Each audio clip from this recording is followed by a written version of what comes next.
Unleash in the clouds to awaken the sleeping desert. I believe in the clouds. I believe in the clouds. I believe in the clouds!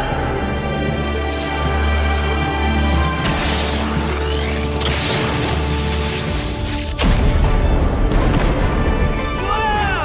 Hey! Whoa!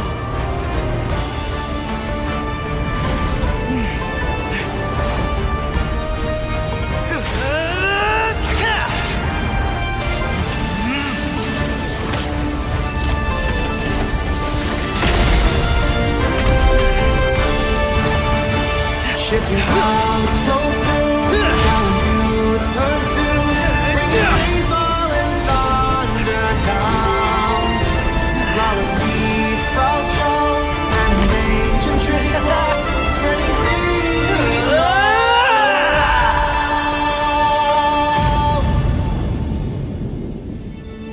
See?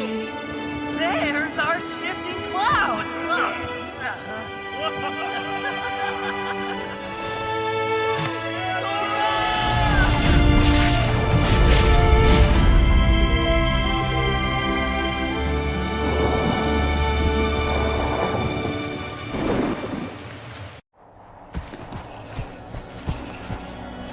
Shifting clouds flow through, gallant youth pursue.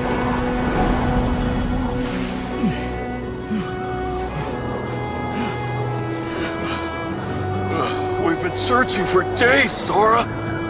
The shifting cloud is just ahead! Look!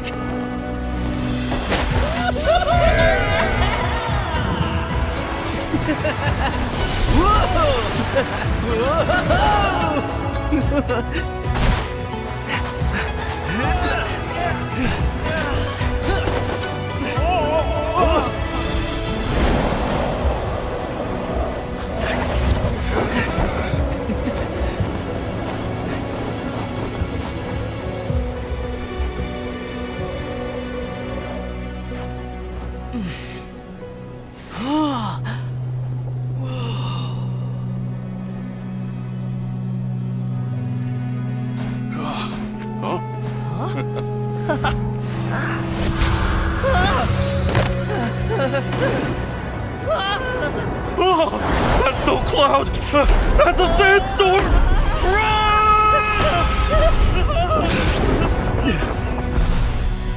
Thunder! I hear thunder!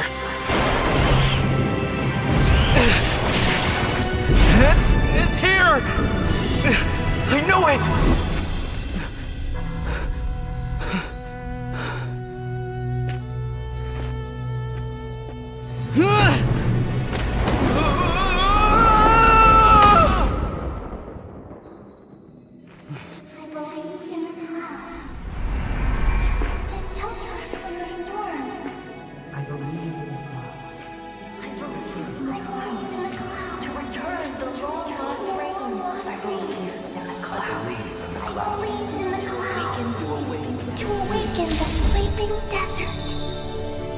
I believe in the clouds.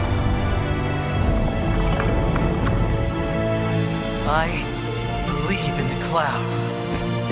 I believe in the clouds!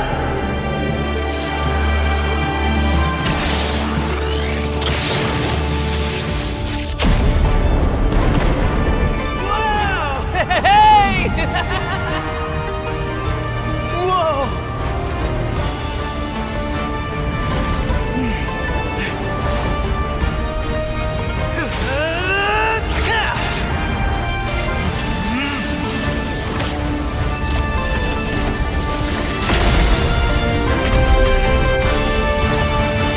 Shipping clouds flow through, telling you to pursue, bringing rainfall and thunder down. Flawless seeds sprout strong, and ancient tree walls, spreading green.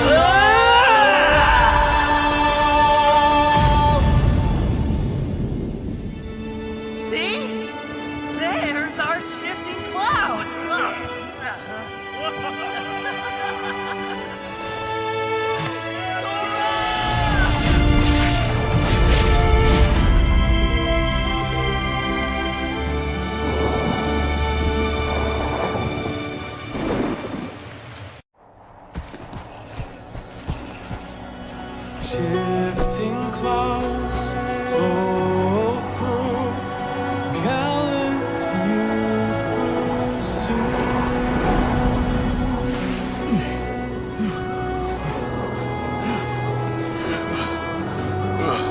been searching for days, Sora. The shifting cloud is just ahead! Look!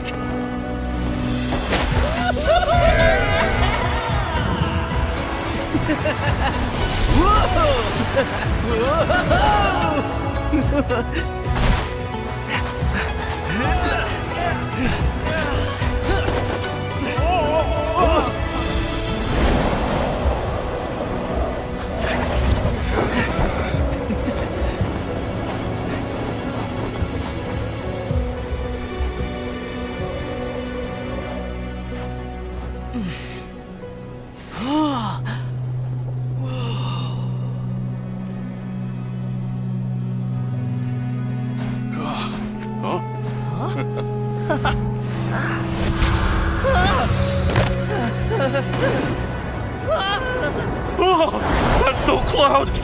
That's a sandstorm!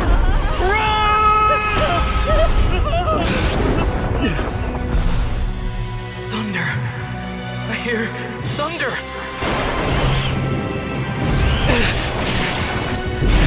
It's here!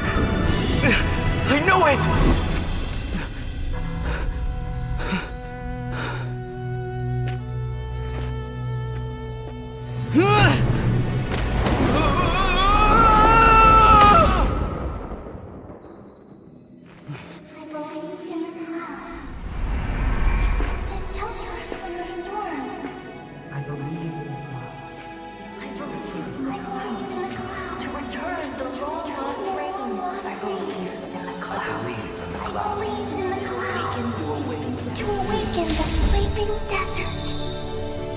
I believe in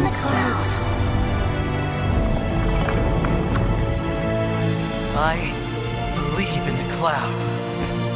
I believe in the clouds!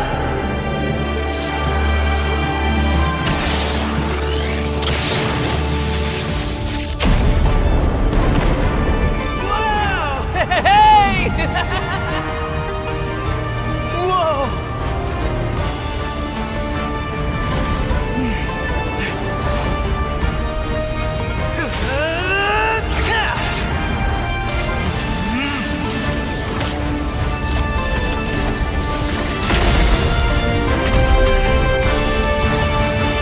Shifting clouds flow through, telling you the pursuit, bringing rainfall and thunder down.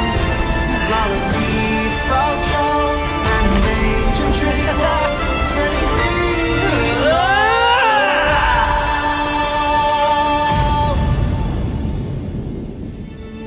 See? There's our shifting cloud.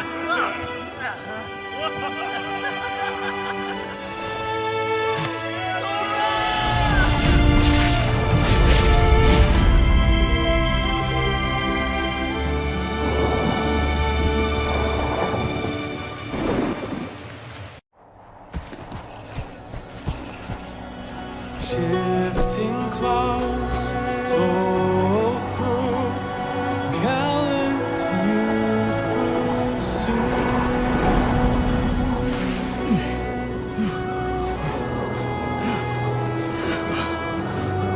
We've been searching for days, Sora.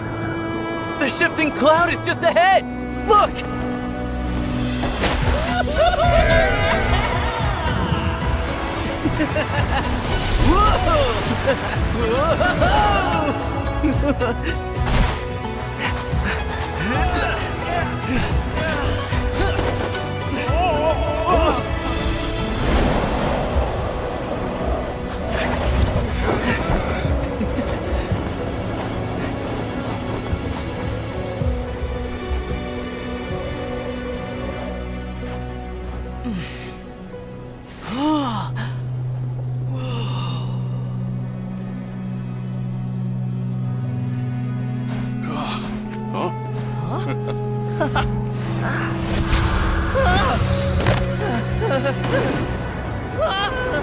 Oh, that's no cloud!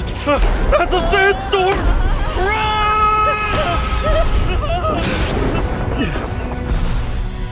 Thunder. I hear thunder.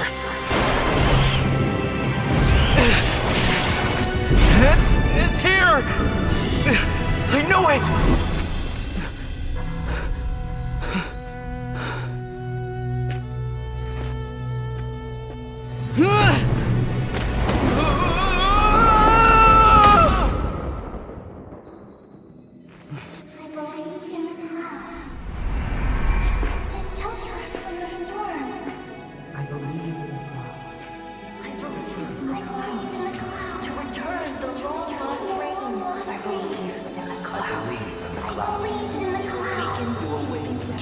awaken the sleeping desert. I believe in the clouds. I believe in the clouds. I believe in the clouds!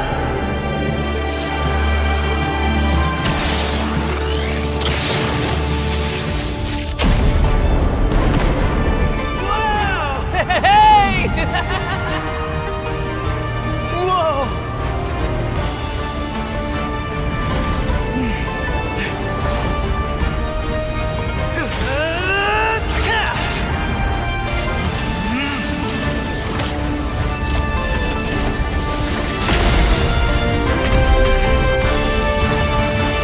Shifting clouds flow through, telling you to pursue, bringing rainfall and thunder down.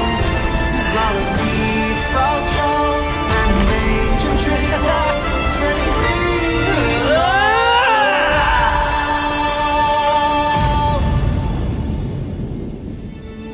See? There's our shifting cloud.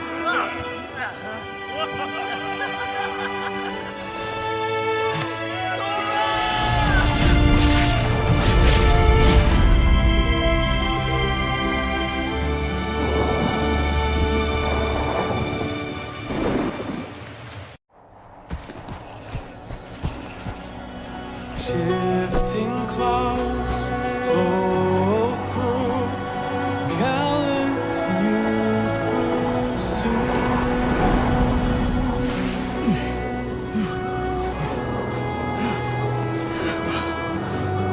We've been searching for days, Sora. The shifting cloud is just ahead! Look!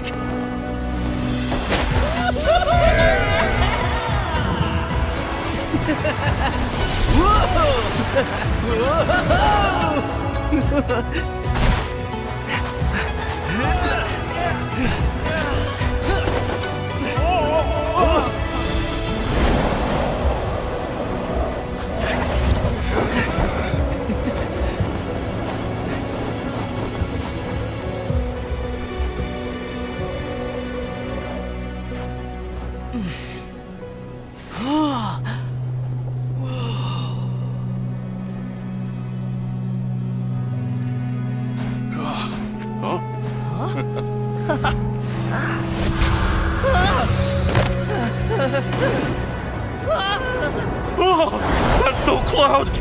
That's a sandstorm!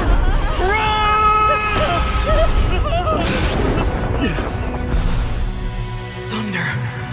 I hear thunder!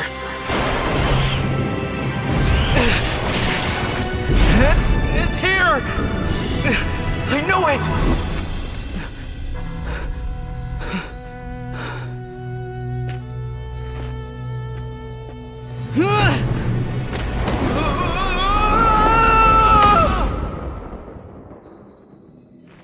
I believe in the clouds. To shelter us from the storm. I believe in the clouds. I believe in the clouds. To return the long lost rain. I believe in the clouds. I believe in the clouds. To awaken the sleeping desert. I believe in the clouds. I believe in the clouds. I believe in the clouds!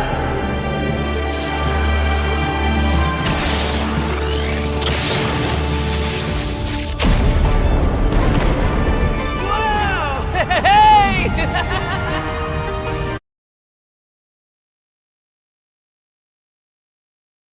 Hello, everybody. How are you doing? Wish you a very nice Saturday evening. And well, we promised you the time, and we are here right on time.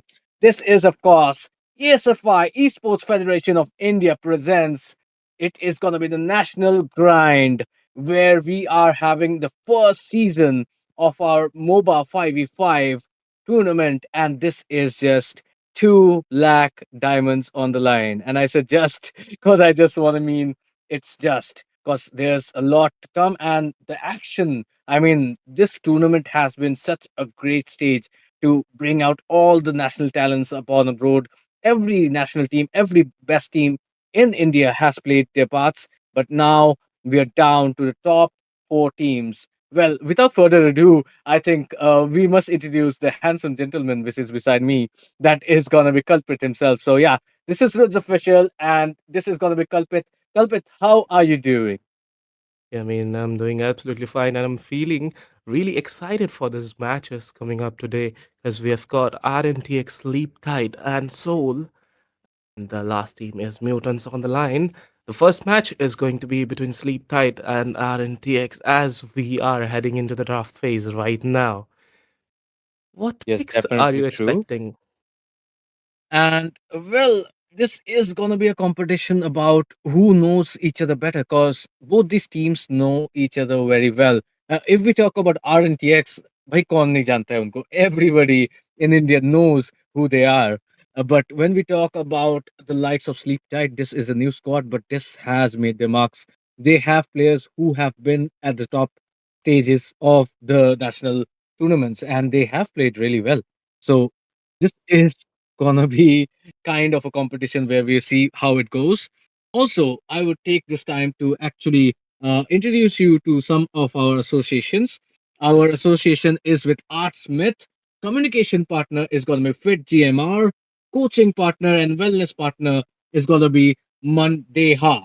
So, thank you for everybody who has collaborated and associated themselves with us. This has been an absolute pleasure as we bring you the drafting screen right now. Kalpit, let me ask you. You have seen these two teams as a fan, right? As an analyst, as a fan. Which team would you honestly be supporting at this stage? I mean, I don't want to be biased, but I'll definitely, have some little liking towards RNTX because there is Witch in that lineup. I really love that player. I really love his mid lane, like the way he does it and, the way he deals damage and all. But, you know, talking about Team Sleep Tight, they've also got some really good players as well. Like Johan is there, Beelzebub. We see a new substitute from them, which is, I guess, going to do the EXP for now. So those both of the teams both have really good players, and it really depends on how they execute this plan. And this is a game of five, best of five. So the winner should, make its way through. Like both of the teams have to do a little bit of struggle to get through that. That is very true. And the X Factor now coming in from Sleep Tight, as you mentioned, Bezelbub or Bezelzebub, as you call it. I mean, don't come at me. I'm not a really big anime fan. I've just watched the famous ones. Hey, come on, who hasn't watched Demon Slayer and all? But yeah, Bezelbub, this guy, who might this be is the main question. I mean, we have seen enough esports to know that whenever these kind of IGNs show up, this is usually somebody who is well experienced playing this role.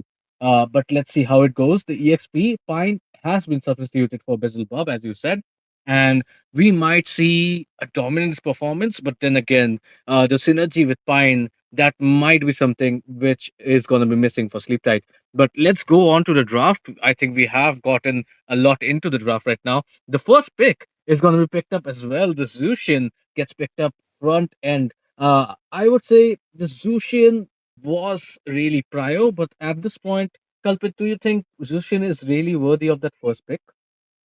I mean, definitely. Yeah, with Zushian does that, with that lantern, she can control a lot of the games. And, when there is a high HP hero coming right up in front of you, you can just throw him away from, the range of combat. So it is a really good pick. But, I mean, looking at the bans, I love the way how Sleep Tight missed their ban and they just went straight forward for an Alice and Basha. That might be a statement, or that might be just they weren't ready for it. But the Alice and the Baxia are kind of the bands which, I mean, the Baxia is still okay, but the Alice, really, I mean, sure enough, I think that is also RNTX you're facing. So they might just use the Alex to such an advantage where you can just make her unkillable. You can't just burst her down, and that's might be the reason why they have picked it out. They have banned it out. And looking at the R&T expand section, though, Hilda has been banned out. That is strongly referring that Joseph, of course, we know he is one of the greatest assassin players. in India currently, and the Hilda is a no-brainer if you go for it. Also, this is a respect ban coming up right now, Kalpit, because the Eve Exo played Eve so well. He went literally he was undead for 2 matches straight in a row. That is how good Exo is on that Eve. And the Grok, well, Skull plays a valiant Grok. So I think a total of 7 4-man ultimates were used. The wild charges were used by Skull on the opponent team yesterday, and that just led to their end of this tournament stream. But yeah, so far we have 3 picks coming up. The Lancelot has just been picked up by Johan, and well, Johan has shown how good his Lancelot is. Just checked the stream yesterday. But what do you think about this Borg pick right here? Is it kind of countering the Gatot, or is it kind of focusing on getting these tanky people out? Yeah, definitely. I mean, the Borg is going to do a really good job because there is Lapu Lapu and Gatot onto the line, as well as I can see a Yuzong as well, a three fighter pick coming from Team RNTX. I don't know what they're trying or planning to do. That is true. But at the same time, you have some tanky laners. That's Mirio on the Yuzong. That's gonna be I think that's gonna be the Lapu Lapu on Aaron for the goal lane, and of course, that's definitely not Witch playing that Gatot. That's gonna be afraid. And well, that is a tanky composition. So the Bog is gonna be really good. I mean, think about the Lantern Flare, and then you go with the Last Insanity. That is going to be a really great wombo combo coming in. And well, Johan can just do his business on the back lines. I'm sure Which is ready for Johan, but let's see what Johan has up his sleeves. But let's Um, go with the second phase of the draft. That is going to be the Fanny getting banned out as well ooh. as the Kimmy. Both of them are one of the main heroes for Joseph and Witch. Uh, what would you say about the KB right now? I mean, a couple of months ago, she was really, really broken, but Kamat now, do you think Kimi is still the best mid laner, or do you think there are other mid laners as well? I mean, talking about how the matches are going in ESFI National Grind Season 1, uh, Kimi is, really acting as a viable pick, and it is none other than Witch on to RNTX. I mean, they cannot let Witch do that Kimi. So, I mean, taking it out is a really good option for Team Sleep Tight lineup. But then again, I really wanted to see a Witch, that Valentina play here, but it is going to be Lunox as she is in the meta. But how do you think that this Lunox pick is going to work? Because I can see a Zushin like constantly poking down her, and even with the Lancelot, I don't see much space for a Lunox to survive here. Oh, wait a second. This is gonna be the Kalia and as well as the Thamus being picked up. So there we have kind of the answer, Kalpit, you were looking for. I mean, the Lunox does not really play well against the like of Zushin, but then again, you have Kalia who is going to make your life miserable. And if that's not enough, there's the Lancelot as well. So you need somebody who can actually, be non targetable at some points. And the brilliance by Lunox is definitely going to do that. And look at Joseph, though. He just picked up the YSS, and that just means that there is a little bit of the snowball requirement for Team RNTX right here. And for Team Sleep Tight, it is definitely going to be the early game which they need to focus on. If the early game goes right, they have to get a little bit of the team fight participation in. But if they do, they are definitely gonna be streamrolling this match. And well, RNTX will not have the farm to actually fight it out. But Kalpit, after the draft, what do you think is gonna be the winner for this match?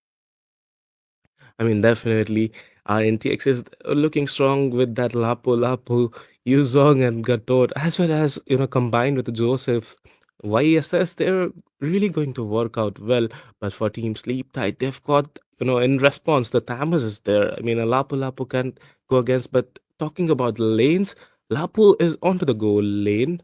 And here, Beelzebub is onto the EXP lane. So on the goal lane also, like Expor can counter Lapu Lapu as well.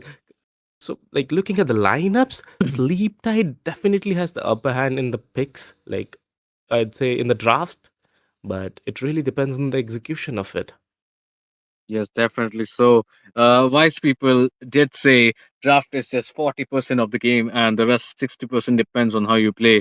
But when it comes to the topmost level, I think it's a little bit more than 60% at this point, because we know how good all 10 of these players are, but unfortunately, there's only going to be one slot for any of these teams in the grand finals tomorrow, and that is going to be what is decided at this ESFI National Grind.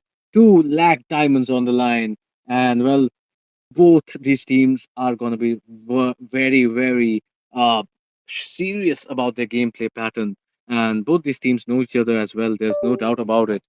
I would like to ask the audience as well. Who do you guys think is going to win? Do we have RNTX fans out there? Give your team RNTX a cheer and let me know. Let me see how many players has come in. Let me see how many people are actually supporting RNTX right here. I Newly I definitely sponsored support lineup. RNTX, you know. So, but Sleep Tide's picks are really, intriguing me to look onto them as well because they've got really interesting pick. I mean, Kalia is there to, pick up some heroes like YSS and Lunox. Obviously, they shouldn't pick up Lapu Lapu or Yuzong or Gatot, but then again, they do have that burst potential as well. Like Xborg is going to melt them down, the high HP heroes with a true damage. But then again, I don't actually see a counter for Lunox here. I mean, she just can be dealt with the damage. And with this, ladies and gentlemen, boys and girls, we're back again into ESFI National Grind Season 1 MOBA 5v5. And it is going to be semi-finale of today's night. And this is a boy K. Alongside Roots, we will be walking you through this match. Yes, as Kate just said, it is the national grind, and this is the semi-final moment where we have come on. This is game number 1. Sleep Tight is on your blue side, and RTX on your right. Sleep Tight already in a bit of a clashing position. Joseph Okay. is chasing down. It is gonna be, of course, the first alert coming in. Joseph gets a kill on Skull. It is gonna be Afraid who is gonna walk away with a slither of HP, and so did Johan at this point. But then again, first blood does fall onto RNTX side, and that is not a result you're looking for, honestly, because the early game, as we said, Kalpit, that just favors Sleep Tight. But then again, we know the combination, the team fight potentials, and look at that! Whoa, wait a second. That was Anna, actually. That's Misery, who is kind of gapping Aaron at that moment with the Lapu. And do you think the Borg is gonna cause a lot of problems to the Lapu right here, Kalpit? I mean, yeah, definitely he can cause a lot of trouble because Borg does have that true damage thing, which is going to hurt Lapu Lapu in the long run. But for now, like in the early game, it is going to hurt a lot. But you can see some action right here in the top lane. Afraid, trying to do something, but they'll be backing off for now. Looking at, Team RNTX, the first kill was very crucial for them.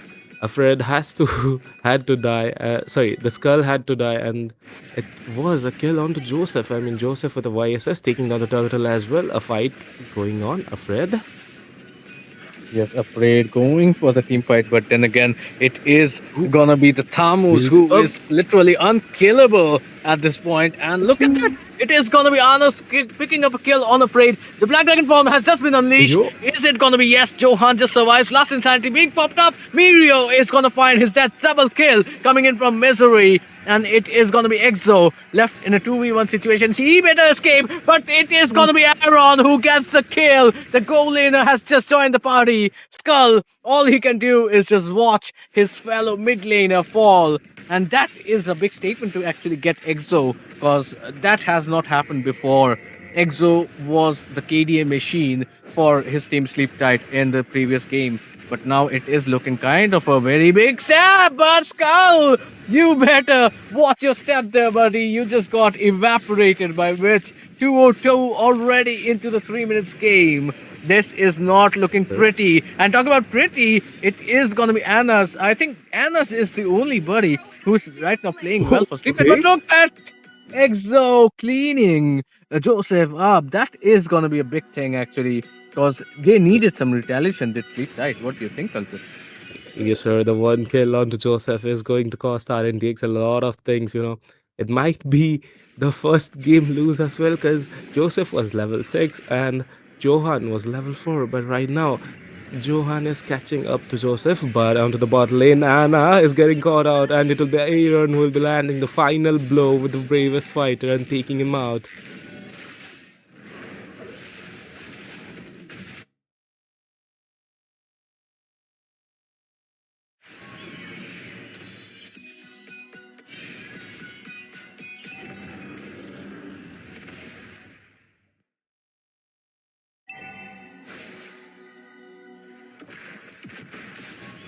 Yeah. And, you know, the second turtle is up, which looking quite low. The light ult gets popped out, but it'll be RNTX which will be looking on to the turtle. Take it down, which with the dark side as well. Beelzebub tries to join the fight, but he will be lacking out. And Iron in the bot lane gets taken down by Xborg once again. Afred taking down that kill onto Johan as well. Team RNTX, they're not giving up with those little bit of mistakes that they are committing. They're still catching up onto him, but right now Mirio onto the middle lane looking quite low, will be escaping with that half HP. That is going to be an easy turtle coming out from Joseph. And well, Anna's was the only one playing really well for Sleeptight right here, but he is kind of facing a bad moment as well. Vesselbub, meanwhile, in the top lane, it is going to be a really big clash coming in because both these XP laners are very sustainable.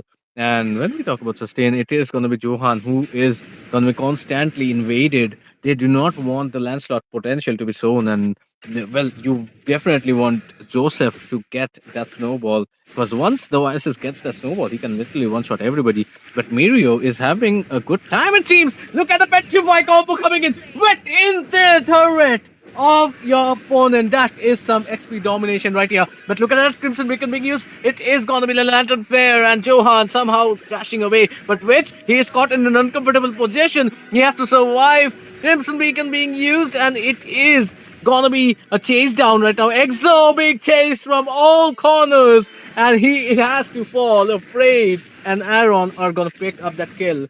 And Kalpit, this might be one of the reasons why RNTX are at the top right now. The synergy is there. When you know your teammate is in trouble, they do not panic. They know the backup is coming in. Okay, Anna looking quite a bit in trouble, afraid. Skull will be there to help him out, but Joseph will be trying to land the final blow. It will be taking down. The Toad will be escaping with that AOG used defensively, but Skull will be the one to fall down. Johan tries to go in, but it won't be sufficient for Team Sleeptight. And as you mentioned, RNTX, they are playing the ultimate team game right here. Like when Witch was low, Aaron from bot lane appeared into the mid lane, you know, the mid side of the river and trying to go into the fight, trying to protect down Witch, but into the red buff area, we are seeing some really interesting fights. It is kind of really interesting, but look at that. It is gonna be still the Lantern Flare causing a lot of issues for Aaron as he is gonna be falling. And this time around, RNTX are like, okay, we can use a sacrificial point at this point. We do not want to just go into a team fight we are not ready for, especially when the jungler Joseph is split pushing top. That is a good kind of an exchange. And Joseph, well, I would say Johan right now can burst Joseph, but the way Joseph is just over farming himself, it will be really difficult for this Lancelot Johan to actually get a kill or one up on this YSS Comet a little bit into the mid game. But look at that, it is already going to be another fight coming in. These guys are relentless on these fights. Bezelbub falls. Actually, Bezelbub picks up the kill on Mirio. That might have been a mistake. I mean, sure enough, Mirio can dominate the top lane 1v1, but this is a team fight situation and both these teams are so aggressive on these team fights.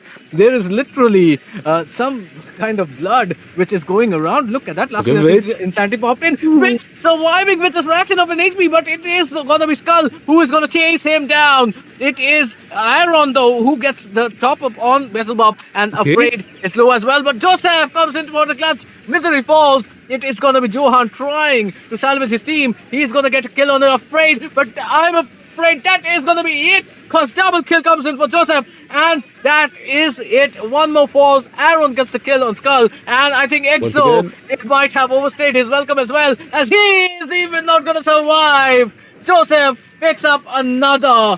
This guy is literally a KDA machine, 416 KDA, and well, this is something which Sleep Tight would have not thought of. This is something which Sleep Tight would have said is the absolute no in this game, giving all the farm to Witch as well as Aaron and Joseph. But Culprit, we can see that already.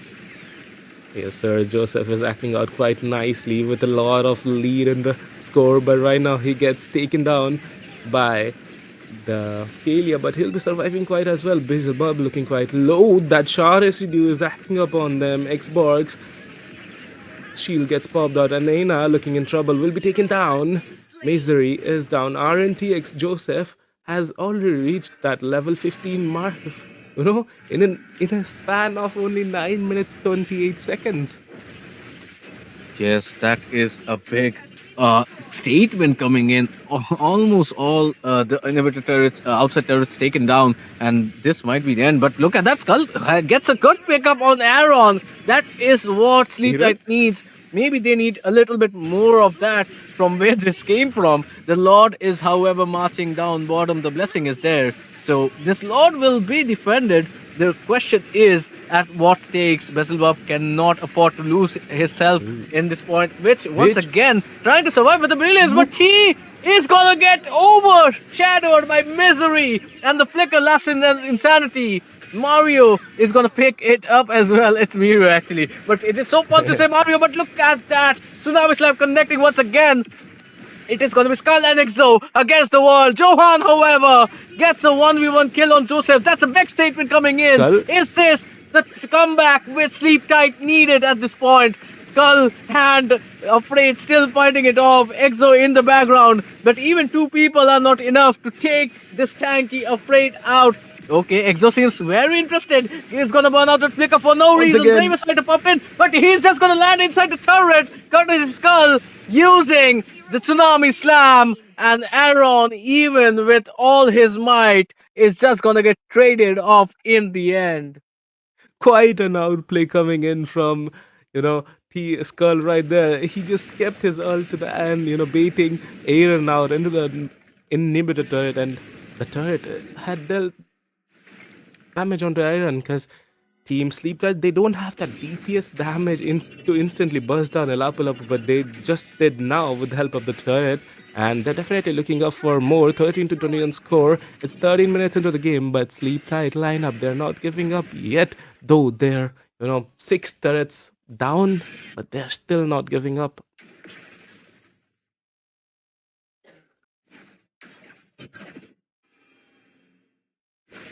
Yeah, we can And, see a lot of Sleep Tight fans in the comment section, but we can see this is really a tight position for Sleep Tight. But look at that, just as I talk about it, Joseph is gonna get slayed by Johan, and he's somehow gonna survive. He's still going on. Mirio is gonna be next on the slaughter line, and it is looking like Sleep Tight have got their number. RNTX are in trouble, getting chased out as well. Aaron can try, but then again, it is there. The Phantom Execution. Tron Rose saves Johan once again. This guy is a monster. Talking about monsters, that's a monster kill coming on to Witch. Tsunami Slam landing as well. Seems like Sleep Tight has unlimited skill sets at this point, and all RNTX can do is go to the funeral of their teammates. Afraid, the only one left to defend. He is not going to be able to take that tier 2 turret to a defense. But look at that, Joseph coming in. He wants the kills. He's going to get one. Can he get two is the question.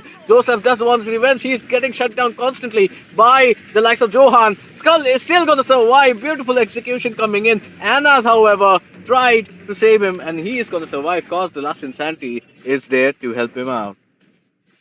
I mean, Xbar can survive any team fight because he does have that shield, so he should be going in. Along with that, he has got that immortality as well, so he shouldn't be afraid of going inside. But afraid isn't afraid as well. And Beelzebub now looking down on the top lane to take something down, but he's getting ganked up by three players. Zohan is right there to backing him, but I guess it won't be Oh, enough. They're landing in perfectly. Beelzebub looking quite Beelzebub. wounded, down by Vich. And right now, Team Sleep Tight lineup, they are trying to cook on something, but Iron onto the back line, stunning out, trying to take down Exo, and Exo! he'll be successful. Here, Johan looking out in a bit of trouble. The stun doesn't land perfectly, but look at the damage coming from Mirio. They're still going. Anna's. He has just lost his immortality. Can he pick up the freeze? No, it seems like it is not going to be a dive coming in from RNTX. And meanwhile, Mirio is just going to solo clear up that Lord. And seems like for the last two team fights, RNTX was just losing. But this is just Sleep Tight making a brand new comeback at this point of the game. And well, this is gonna be the final chapter Okay, for this Anna. game one. Look at that once again. Mitsuri is gonna lose his Look. shield, and this is one more team fight coming in. Doesn't even matter if they have the full capacity or the full teammates. The fight is on. Aaron is once again gonna lose his life.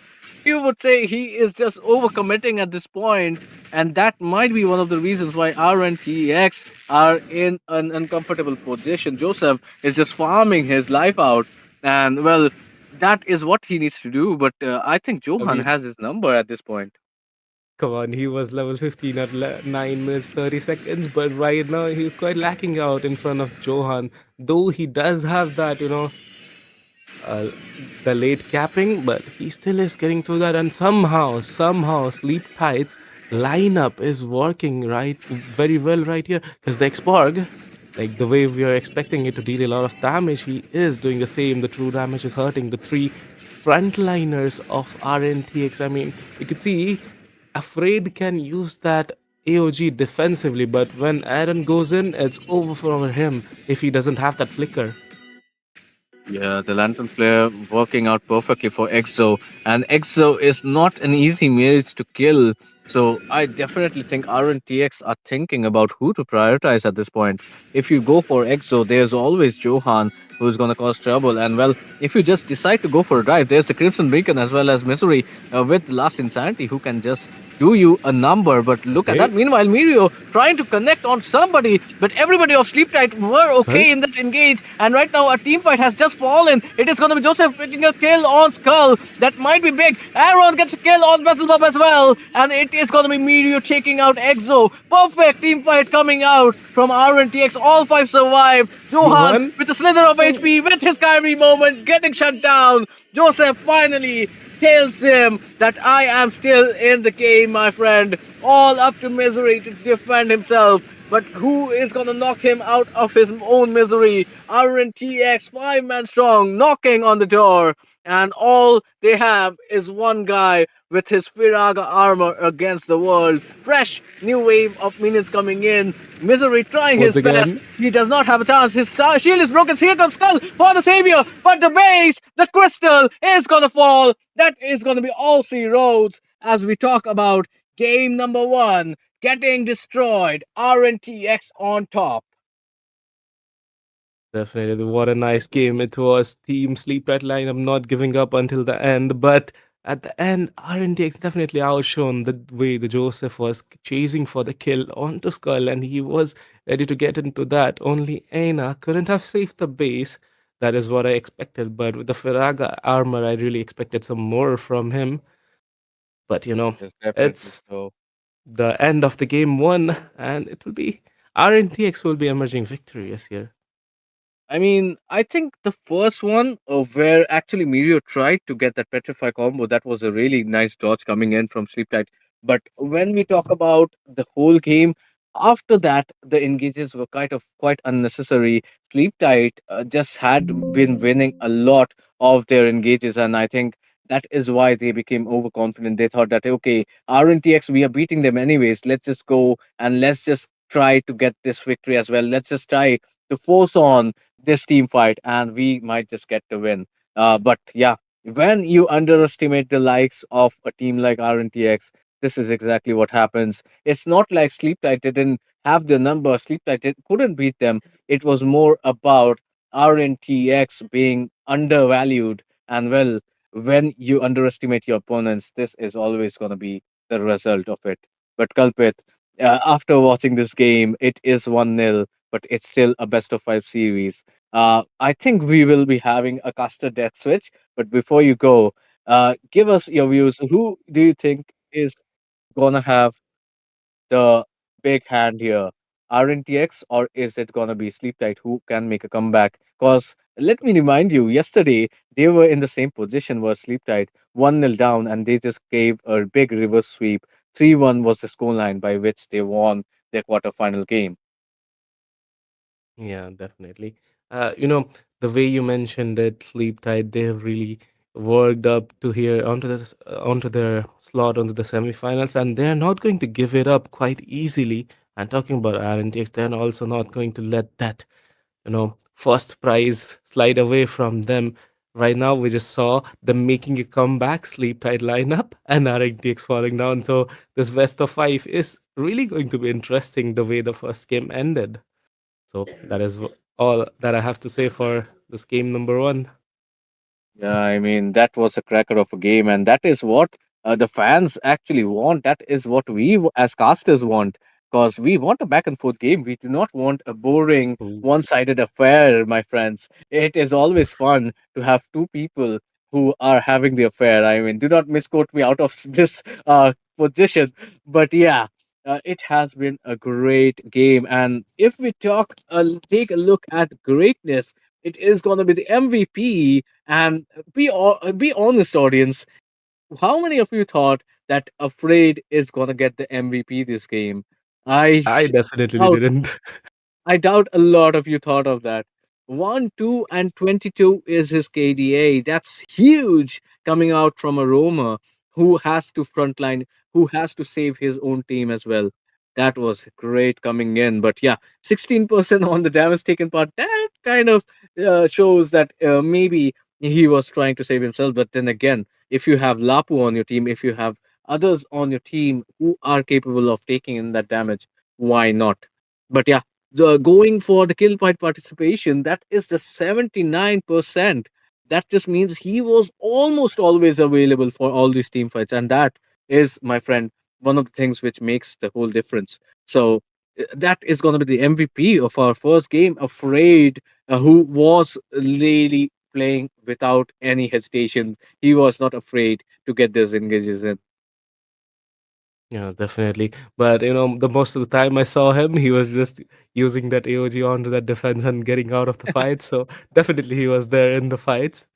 So, but what I thought that Joseph is going to be the MVP the way he was chasing down those kills, maintaining up Oh his yeah, KDA, but it didn't work out for him. But it's same goes for goes the same for RNTX because it's their own player and afraid getting that MVP. That was yes, quite definitely. magic. And there are also the possibility, because this is after all the meta where you see fighters playing the goal lane as well. So Afraid could take those chances to AOG out of there, cause there were other frontliners. There was Lapu Lapu Aaron, who was doing a lot of the frontline work. Some might even say he was doing extra for himself. And then there was Miru as well, who was definitely the engager for RNTX. I think Afraid was the second in position to form and engage after Mirio has popped that Black Dragon knockup Petrify combo. Then you can go with the AOG coming out from Afraid. But then again, uh, it is a combination value. We saw in the last team fight, the Black Dragon Petrify combo just didn't land, but there was, of course, there was Afraid. Of course, there was Aaron, who could use the bravest fighter to get in and CC the opponents. But without further ado, there is going to be the scoreboard coming in. And here you can see it is going to be a score line of uh, 50. Actually, there's no score line, I'm afraid. But yeah, it is going to be RNTX coming out on top. And the KDs are just going to say it's so.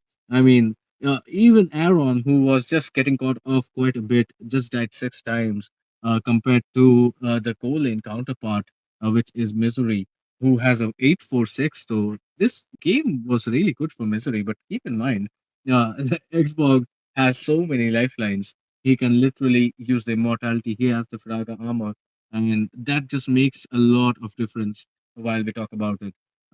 But yeah, what was the X factor, culprit, if we talk about Yeah. this game? Hey, the X Factor, I'm definitely looking at that Exo on his ocean with that Sky Piercer with the score of 4712.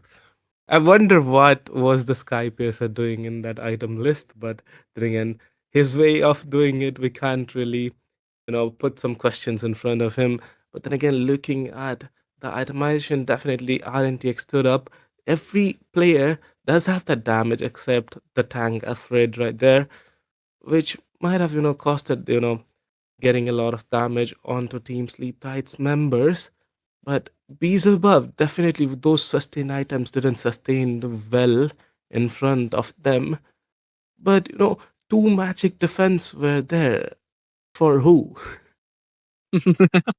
That's a good question to be asked. I mean, he was facing a Yuzong. And then, if we talk about magic, there's this witch who is there to burst him down. And even then, the two magic items might have been just too much. I mean, the radiant armor was enough. The Athena was never a need.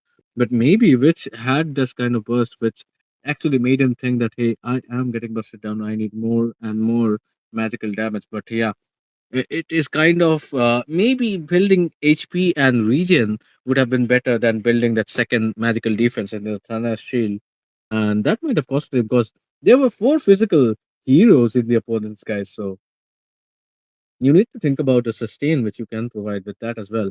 And but yeah, sleep tight and the EXP issues still continue at this point, and that is why they have lost game number one as well.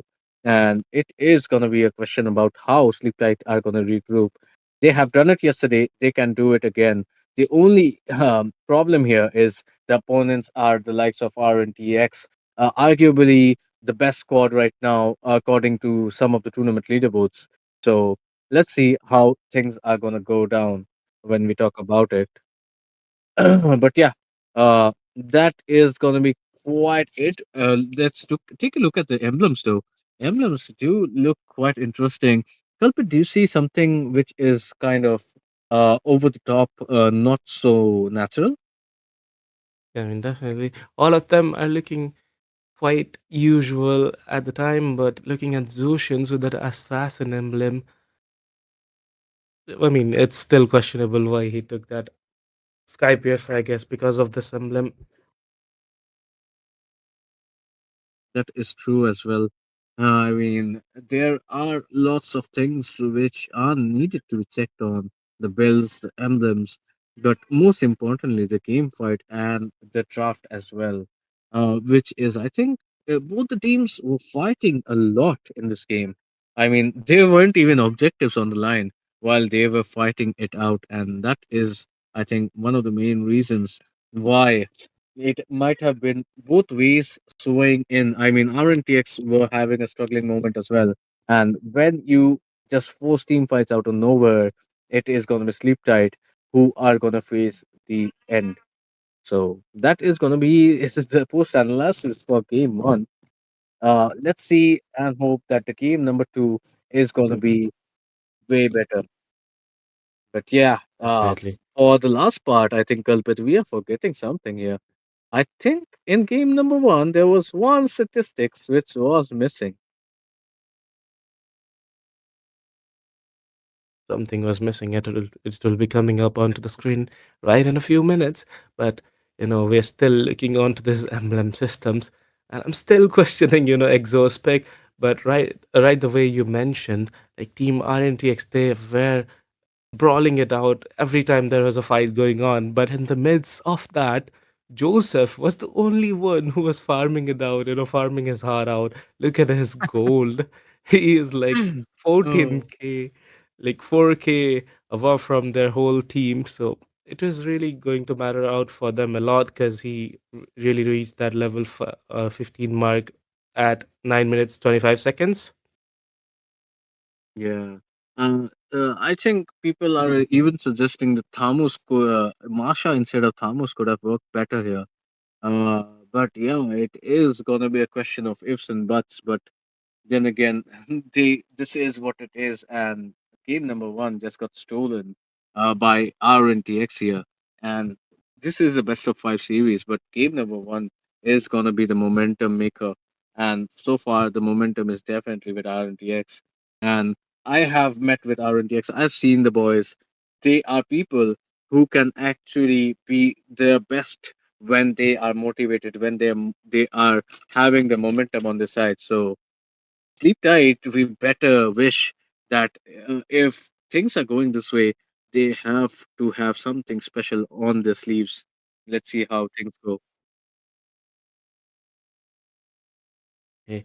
So, with this, the game one is done, and we'll be looking out, hopefully four more matches, which will make it more interesting. But uh, with this is the game number one for the semifinals. Okay. We do Yeah, have something uh, more coming up as well. yeah. I What think do you think it is going to be? Like it uh, is a surprise factor for us as well. Yeah, I think the production has just gone bonkers with the kind of presentations we are going in with. Definitely, this is the national grind, so we are supposed to see Oh. a lot of stats coming in. Look at that once again. It is gonna be all of these damage is being dealt, damage is being taken, and if I have to talk about it, I think it is gonna be the damage taken by Afraid, which is one of the highest, and damage dealt when we talk about it, it is still going to be Joseph on the part of RNTX. Yeah, I mean, uh, Joseph really dealt out the damage. I mean, he was chasing for kills, so definitely he did the most of the damage. But looking at Afraid, he is going to be the sandbag of this game with that highest amount of damage taken in both of the teams. Though they had those chunky frontliners, but still, he was the one scoring it out and playing it out. And looking at Team RNTX, they have also secured that three turtles, which also helped them out a lot in the early phase of that game. And they continued their domination to that. And with this, ladies and gentlemen, I guess it's time for a short break. And I'll be, bidding my farewell to you all here. I guess this will be my last game. And the next caster who is going to be joining you will be Peachy. And with this, let's take a break. Well, I hope not. But yeah, thank you for Kalpit for being in, and we'll be back just with a short break. Do not go anywhere. Shifting clouds flow through gallant youth pursue.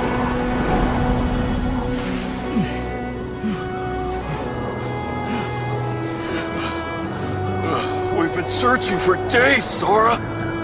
The shifting cloud is just ahead! Look!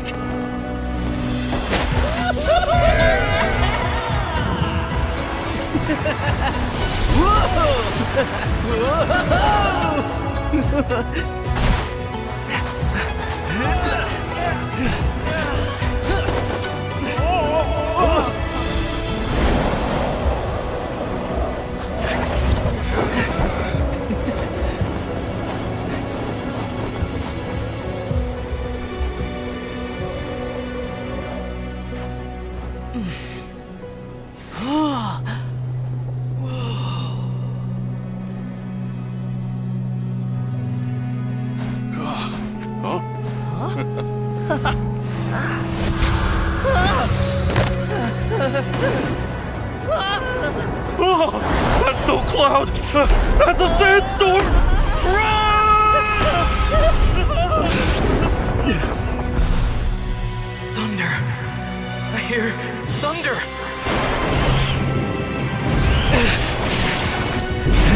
It's here! I know it!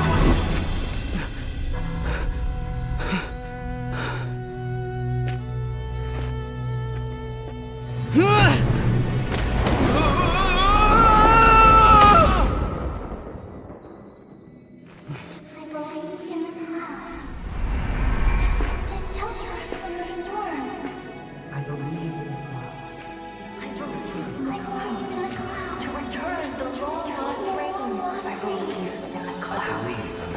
unleash in the clouds to awaken the sleeping desert.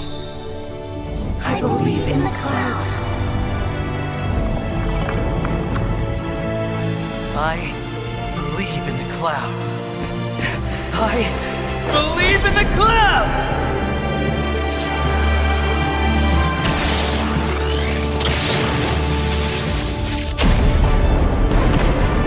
Whoa!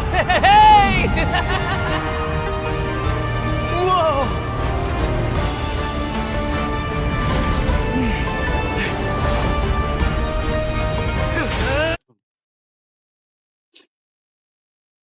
Well.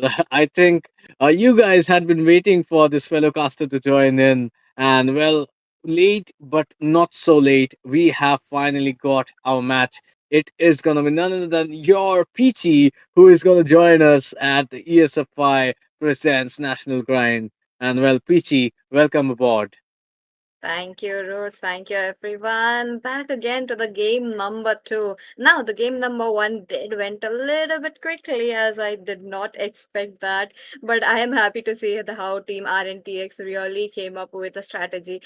Another thing that I have to mention that players are not going in for the marksman. They are much more focused on the mage as well as the EXP lane. So you are seeing brawls on brawls during the lords and turtles. So that's gonna be such a good match once again. Here we are back into the draft. Let's see what do we have in to our hands. It's best of five series, guys. RNTX has one points onto their hands. Will Sleep Tight lineup come up with another point on their hands or not?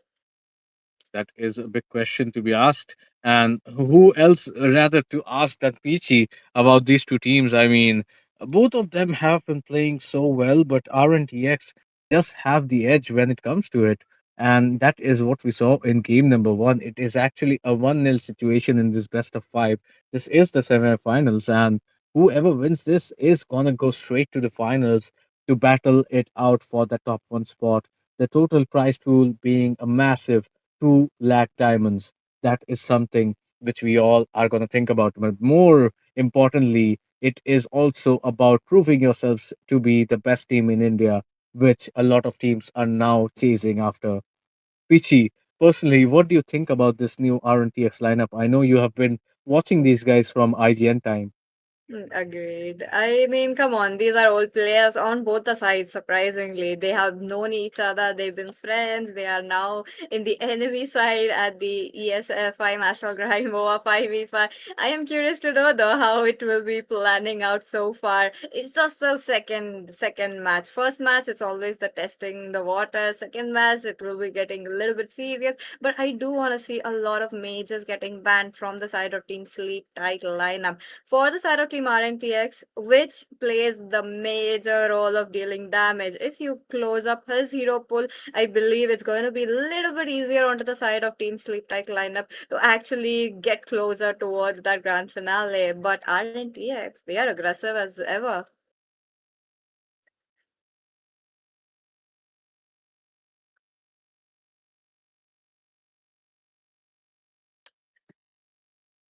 I believe you're on mute, Ruth. Okay, okay, Yes, you're back. okay. I am so excited. I even forgot about the mute button. But yeah, No way. those are some of the things which you talked about, Pichi. I mean, they are aggressive. They are great at team fights, and they know most importantly how to counter react to a situation. They know how to change their play styles on the flow, and that is exactly how they beat the best of the best opponents. And they are in the top one rankings in a lot of tournaments. So that Yes. is once again proving why. But let's talk about the bans right here. I mean, Peachy, yesterday, EXO was literally undefeated on that Eve. And it's a time where EXO has to think about banning that Eve. Because, well, in the opponents, you have which is somebody who can play Yeah. almost every maze to perfection. So you got to think twice before handling it. But talk about handling, it is going to be the Hilda which has been picked up, even though Sleepnet lost in the first game. It was Johan actually who was having the better outcome from Joseph, and he even beat him in 1v1 twice on two occasions. So the Hilda is definitely something which is needed. Now again, RNTX. They did went for a little bit aggressive playstyle with the Hilda. I do believe there's gonna be an assassin such as a Hayabusa to match up the speed, or maybe a Joy. But looking at the Lapu Lapu, the Joy might be a 50-50. Hayabusa, I do feel like Joseph would really go towards that. But as of now, to counter that Zushin, they have gone in for a Kimi. Such a classic pick right from the quarterfinals, day number one. We have been seeing these kind of matchups. If there's a Zushin, there's a Kimi. Now this is the combo that we are looking at hand to hand. But the king of EXP, again, this is just my opinion. I really would love to put Yuzhong as the king of EXP still now, given the fact that he has been there right from quite a few seasons. Though he did have a fall off, but he's back again. So let's welcome him back right there. I do believe we will be looking at a Ruby. What do you think about that? Is there going to be a Ruby on the gold? I mean, Ruby, the OG Ruby goal lane has definitely been something which we always witness about. But then again, in this kind of a team fight situation, it will be hard to pull that Ruby off.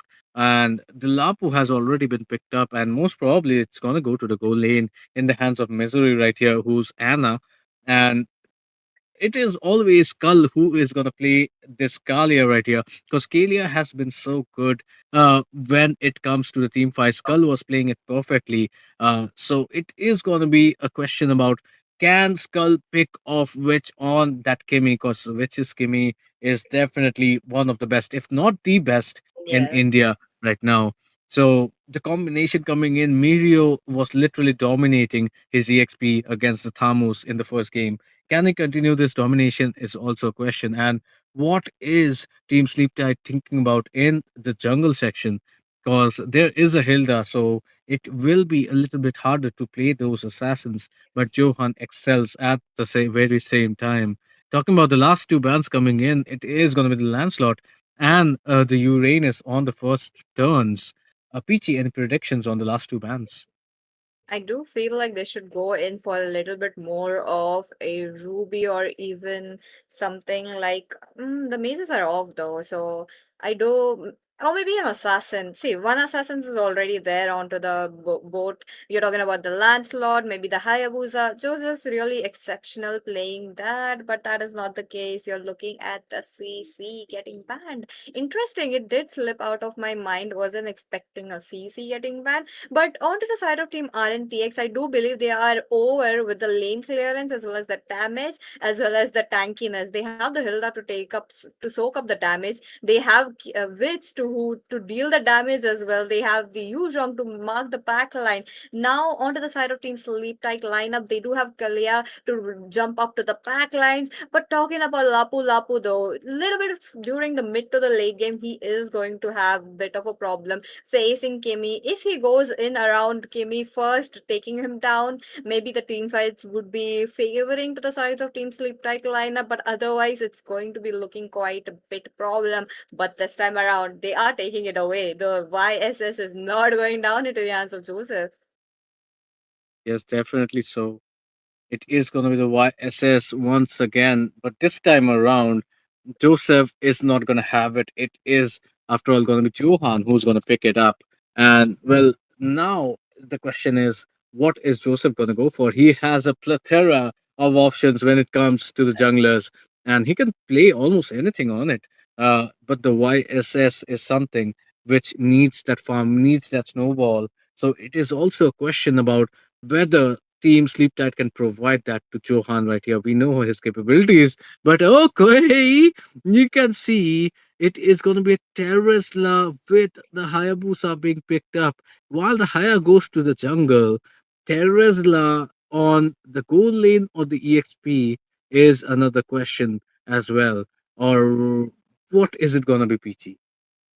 I was expecting a Minotaur right onto the hands of Team RNTX, given the fact that it could really match up the face of Kalia as well. But Terizla is such a surprising pick. I do believe we got Hilda as our roam. We got Terizla onto the EXP and Yu Zhong going towards the goal lane. But onto the other side, since the CC is banned off, I am expecting another fighter. Uranus is off the table as well. What are we expecting? Oh, the X-Borg is back. Now, Xborg though, into the last game as well, we did see Xbox struggling a bit with the lane clearance. I did expect something to get the lane clearance very quickly off their hands, given the fact that they do have the Zushin as well. Zushin could help, but this is very situational. So, Rose, what do you think about this draft? It is here right in front of us. I mean, it was kind of a shocker for me that RNTX did not ban out the Borg. I mean, it Yes. was such a great comeback from the Borg, and it was only because Missouri was playing on it, and he actually gave Sleep Knight a fighting chance with his Borg. But then again, when we talk about it, it is going to be the Borg which was left open for the last pick, and you pick up a Terror's in front of him, and there's only one wish that the Borg is going to get picked up. But maybe, just maybe, RNTX were counting on that. RNTX were counting on the pick of the Borg getting taken out because they want to get that Borg in and they might just have a plan for him. I mean, it is going to be a goal lane Yuzong as we can see. So the Yuzong is going to have a good time against the Borg. It is going to be just, I think, one proc and you can take the Firaga arm out. And that is exactly what RNTX are planning right now. Missouri's Borg is not to be banned, but they are going to be dealing with it in game itself. But this is game number 2 coming in. It is ESFI presents National Grind, and this is going to be game number 2 in this best of 5 semifinals. Whoever wins this is going to get the final spot for the grand finale tomorrow. But this is going to be the final it is going to be the semifinals, which is happening right now. So 1-0 is the score. Who's going to get second prize? Second game is the question. So, meanwhile, we're going to go for a single pause here. I think both these teams need a little bit of a breather because the second game is going to matter a lot because that's going to be match point if RNTX just wins. Definitely. Again, RNTX still looking forward for that victory, while Sleep Tight Liner cannot give the carrot and the thread away. If they do, the third games is going to be really a big pressure on them. So let's see if this is going to be a good amount of fights or not. But at the same time, the lineups here, both the sides looking quite strong. I do see that the marksman lineup, putting a marksman onto the goal lane has long gone. People are not much more into the brawly kind of a fight. They just want to take a fight during the turtle, during the lord, which matters the most, given the fact that if you do a wipeout or even 2 or 3 members out of the way, you are gonna get a huge amount of lead. You're gonna get a huge amount of resources on your hands as well. So even without a marksman, that is possible. So this is definitely such a refreshing thing to see. But this time around, you do see a Lapu here, you do see a Terizla here, quite a heavy CC. There's damage as well. Now, the damage just pops up during the mid game to the late game, so that's going to be quite questionable who picks up the lead. The first 2 turtles will be setting the phase, the first 2 turtles will be telling which team will be favoring more, but let's see what the game's gonna be. So, Roots, what do you think? You have seen the lineup. What team are you favoring this time? Definitely, definitely. When we talk about it, and I think Peachy, you're the one who actually knows about what has happened. You just went out, and now you suddenly see there are fighters everywhere in the Yes. AXP, in the goal lane, and as well as in the roam. I mean, it's only a matter of time while we see it in the mid lane someday. But yeah, Yeah. it is kind of a situation where we have to think about the impact of these fighters, and that just makes it very, very hard for the mid laners to compete because you're the only squishy person in your team, and it is going to be really hard to actually fight 3 people who are jumping onto you. And that is why the mid laners right now who are dominating are the ones who are doing it so well. But here we go. We are back into the team fight as well, into the game number 2. This is going to be Skull, who is going to Oh, suddenly Joseph is going to be quick with his ones too, and he is just going to take out Skull. That is a big blow coming in. First blood once again in game number 2 going to RNTX. Now Joseph did get a lead, that also a first blood. Now I do believe YSS is gonna take a bit of a time, but onto the bottom lane already level 4. Now Hilda thus comes in. Look at the damage now Afraid picks it up. You're talking about how the members are still going in for a chase. Johan, unable to do anything, has to move back.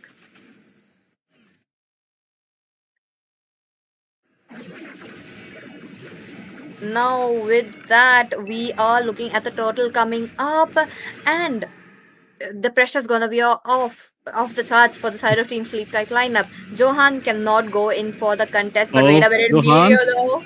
Johan goes down. That's quite unfortunate. Afraid might be next on the line, but there's no Firagama. Right? The Firagama does recharges up, but that's just not enough. Afraid down. Mirio next on the line, Mirio. which is there onto the back lines, dealing damage, but I do believe that is just not enough. A little bit of a stun flickering out of the way. There comes Anna as well. Look at him. He's just not Here comes stopping. Joseph. Now wait a minute. Joseph with the Wiggy Shadow kill. Unable to connect it properly. Damn, that was a team fight and a half. What a major team fight coming in. And it's not even the first turtle which was taken before. So that is something right here. That team fight just shows that both these teams want to throw caution to the wind and they just want to go for the victory. They just want to prove themselves as dominant as possible. It's not just about objectives where you take these team fights, it's also about showing the nature of your gameplay. But look at that, it is already gonna be Creamy who's gonna get picked up, which falls. Skull with a beautiful tsunami slam coming in. Afraid is gonna be next on the line, trying to save his fellow teammates. He becomes the prey as well. And this is 4-man. It is going to be Sleep Tight who are currently racing to the blocks. But look at that Crimson Bacon No is going way. at Joseph, who was desperately trying to run away. But where can you escape when it is an onslaught coming out from Sleep Tight? And this is just a turnaround from what we had seen in game number 1. This is a total domination once again coming in. And Sleep Tight are right on top this at this point. The tempo has just been set by them. Agree. Though they did not get a good start onto the minute number 1, but they did pick up right from the minute to 2 minute 30 seconds, which is a good sight to see. But again, look at that. That is just so much damage for which picks it up once again, and he has to go back to the base. Now, Beelzebub really trying to get a lane cut, but I do believe that will be helping him with his members. But Mirio, though, he needs to, he knows that the members are around, so he's just waiting it up. What are they going to do? Beelzebub losing his Firaga armor, though they are not initiating. No, they are not. And this is something where you should not initiate if you're on RNTX side. You need to get Joseph to that comfortable position where he can take those team fights. And that is not happening when you are forcing your engages. And it is Sleep Tight who are making it possible. They are literally forcing the team. But Crimson Bacon being used, Kimi is also going to use the exacerbator, and it is going to be Witch versus Kemi in the team fight. But Tsunami Slam lands out of nowhere. It is going to be the Firaga armor being popped. Joseph, however, is going to come on top. The turtle is taken. Killing spree coming out from Skull, but nobody else. Misery is in trouble. He's going to somehow escape, and Exo is going to find a kill on Mirio. So a 2-for-none trade at this point. Only the turtle is what is positive for this team fight for RNTX's side. Definitely, RNTX, they desperately need the anti-region as soon as possible, given the fact that Kalia is picking up those heals for her teammates quite continuously. Now, that's going to be quite a problem. Look at that.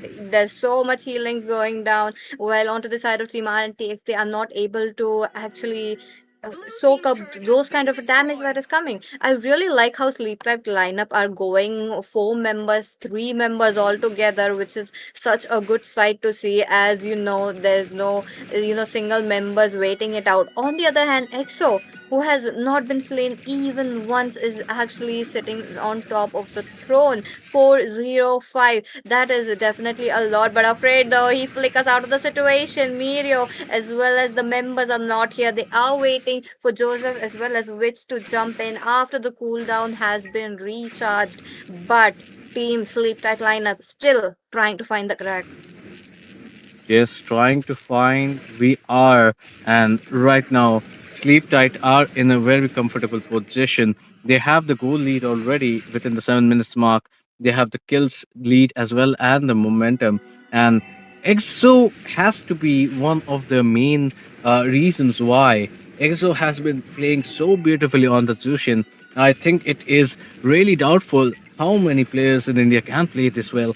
And Afraid is literally not having the best of his times trying to disturb the farm of Johan because his own team is getting invaded more times than not. But look at that. One more action coming in. It is going to be 5 man of Sleep Tight who are, however, ready. The turtle is going to be an easy occasion at this point. This is going to be the second turtle going comfortably in the hands of Sleep Tight. And meanwhile, Joseph is once again running out of here. How many times has this guy been caught up? And Mirio is the one to fall once again. 0-3-1. He's definitely not having a lot of fun on that Teresla. Definitely, Johan. 2-1-7 really picking up the pace, which is a good sign for the side of Team Sleep Tight lineup as we move towards the mid game already. Almost closing down to 8 minutes of this game. Members are frantically trying to clear up this lane. There goes Aaron though, comes up with a knock-up trying to get off the Firaga armor as soon as possible. But EXO in a very safe position, which is such a good feast to see. But wait a minute. Anna jumps in with the bravest fight as flickers. That means the witch will be getting started. Unstoppable picked up Johan with the killing spree. Look at that. Members of Sleep Tight lineup are really not sleeping tonight. Oh, wait, you might have crossed the line. It is gonna be EXO once again picking him out and dropping him. It is a miserable situation. How did you escape that, EXO? That's not possible. Joseph literally using the Obi Shadow kill and the Quad Shadow. Still not enough to get the end of EXO. This guy is playing out of his mind. And maybe everything is working in his favor at this point. But Aaron, he has to be a little bit careful. He is the goal leader, of course, and he has died twice. And this time around, it is kind of a drought season for RNTX. They are not getting any goals. They are not getting any objectives. And definitely, this is going to be a really big factor for the goal lead situation. Definitely, let's see around what are they going to do. Sleep Tight lineup really on a very good. They goes Afraid though. They picked him up. He flickers out, but no, Joseph would be the one falling down. 1-2-1 being the score, and right before the Lord has been spawned. Now that is definitely a big W for the side of Sleep Tight lineup. But wait a minute, there goes Mirio though. He has to flicker out. That's a lot of resources being used out. So I do believe members of Team Sleep Tight lineup will be trying to go in for a bit of a terrace. Wait a minute, EXO looking not good, but does have the Sky Piercer, I do believe, to take down that. But Beelzebub will be picking that up. No, this is just plain members one by one falling down. Look at them. There's a chase for Afraid, but the half of the members of Sleep Tight lineup are not quite interested. You know what's gonna happen to Afraid. I mean, definitely so. And Afraid just fell, Aaron just fell with him. And it is kind of a situation where you think about what are the possibilities of your comeback, because it's a 10k goal lead within the first 10 minutes of the game, guys. Not even kidding. Joseph with the fastest hands, he is having a troublesome moment to survive. And the whole team is just in disarray. Look at that Tsunami Slam once again landing, and it might be the end of Mirio. The tankiest player on your team just gets busted down right before the Lord crashes into your mid turret. It's a blessing in disguise that the blessings of the turret were still able, because that Lord would have straight marched down, and there's almost nothing which RNTX can do considering the current goal deficit situation. Agreed, but look at the Kalia though. There's a lot of knockups as well as a lot of pickups from Zushin as the Kalia. Look at them, they are not stopping. They are going for more. Johan picks up the turret. Now they are targeting the crystal. Will they be able to get it flickering in? That would be the usual. The Xborg. Wait a minute, the minions are dropping in. There's quite a few, but no. Shut down on EXO. This means this is the sign for Sleep Tight lineup to back off. But no, Skull as well as Anna try to go in, but no, that's a death for that. Johan is all alone along with Beelzebub trying to deal that damage. Mirio! No way, no way. He does get melted down so easily just by two members. Yeah, it's still a 3-for-1 situation. And how do you actually get into that position when you are 10k gold in ahead? This is definitely Sleep Tight who just threw it away. I mean, you do have such a great gold advantage. Why do you need to force it? You can wait for the Lord and you can end it when it's timed. But right now, this is the reason why RNTX are in a position to change the momentum, shift their gears, but it is still a goal lead which they have to think about. So definitely they have to be very cautious about their engages and what comes next. And right now it is going to be Joseph who is just going to try to go in, just as I said that they need to be cautious about their chances. Joseph just goes in recklessly into the red buff and just commits homicide at this point. But yeah, that is going to be the situation where the things are going to be. So once again, how confident is this guy on this Zushin? He is literally using the Zushin like no other, and it is a four-man defense coming in. It is going to be minions from right, left, and center. Can they actually get the kill? Is the question. No, they are not able to finish it off. There is still a lot of defense on their parts, but one last minion wave is coming in. Joseph is here for the rescue. He's going to use. No! Before he can even use the Omi Shadow kill, he just gets obliterated, evaporated, destroyed. And this is looking like game number 2 has gone with a massive thumping victory to Sleep Tight and their massive statement going in once again. The first game is always the fashion to lose, but second game, oh my lord, this was something, Pichi. Definitely. What a game that Sleep Title lineup has given us. They did make sure to take the advantage of picking the Zushin. They know RNTX will be going for that full fighter lineup, and they really abused that Zushin really. And did you see the synergy between the Zushin as well as the Kalia? Kalia jumps in, Zushin picks it up. So that means there's a double knockup going on, and that is the reason why Joseph couldn't get out of the way even though there wasn't shadows right into the land of dawn. That is just crazy synergy that we have seen just tonight. But what about the MVP? I do want to see, making some guesses. Audience, you can also make your guesses. I do would love to see what are your guesses. Ruj, you should go ahead first. What are your guesses? Who's going to be the MVP? Is it going to be the Zushin, the Kalia? I mean, I do not know if the MVP will be done justice to, but then again, I would definitely think that it is going to be EXO on that MVP. I mean, there's nobody who played such a great Zushin for a lot of time. I mean, definitely, yeah, this is something which I think a particular caster will be simping upon because that Zushin gameplay was worth it. But yeah, what a gameplay and what a performance coming in from EXO and team. I mean, Skull is equally very important in those team fights because he was the first frontline who was doing all the hard work. But yeah, this is going to be the MVP screen which is going to come in, and just wonder a bit about the situation. But yeah, Peachy, when it comes to the analysis, why do you think RNTX had such a hard time facing Sleep Tight this time? This all goes to the Zushin. I do believe Kalia does have a part right there, but the Zushin really, that they have a melee ranged hero, so they just made sure that the Zushin will be the one. But yep, here we are. You're right about that, Roots. EXO will be the one picking up that MVP. Look at that 95% kill participation. That is crazy. 11, 1, Insane. 10. Angel numbers everywhere. Insane. I mean, 95 kill participation. It's as good as you're playing Brawl and you just never die. Well, that's irony because he actually never died. And that is the specialty of EXO. I mean, there are very few people who can do this at this point, at this meta, in this particular stage, because this is not an anyway team you're playing. You're playing one of the best teams, arguably the best team in India.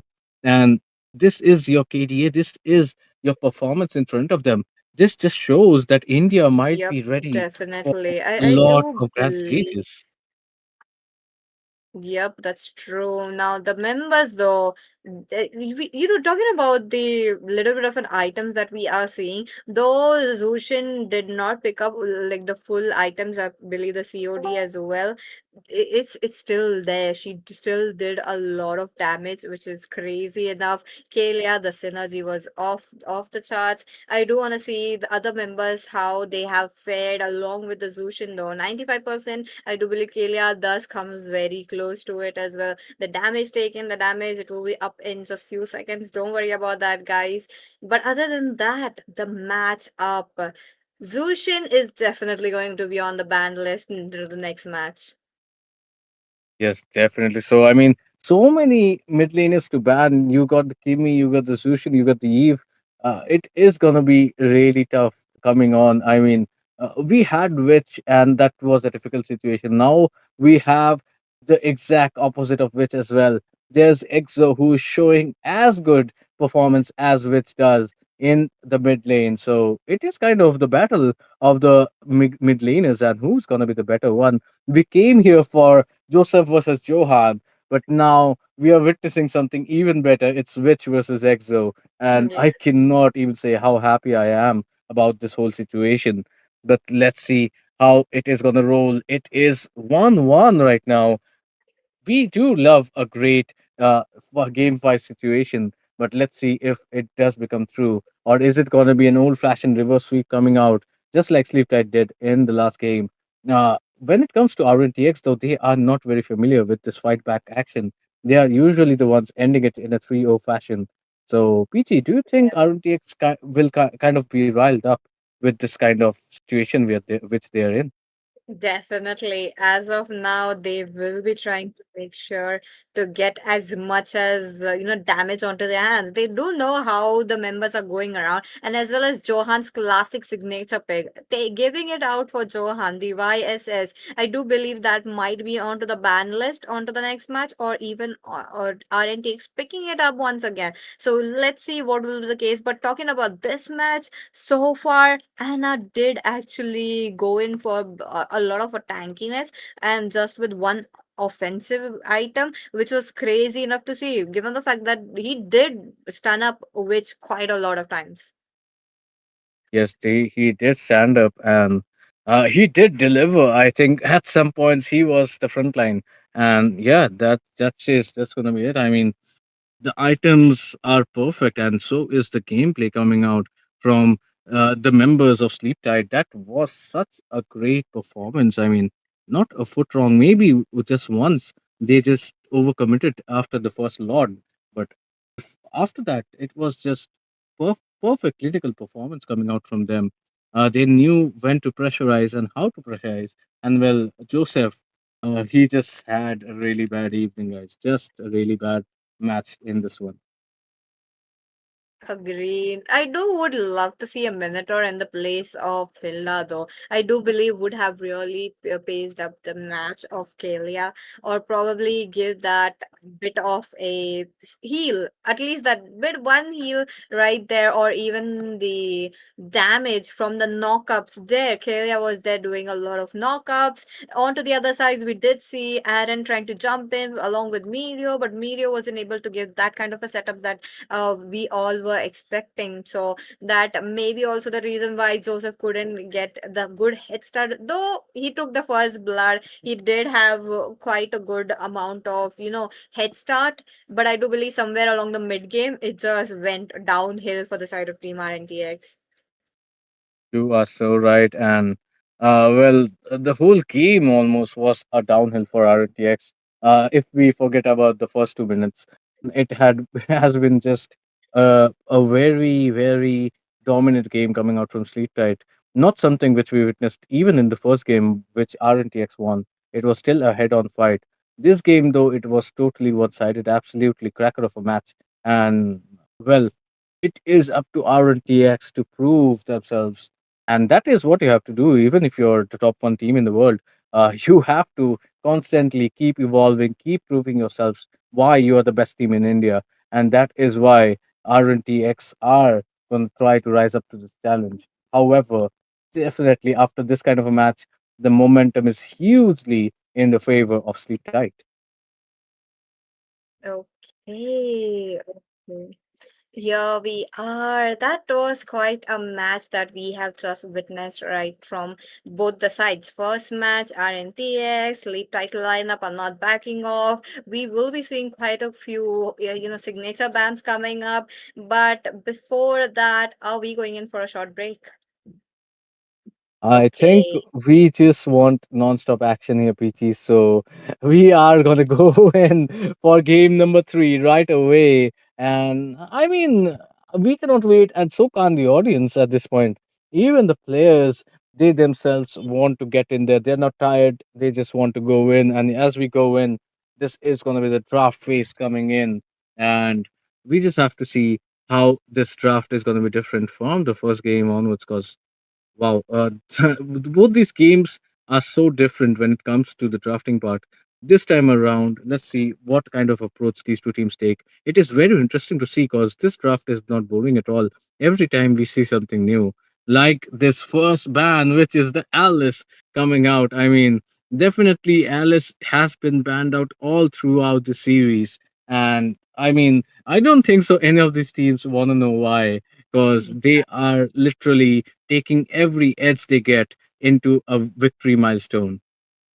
Agreed. Look at that. Johan signature hero YSS will be banned off as well. I do believe the Eve, the Sushin, or even the Kimmy might be looking at least two of those three heroes getting banned. But with that, we did get Eve getting banned. That is okay. A good ban in my opinion, given the fact that does have a big amount of poke damage. So you have to get it out, or you have to pick up the Valentina, which is not quite viable though how the fighter meta is coming around. So possibly we might be looking at more fighter bans. But what about the Grok though? I haven't seen the Grok being in the action or being on the ban list.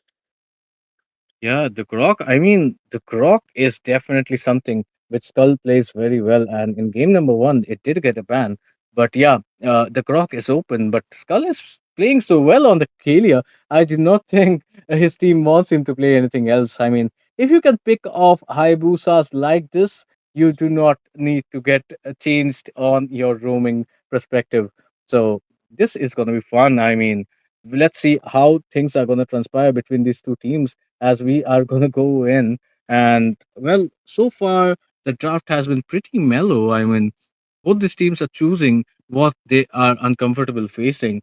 Definitely the respect ban coming in. Exos Zushin has to go out if you have even a slight chance of winning this one. You cannot have somebody with this amount of confidence playing against you. But hey, let's go with the Baxia and the Eve as well. Another hero which Exo plays very well, but he does know that Witch is not to be underestimated. And game number one was just an example. If you underestimate your opponents, what can happen? But Peachy, here we go. Your favorite Grok has just been banned. What are your predictions on the last ban as well as the first two picks coming in? First picks. Now, I do want to see the Kimmy getting picked up despite all the mages that we might be looking at. Very good lane clearance, very good damage. But the only cons is you have to position yourself very safely. You're the EXP laner of your enemy, as well as the members of the mage from your enemy is gonna be on you every single time. And as expected, team sleep tight lineup did went off for Kimmy, which is a good sign. They will be having a bit of a lane clearance on their side. But what about team RNTX? What are they going to counter this off? Is it going to be some unconventional pick, or is it going to be some kind of a mage pick that we are yet to see? Maybe the Lunox would work really well. I mean, the Witch does play a really good Lunox, Yes. and he can pick it up. I mean, he can try. I mean, he has been really successful in game number one, trying it out. But this is gonna be the Kimmy, which is currently in the hands of EXO, and if he plays a Kimmy just like he played his previous two mages, it is gonna be make life really difficult. But to counter that, I think. RNTX are going for the same strategy they gave in game number one. They're going to prioritize the Gato and the Lapu, and maybe they're gonna go in with another fighter as well. Maybe it is gonna be the Yuzong once again in the hands of Mirio, which is gonna be triple trouble for EXO right here. But let's see how they are gonna counter it. Yes, let's go once again. It is gonna be the Bog as well as the Kalia picked in. I think it is kind of a bad thing to actually give Skull that Kalia right now, and even the Borg to Misery. Now again, it did work out on the last game, so why not pick it up and actually cause chaos into the land of Dawn? But at the same time, a team RNTX really switched up their style though. They picked up a Gatotkacha, and now you do see the Gatotkacha having to stay into the back lines, possibly jumping with the AOG or be into the front lines, soaking up the damage. Now, if he's gonna be soaking up the damage, the Vengeance will be such a good addition. But if not, I do believe the revitalize would help him out. But there comes the witch though with the Valentina, such an unexpected pick once again. Though they want to have a good amount of CCs and knockups, I do believe Valentina can go for the Kalia's ult as much as possible.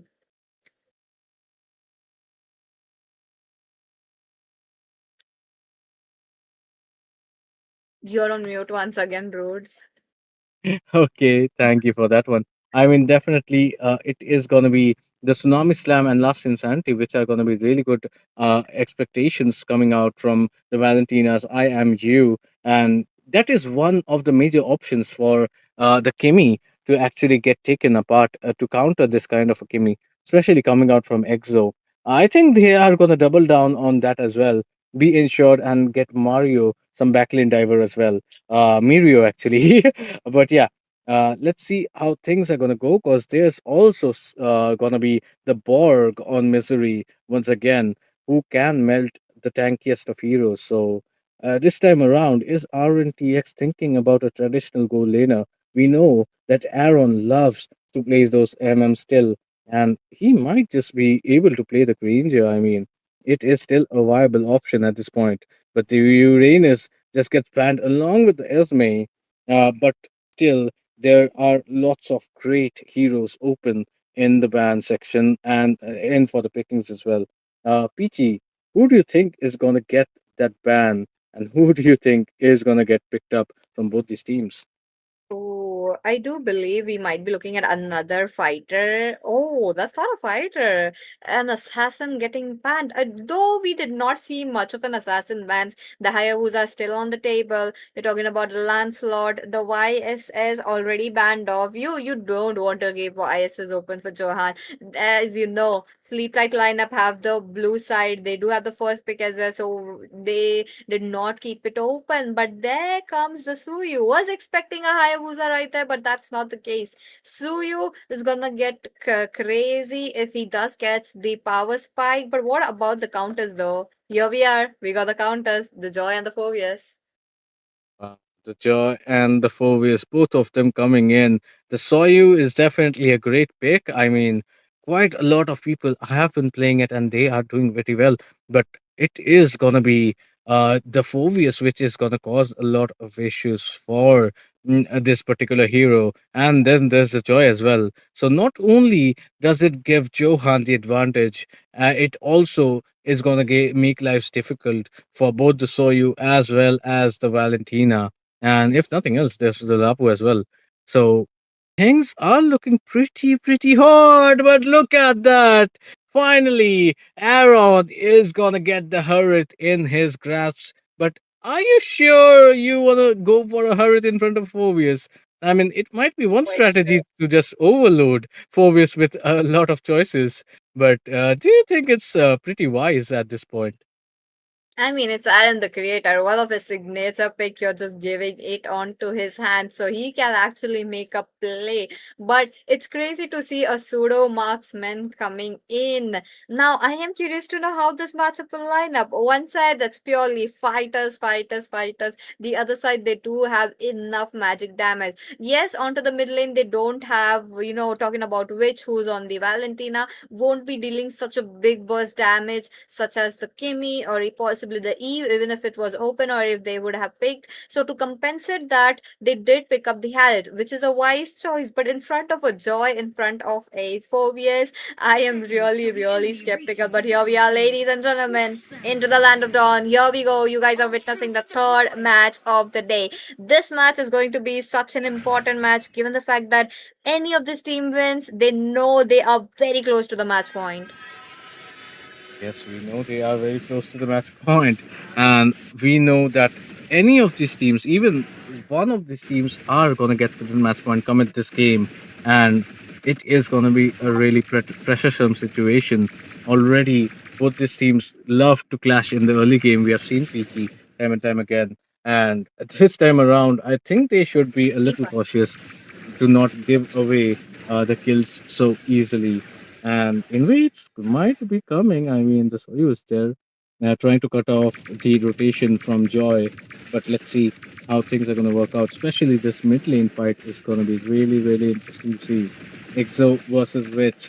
One who has the legacy. He's the legend, but Exo is young blood. And will he get first blood is the question. He is going to just coolly, calmly get out of there with the flicker.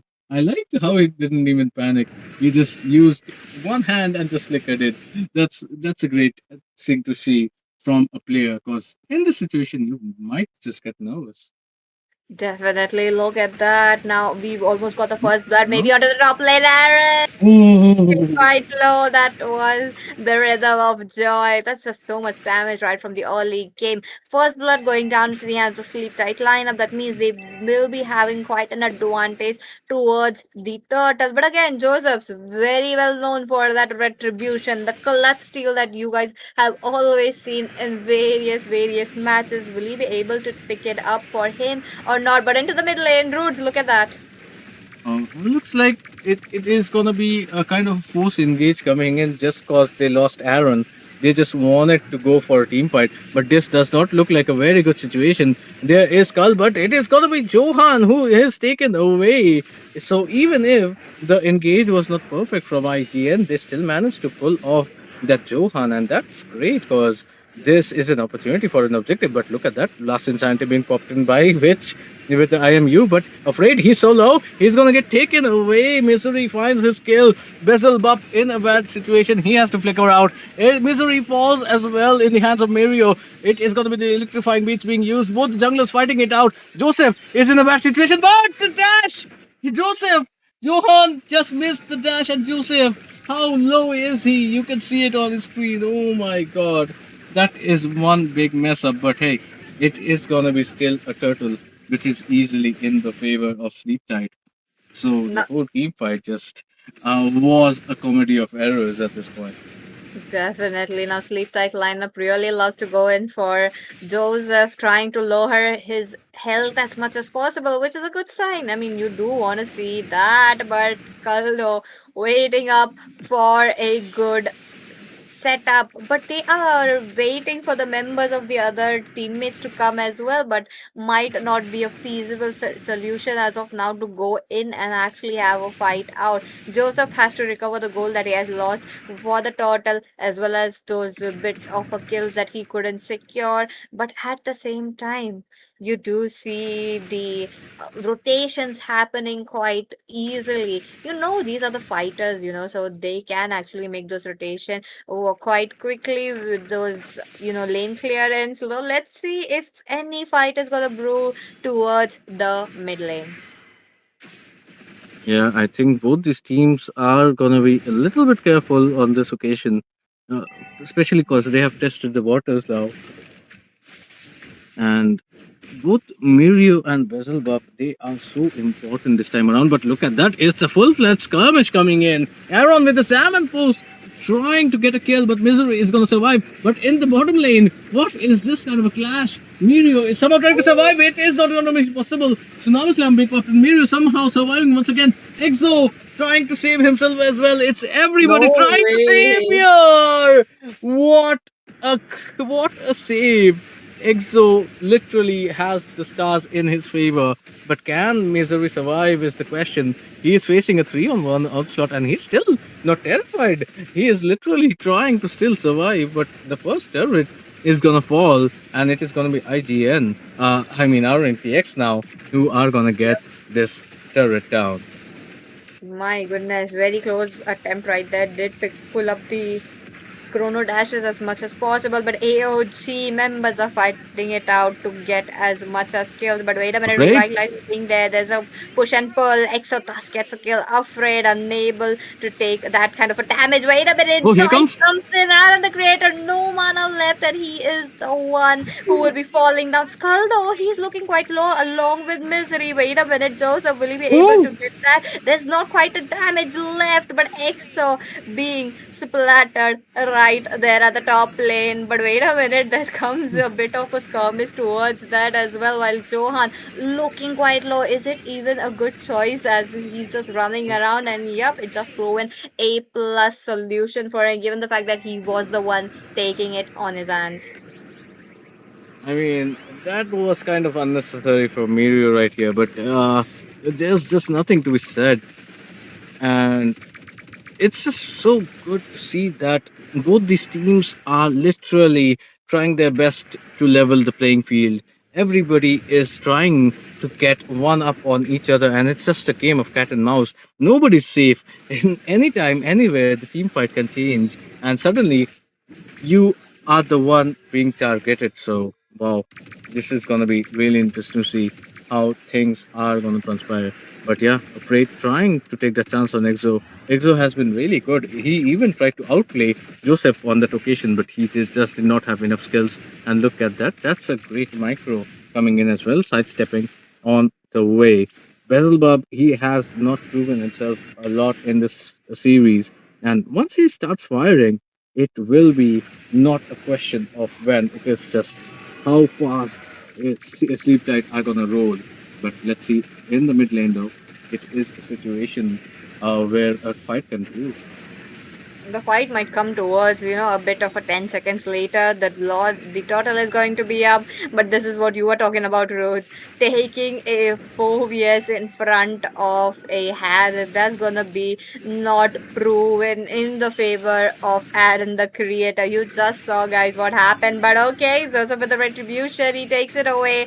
Joy was just a second away, but here you go. Johan jumps in, tries to go to the back lanes, but unable to reach Aaron at this point. The lasting insanity pops in for Johan. He gets stunned up and he gets the damage from which onto the back lanes. There's members falling down. You're talking about Sleep Tight lineup losing one by one. That's a 3v5 situation while Joseph picks up the killing spree.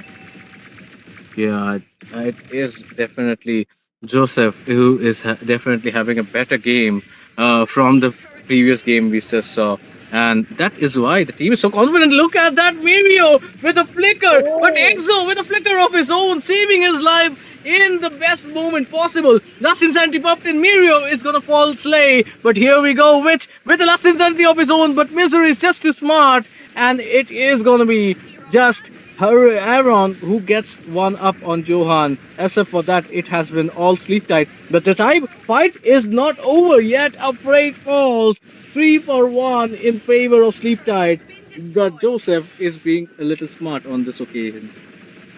Let's see on the scoreboard. Sleep Title lineup do have one lead, but not the goal lead, which is quite surprising to see. Definitely, because they do have the kill lead onto their hands. I would love to see the itemization though. Aaron the creator is really having problems with his mana. So did he pick up something to manage it? No, the magic boots. Not the magic, the CD boots will be the one right here. So it's going to be a little bit of a problem. Though he's coming back and forth towards the base and the mid lane. Let's see how the team fight comes up. Kalia, what a good ping on to the Suyu. Suyu does get stunned up quite a bit. There comes the lasting insanity. Two lasting insanity into the one land of Dawn. You're talking about Valentina as well as the Xborg at the same time. But who is the winner, who was the copycat, thus managed to get it up now.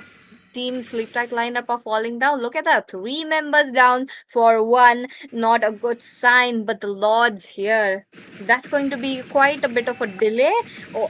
But what do you think, Rose? Who has that, upper hand while talking about the retribution? I mean, if we talk about levels, Johan is on level 12, while it is going to be Joseph who's on level 14.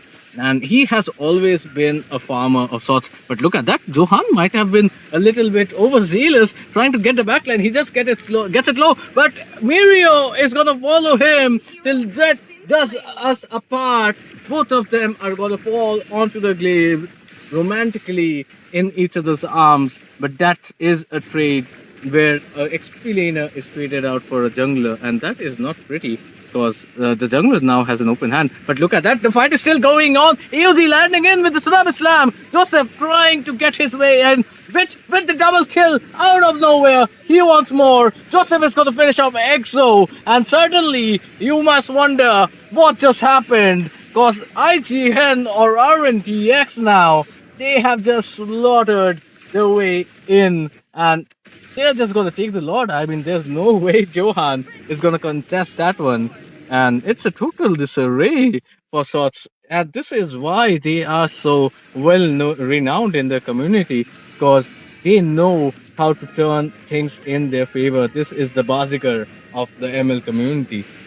Definitely look at them pushing down the turrets as much as possible. They know they have the chance of the minions. Wait a minute, Joseph thus gets pulled in the turret, but no, he is trying to survive without from the clustering insanity, unable to do so. He will be losing his life. Though the Lord is coming at this right moment, right from the top lane, members of Team RNTX have to make quick decisions of what they have to do. They have to take down two turrets as much as possible, possibly the mid as well as the top, and it will be working out in their favor. But onto the side of Team Sleep Right lineup, they do have enough damage. Look at EXO trying to deal as quite as damage, but wait a minute, who is all farmed up. Lasting Insanity already copied out. Look at him.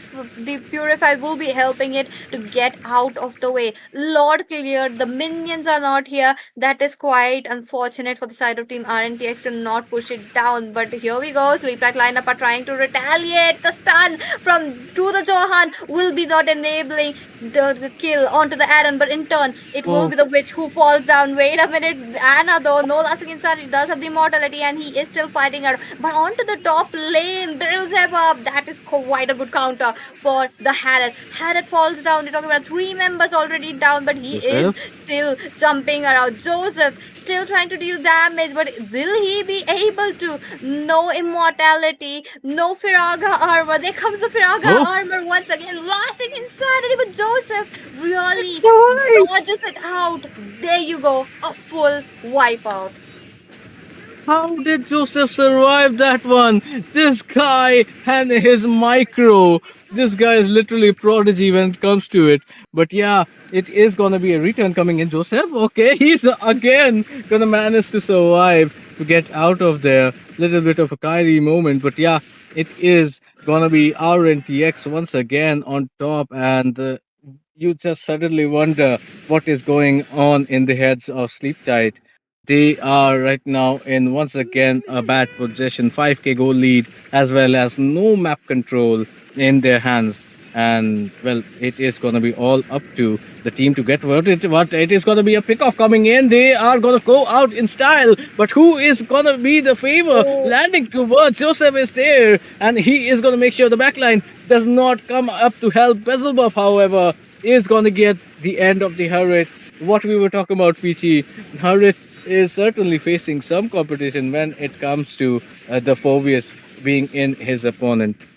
Definitely, you're talking about how he is soaking up the turret damage as well. That was quite unfortunate to see right before the Lord has been spawned. Now, you're talking about the second Lord of this match, while Team RNTX has really protected their structures very well. Even if they don't get it, they still have another chance to actually protect it. But here you go, members are falling in. Beelzebub onto the back lanes, trying to target down Joseph as much as possible. But no, it will be the Valentina Witch who takes it up. Mirio doing the same. towards the backlines of Team Sleep Tight lineup. Will he be successful now? He is still waiting it up, but no. Lasting insanity from No? both the sides. Joseph picks up the Lord. That means Team RNTX do have chance from the top lane to push it up. Wait a Wait, minute. Oh, what? he is confident What? enough to take down EXO, but he moves away, out of the way. Another flicker pot by Misery this time. Johan is all alive. The members still needs quite a few seconds. What will they do?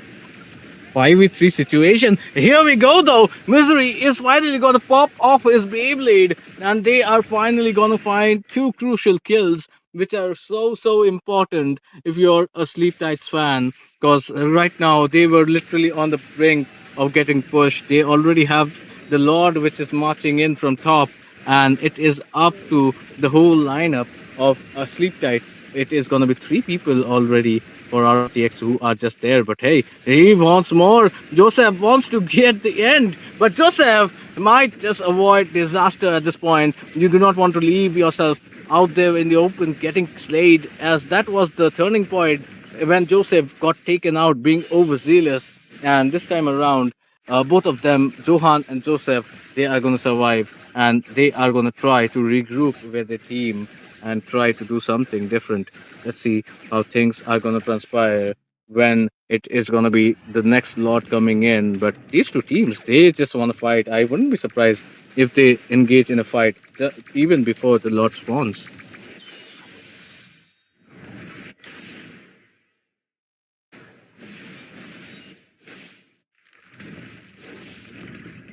But yeah, action is still awaited. This goal lead is slowly but surely not going to be a factor anymore, as both these teams are kind of getting for the full build here. Here we go. The AOG is not going to be avoided. EXO is in the middle of everything, but he still somehow evades the situation, and it is going to be a fight coming in, which gets the better of the Phobius. Now it is the time for Aaron to strike. Joseph is there as well. 3v5 is the situation. Two people fall already for Sleep Tight, and it is gonna be a really big disaster if this Tsunami Slam does not affect. Yes, it is gonna be Joseph who is gonna pick out Exo, which means there's no wave clear left. And look at Aaron, he's just focusing the turret, and the minions are coming in. Definitely the luck is not in the favor of Sleep Tight no more. RNTX are gonna get the second game of this best of five. It is match point, and one more game will surely mark their presence in the grand finale. What a game! What a scenario we just witnessed. Yeah, and I mean, Yep, uh, and I'm back. I'm so sorry about that. welcome back, Peachy, as well. But yeah, Peachy. So that was the whole game. I basically RNTX just got in, and it was just an underestimation once again from the side of Team Sleep Tight to throw it off in a pursuit of trying to get the better of them. They did not need to actually take the team fight. The Lord was way ahead on the timer. There was still time for them to regroup, but they just took it, and they did not even have the inhibitor turrets to support if they fell off, and that's exactly what happened. Two people fell off, and it was just a 5v3 defense, which never really worked in their favor. Definitely. That there was a lot of pressure right there onto the last few moments. You did see how members of Team RNTX just wanted to push in the minions. They know they could do it while Joseph's just dodging around all the damage from the Kimi. Now Kimi was the one who could deal continuous damage other than the members who are providing large amount of CCs. They are the ones who are not dealing the damage. So again, you are talking about how everything was put on Kimi, and Kimi really tried his best, but that was just not enough. Despite having so much counters to the other team, to Aaron especially, you did see the Phobius marking down the Harith as much as possible, and you know what was the the result. With that, what a match though! This means Team RNTX are one step closer towards the match point. Yes, it is. The match point game is here, and RNTX are just steps away. one more game away from reaching the holy grand finals tomorrow at the ESFI Presents National Grind, a national level tournament where the best of the best have competed. And right now, it is Sleep Tight who are facing the best of the best. And it is going to be the real challenge to prove themselves. But here we go, Peachy. Any guesses on the MVP?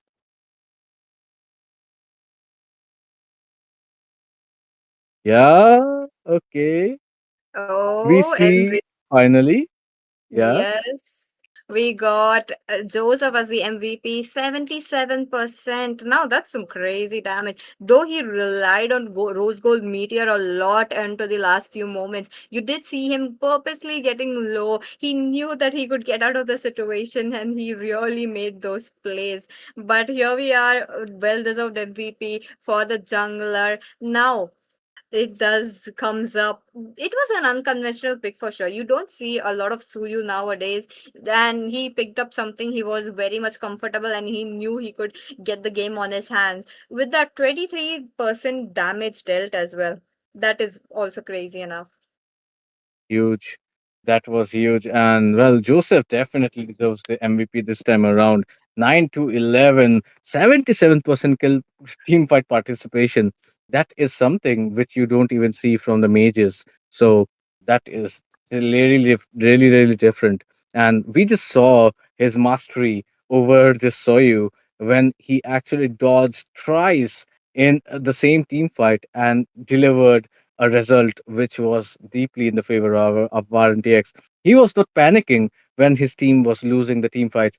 He was subtly just removing lanes from one side to the other. That is why this kid is called the prodigy. He is called the future of Indian Mobile Legends, and he is showing once again. There were a little bit of hiccups on the line when he came back and when he joined RNTX. But now, Peachy, I think there are doubts which are disappearing with the powers of this guy.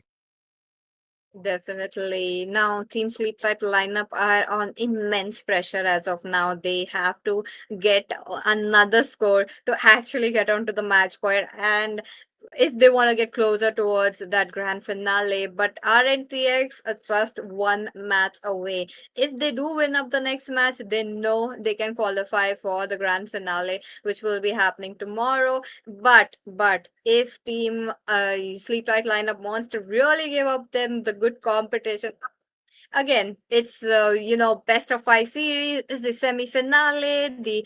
The height of competition should be up high as how they are performing. With that, here we go, the itemization. This would be such a great one, given the fact that Afraid was really the one tanking up and healing them. This time around, they really made sure to take up heal so that they could get get in line with Kalea this time. That definitely is true. And this time around, Afraid actually did way better against the Kalea. In fact, Skull's Kalea actually fell off because the re engages were there from the side of RNTX. There was Afraid with the AOG. There was even Joseph and Mirio who just marked down the back line. And well, if nothing else, there was Witch, who was always the trump card up the sleeves of Team RNTX. He always came in with this enormous slam or the last insanity. And if nothing else, he even had the infrastructure from Kimi coming in. So this time around, RNTX definitely had the number for Sleep Tight. They marked EXO, kept him mum.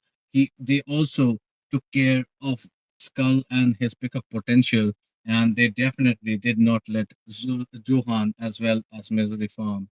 So that is exactly how you actually come back in a best of five series. You involve, you get into the rhythm, you reinvent, and you understand why you're losing, and you make perfect decisions to not make that a future possibility.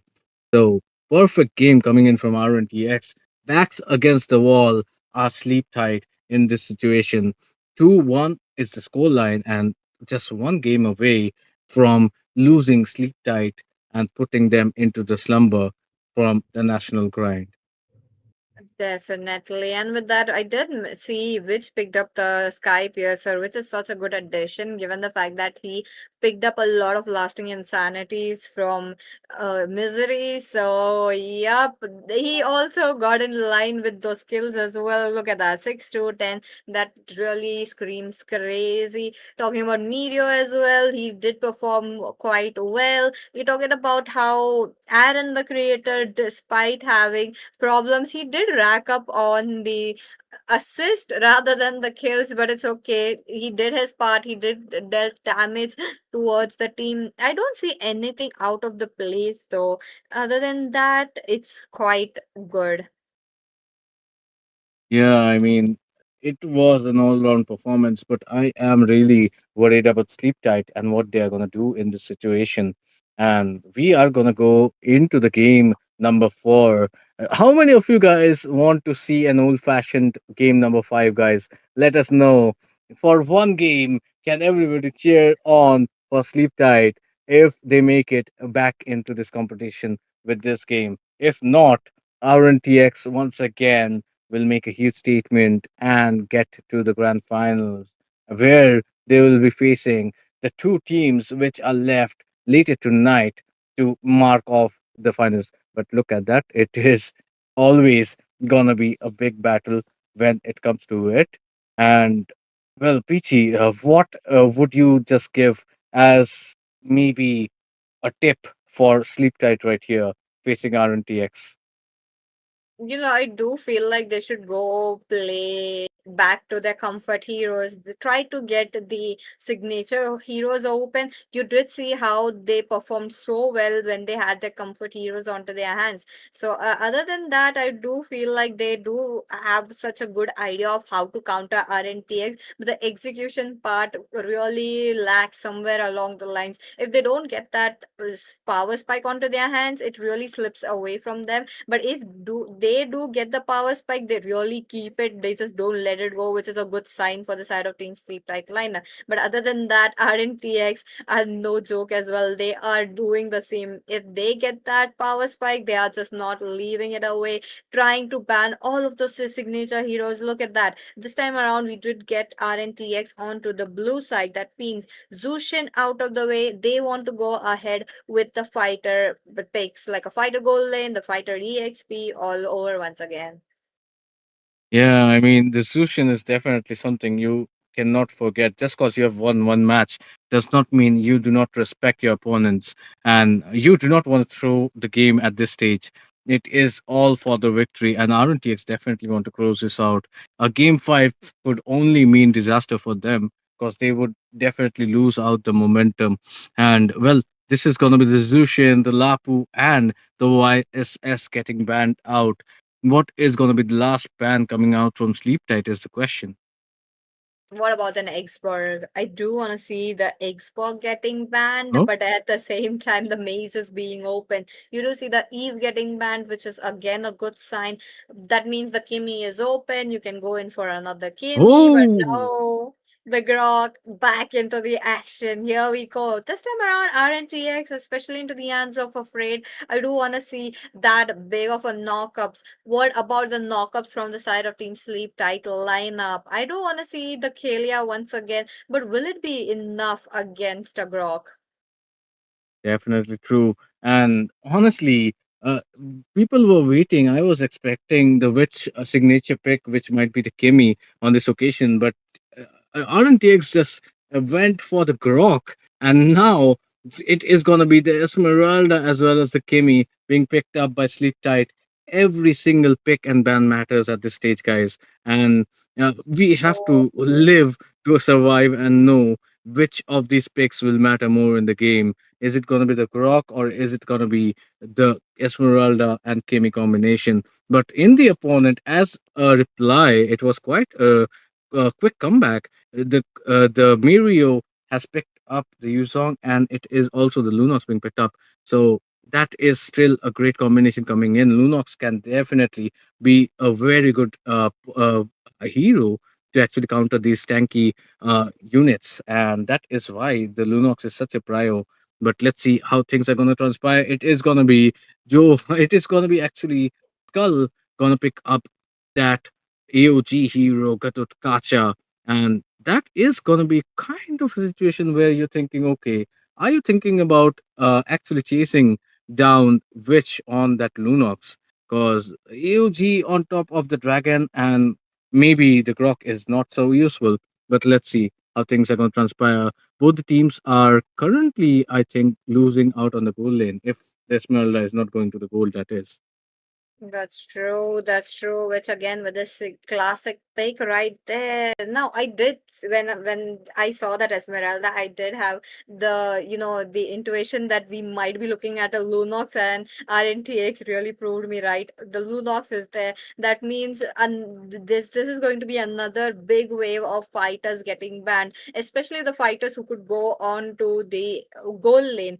I do believe the Lapu Lapu is, yep, the Lapu Lapu is done. The CC is there. You might be Uranus as well. But again, the joy this time, Johan's joy did really racked up a lot of chaos into the land of Dawn. But I don't believe it was ban worthy. But again, it's their comfort. It's their moment of where it's just a match point, just one match away. So I do believe banning it up works very well onto their hands. But onto the side of Team Sleep Tight lineup, they have to ban one more. Roots, what are your prediction?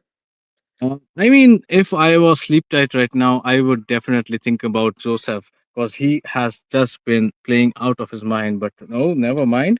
It is going to be the Borg which is getting taken out. I mean, there's already the Lunox. You do not want the Borg to melt your front lane. And right now, it's just a competition about who has the better survival. And this is going to be very useful if you can ban out that Borg. But let's see who the last band is going to be from the side of RNTX. I would expect something like the Lancelot or the Hayabusa, I was going to say, but the Yes. Lance is going to be the band coming in. So Johan has to play maybe the Joy once again, or is he going to choose something different? Because he has been marked in this particular draft. He can actually go in for the Suyu once again, or possibly pick up an Hayabusa. We might be looking at an Hayabusa versus a Suyu composition in this matchup. Uh, Maybe or maybe not, but at the same time, you don't have a lot of CC, especially you did how see into the match number two, where Sleep Tight lineup really went in for that Kalia, marking down Joseph. But this time around, oh, the marksman is back. Looks like that the Granger is there, and along to counter that Granger, Team RNTX also matches their energy. They got the Claude. Now that's such a surprise pick though. In this season so far, the season number one, I haven't seen Claude, but this is the first pick right here at the semi-finale. But along with that, such a crazy jungler. Wait, It's a crazy jungler though. on Both the both sides. sides! Yes. I mean, I was literally overjoyed when I finally saw a marksman after like maybe 3, 5 series in the Yes. background. I mean, finally the Claude versus the Granger, the OG marksman versus marksman fight. But hey, we are in for a double treat. It is gonna be two junglers which were never picked so far in the series making their debuts.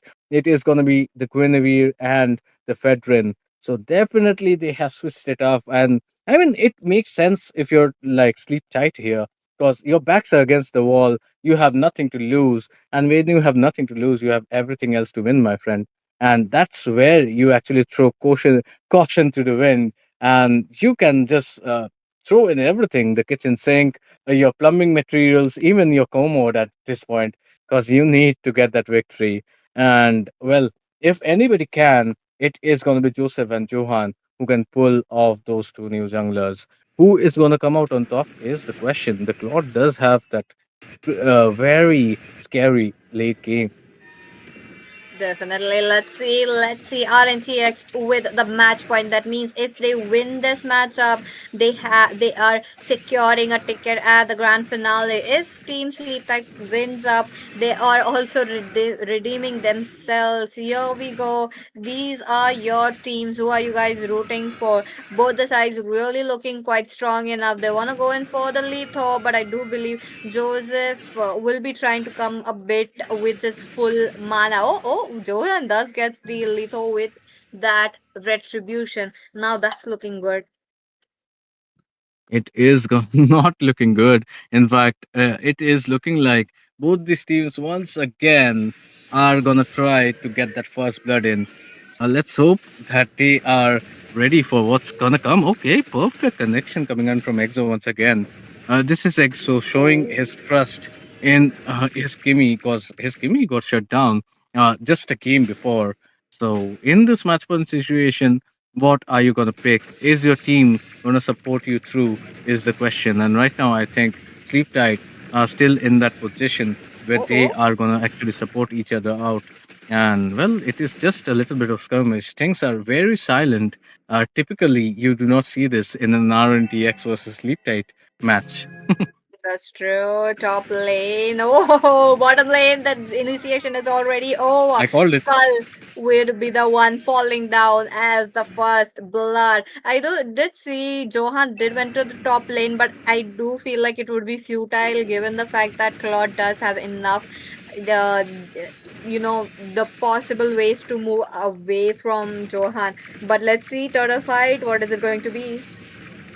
Who is it going to be on top is the question. There is, of course, Miria on that Yuzong trying to zone well. Turtle is going Oh, to fall to Joseph, and it is going to be a clash coming in. Johan is going to lose his life, and it is going to be Joseph and company in the mid lane. All three of them solo. Ranger is going to have the time of their life picking it up, but which is going to follow it up? Misery falls. Aaron with the kill on Exo. Perfect bit of execution and perfect bit of relapse coming in from IGN. Not only did they secure the turtle, they also secured few valuable kills, which will take them a long way, especially in this match point game of theirs.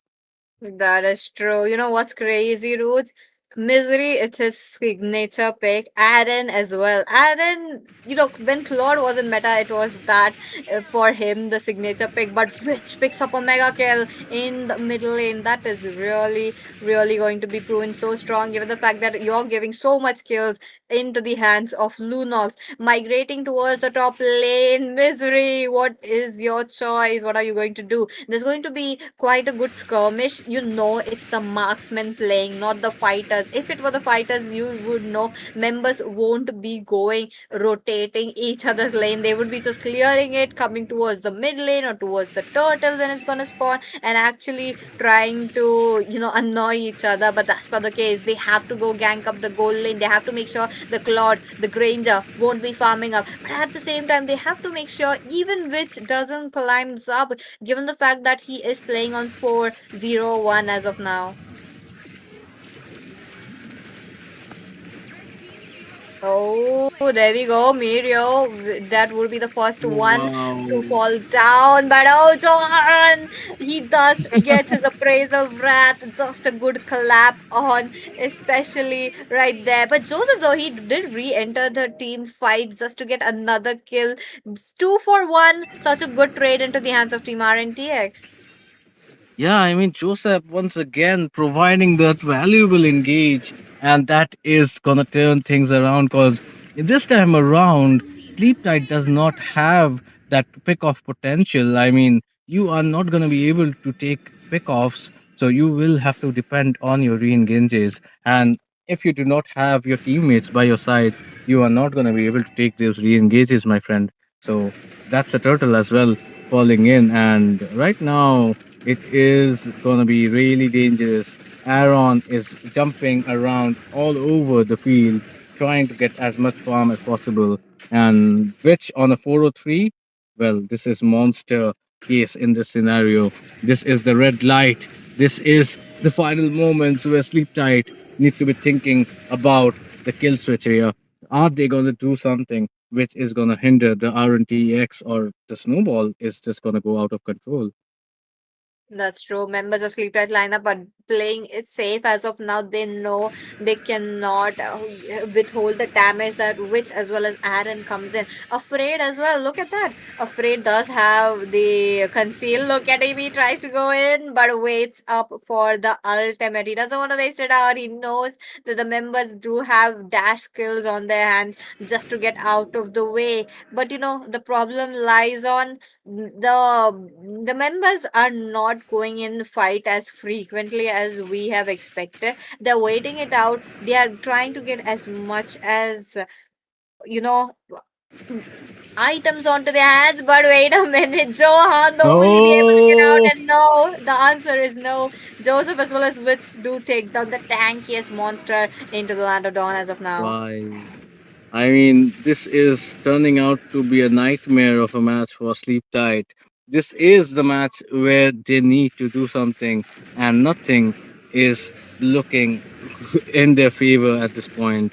Everybody in the team of RNTX is showing up, and well, the scoreline says it all. The goal difference, the kill difference, everything in the favor of RNTX. It is going to be up to the team of Sleep Tight to do something. EXO is there, and it is going to be Misery on the signature pick Granger as well. So there is a possibility of a comeback. Aaron already caught up in a situation. Five man. If five people cannot take out Aaron, it would have been a really questionable scenario. But hey, finally Aaron gets taken out, and it is going to be Mirio trying for the re-engage. Petrify combo landing in, but Anna's, what a beautiful timing of the flicker. He avoided the passive of Yuzong as well, and somehow it is going to be Afraid who's surviving. But for now, finally, some shines of life coming in for the team of Sleep Tight. Definitely, look at them. They are trying to go in as group formation as much as possible, which is a good sign. Now the only thing is they have to dodge the spatial migration as much as possible. Look at that, Joseph. Once again, he knows he can annoy them.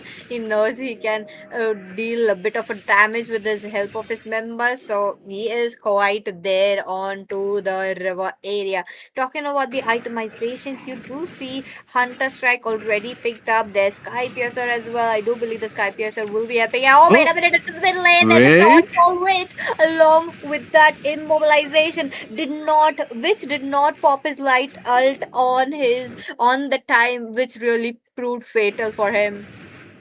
It actually did. And look at that Misery, the gold machine. He is definitely looking to stack his gold, while it is going to be Aaron who is trying to take out Bob. Is not successful in doing so. He's going to come out for more, but it is unfortunately not going to be his time. But look at that. It is going to be Afraid who is still trying to fight it out with Johan on that Fredrin right here. I'm just going to be curious about how good the veteran of Johan is going to be, because definitely Joseph with the Guinevere can make plays happen, and that is going Oh, to be a fight of their capabilities. But look at that mid lane, there is something cooking, but who good. is it cooked for and who gets cooked is the question.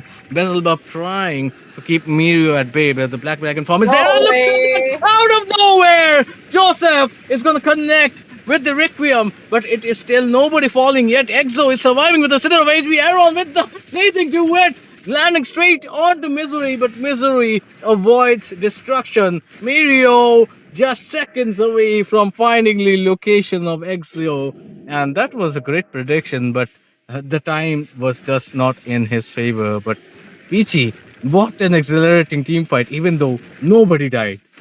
Definitely. I mean, Johan did use up his retribution on Afraid trying to take him down, which was, I thought it would be really costly for them. But Skull, though, pops in with the AOG. No initiation from his teammates. That means he has to wait it out. They are trying to go in for the Lord. There is no way for Johan to go towards the river area alone and try to take it down. This means they have to play on defense mode. They have to gear up on defense. Look at that. If they be able to pick up Witch once again, I think it would go very well onto their hands. But losing members, I don't think it's gonna work out onto their hands. As we see, we are back again with another pause.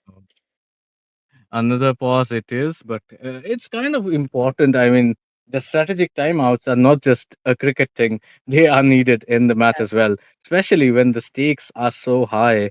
I mean, this is about life and death in this tournament, at least, and 2 lakh diamonds on the prize line. And would you not try to do your best if it was for the position of the grand finale? So that is why they are fighting it out. These 4 teams tonight you're going to see, they have all secured the top four spots. They're all gonna get some prizes, but they are not satisfied with just the top four spots position. They are looking for the top one in the Indian mobile legend scenario. This is what the fight is for, the best of five, and it is going to be a short pause before we begin. I think there is some technical difficulties as well, which the players have been facing. But yeah, Peachy, so far it is looking like a match RNTX could win. But who do you think, honestly, is going to take this one?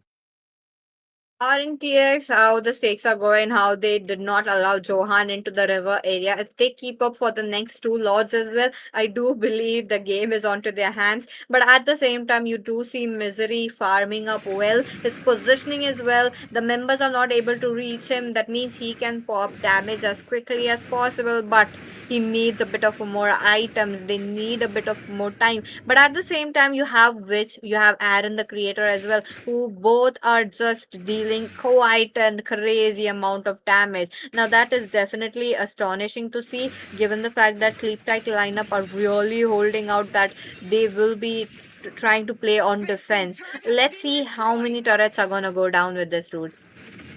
Yes, definitely. So they are trying to fight it out, but look at that. Lord is marching down top, and Aaron is quite overzealous to make things happen. RNTX want to close the hatchet, make the slumber nice and easy for Sleep Tight, but right now it is looking like they are gonna be trying to just take out the outside turrets and take it easy. Nobody wants to overstep their boundaries and result it in to a reverse collapse. But look at that once again. Joseph tried to create Oh. possibilities, but Fredrin is not the one to go for. Look at that while that's coming in. Todd with the blazing to it as well. Lands on nobody though. But Fredrin, Johan is in trouble, which is going to burst him down. It is going to be an AOC landing onto nobody. He is going to get slayed. Double kill coming out from Mario. All up to Misery and Exo. Both of the damage dealers alive. Flicker being burned from Misery. And okay, look at that. They're taking the fight on. But Joseph is still alive. And they are somehow, some way, going to defend themselves from what could have been an absolute tragedy if you're a Sleep Tights fan. Oh my god, they did lose up turrets though, especially the bottom lane inhibitor turret. I don't like how they did let the minions come in. But wait a minute, Joseph though, Meteor comes in for the rescue, but there comes a little bit of a knock up for Misery as well as X, so they are not stopping. You're talking about Afraid falling down into despair next onto the line. Joseph as well as Aaron, such 1 HP. What are they going to do? Which just jumps in, then that means they know they have to go in. But wait a minute, Skull. What is it going to be? Members are using the Cyclone Eye to go away. RNTX, they know they don't have a cooldown to actually go in for another defense. But wait a minute, going on the defense. Look at them. Mirio pops in the Black Dragon 4, tries to go into the back lanes, especially towards EXO as well as Misery. But Misery Witch. picks up Witch. There's Aaron falling down as well. Misery quite a bit late now. 5 members onto him. He knows he's gonna go down. Wow. A total change in momentum, change in pace, and change in the rhythm of the game. It is gonna be Sleep Tight who are now dictating the pace. They are calling the shots, and definitely RNTX have just collapsed on their own asses. Right now, it is all up for Sleep Tight to make it happen. Game 5 might just become a reality. Joseph once again surviving with a slither of HP, but Misery and company are knocking on the doors of RNTX. The Lord is there for their taking, and it is going to be a really doubtful situation if RNTX can do anything about it. But if anybody can, it is Joseph who is there. He has the mechanics, he has the prowess, but it is going to be actually the Lord fight, which is going to turn into a Lord dance. It is going to be interesting to see Peachy who gets out on top, and they might just be the winners. Definitely, right from the game number 1, we did see Joseph with this brilliant retribution. What is it going to be? Johan, who's also fighting for that. He does have these HP. Look at him going in for the taunts. He's looking 50% HP, but there comes a bit of a knock up from the Lord as well as Afraid as well. Afraid will be the first one to fall down. Monster kill from Misery. He tries to go in for more, but members are playing it really safe enough. Look at that, which has to go back, but no, Joseph marked down the wrong members. Anna as well as Claude. look at that. That's just so much damage. Wait a minute, there's Joseph as well as Beelzebub trying to take it down, but it's Lunox can melt it down. Wait a minute, the base looks quite open right from the mid lane. That means this is a green signal for Sleep Tight lineup to take down the Lord. Definitely a green signal coming in. What a team fight to have in the hands of Sleep Tide. They had somehow just managed to turn this around 360. And now RNTX are thinking, what did we do wrong? We were in the perfect position to drive this through. But now we are somehow trying to find where the accelerator is. And it is just Sleep Tight moving full steep ahead. I think so far Sleep Tight was sleeping well, but now they have woken up and finally chosen that this is the final moment. They have to take actions into their own hands. Once again, AOG coming in, but it is gonna be afraid who's pretty low. Requiem being popped up, but he is gonna get slain. Godlike coming out from Misery. Can he get another one? Is the question. Mirio in the midst of it all, making a double for Misery. And the Misery is on the faces of Team RNTX as they are about to face the Lord with a heap of minions. It is gonna be a defense for 3v5, and let's see if anything can be done of it. RNTX waiting to close out the hatchet. Yes, ladies and gentlemen, it is gonna be a game number 5 coming to you live after what has been a racket of a match. Are you not excited to witness Sleep Tight versus RNTX fighting it off for a game 5? 2-for-2 score. Both the teams are on the line. The sight is on for the grand finale. Both the teams really want that spot, but this is Mobile Legends 5v5. That means only one can secure that spot. So the 8 has stretched towards the game number 5. Both the teams really on par. Misery, they let Misery farm up. Did you just look at the score? He was almost at 8 to 9 kills with close to 1 death, and he's just going crazy in the Land of Dawn. Now that just means that the marksman lineup is really working for Sleep Tight lineup. But what about RNTX? It is not working for them. What are they gonna switch up on the match number 5?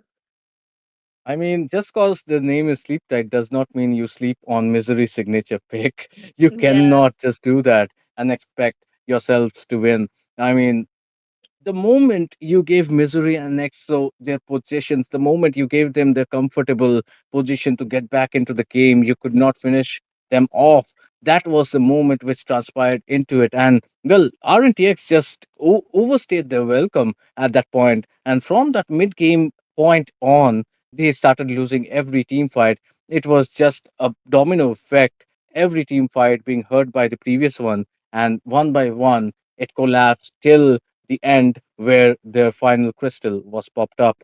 What a display coming in. I gotta give it to Sleep Tight right here for their valiant efforts. I mean, whether they make it to the grand finals from here or not, they just proved phenomenal in their efforts. I mean, sure enough, if you ask before a match, ask anybody, RNTX versus Sleep Tight, who do you think is going to win? Everybody would have voted for RNTX, but this is where I love the Indian Mobile Legends community. They are people who can potentially show you that we are still there for the best. And look at that. Who do you think who should have been the MVP if not this guy, Peachy?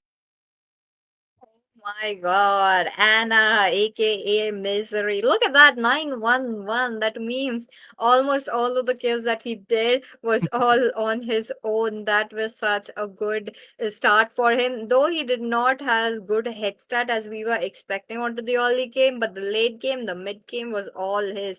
Damage taken 7%, but damage still dealt is just double of what damage taken was there. Crazy stats coming in from Misery this time, but the Sky Piercer though, it really helped him.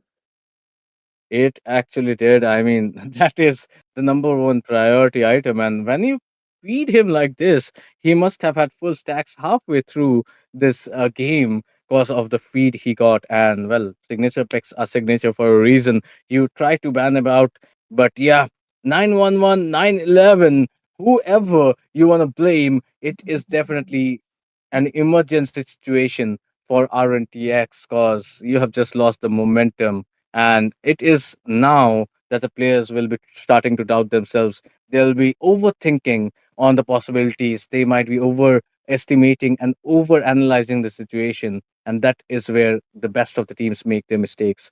So, well, RNTs are being tested to their limits, and that is what a valiant team Sleeptet is. I think they just deserve our respect at this point. Definitely. RNTX as well as Team Sleep Tight lineup both are on such a match point. Both of the teams really want that point. Both of the teams really looking a spot onto the grand final. Obviously, the hype is up. Obviously, we would love to know which team goes in for the first. And that this is not usual for RNTX. Right from the quarter finale, day number one, they have been the ones who gone in with a clean sweep, did every match on a clean sweep and just went home and just rested. But not today. The sleep title lineup, the real challenge is live here at the grand finale. So I am curious to see what is going to be. But before that, the stats of all the members will be up in just few seconds. Don't worry about that. But what do you think? The marksman strategy here, it did not work for RNTX. While team Sleep Tight lineup really forced it on, they are the ones who picked up the grains of us, in turn forcing RNTX to actually make the marksman play as well. Though it is a signature pick for both of those marksmen, only one could have performed, the other did not have such a great synergy with the team. Now, will Sleep Tight lineup force another marks, or are they gonna go for the fighter? I am really curious to know. I'm curious as well, but let's look at the items and why things were made a difference like it did. But yeah, definitely Sleep Tight are right now trying to make the best out of the situation. And RNTX, well, I was gonna call the Granger pick out maybe 2 games ago, but then again, it has to be in the perfect moment, and it has to be the misery special when it comes to it. And look at the itemizations all around, everybody trying to get it. There, of course, is the Granger with the Sky Piercer coming in, and it did help him out a lot. And the Sea Hellbirds are just as important. I mean, with the kind of sustained meta we are in, it is going to be always a matter of concern. Claude is going to go for the Malefic gun, and he did not go for any anti heal items. Was that a matter of concern here, Peachy? I do believe that might be the reason as well. He was dealing damage, he was waiting for his members to deal those damage, give up a good setup. But right from the late game, especially out during the Lords, Joseph did not, he revealed his position too much. I do believe he was playing around those bushes. He made sure to take advantage of it as much as possible. But during the late game, he did not do the same. So that was also another concern, that also enabled Aaron to not go in as frequently as you have seen right from the mid game to the early game. He had damage, of course. Look at his itemization. He did build his core items, which really gave that power spike, the damage boost to him. But in front of Misery, he was the one playing it too safe. Even Meteor couldn't reach him, and even if Meteor did reach him, he was trying to go for Exo rather than Misery, which was a little bit problematic as well. Yeah, and I think with that, we are gonna take a short break, a short breather before we can do something. I think the teams want a break or not. Let's just find out from the background team, and then we'll let you know about the situation. But yeah, definitely the series is pretty heated. I bet the players definitely want to cool themselves down because you do not make want to make a mistake in the heat of the moment. Definitely. Would love to see the emblems as well very soon enough. It will be up. Mm, Oh, I don't see anything bad in this team composition. Both the teams really played it out very well. Both the teams really went in for each other's throats, which was also another good thing to see. But yup, that's going to be 2 for 2. crazy. Both the teams on that match point. Now, match point. It was RNTX who was the first one to be on the match point. Now, sleep tight lineup. They don't want to go home on a lose as well as team RNTX as well. So, really would love to see how the matchup is gonna go. What about you, Rose? Are you excited? I am definitely excited, and honestly, I had so much of hopes on which this game. He was already 4-0-1 when it was just 4 minutes into the game, and he finished the game with a 5-3-6. So not a really impressive performance when it actually came out to it. And some would say Lunox is actually really better in the later phases of the game. So definitely there are some issues, and Exo and Misery definitely have been the reasons why Sleep Tight has been so successful. So even Bessel Buff has been really good. He had a shaky start to the series, but now he is proving to be one of the reasons why Sleep Tight is so famous and they are doing so well. Definitely. What a game. What a match. I do believe the players would be needing a bit of a strategy time as well. It also gives us a moment to just sit back and see what all they could do. So, with that, let's take a short break and we'll be right back after this. Don't go anywhere, and also do subscribe to the YouTube channel. Go into the Instagram as well. Do follow ESFI India and be updated with the match. Grand finale will be soon. Don't forget that. See you in just a quick moment. Shifting clouds flow through gallant youth pursue.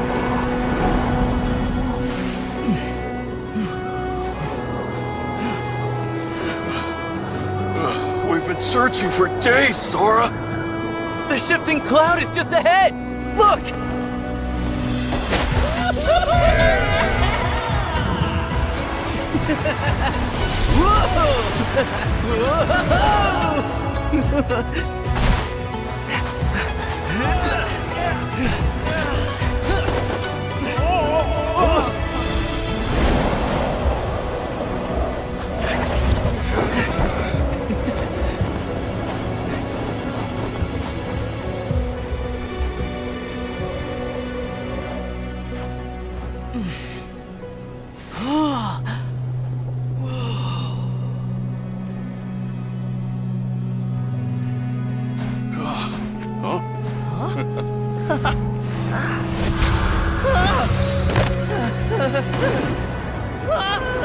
Oh, that's no cloud!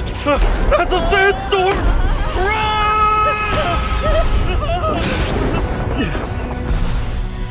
Thunder. I hear thunder.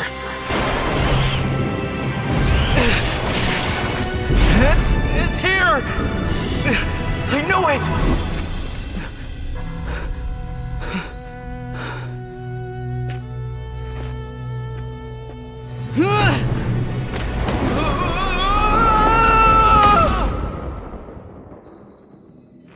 I believe in the clouds to shelter from the storm.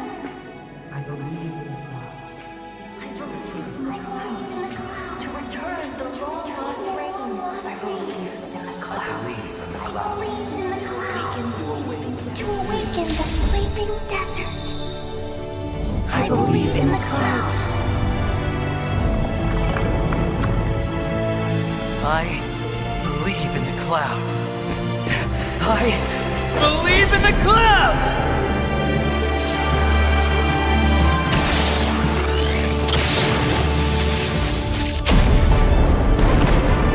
Wow! Hey!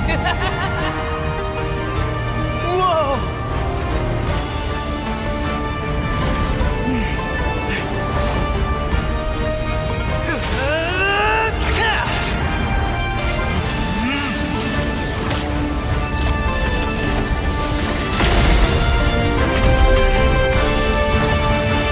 Shifting clouds flow through gallant youth pursue, bringing rainfall and thunder down.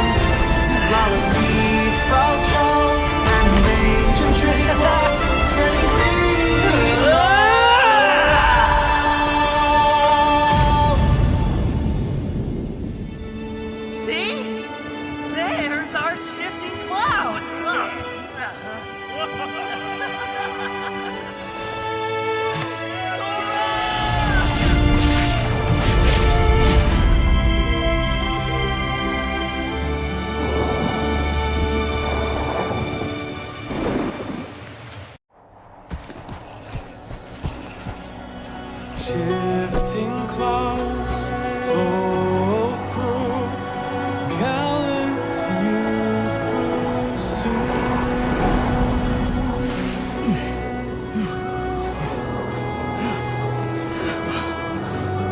We've been searching for days, Sora! The shifting cloud is just ahead! Look!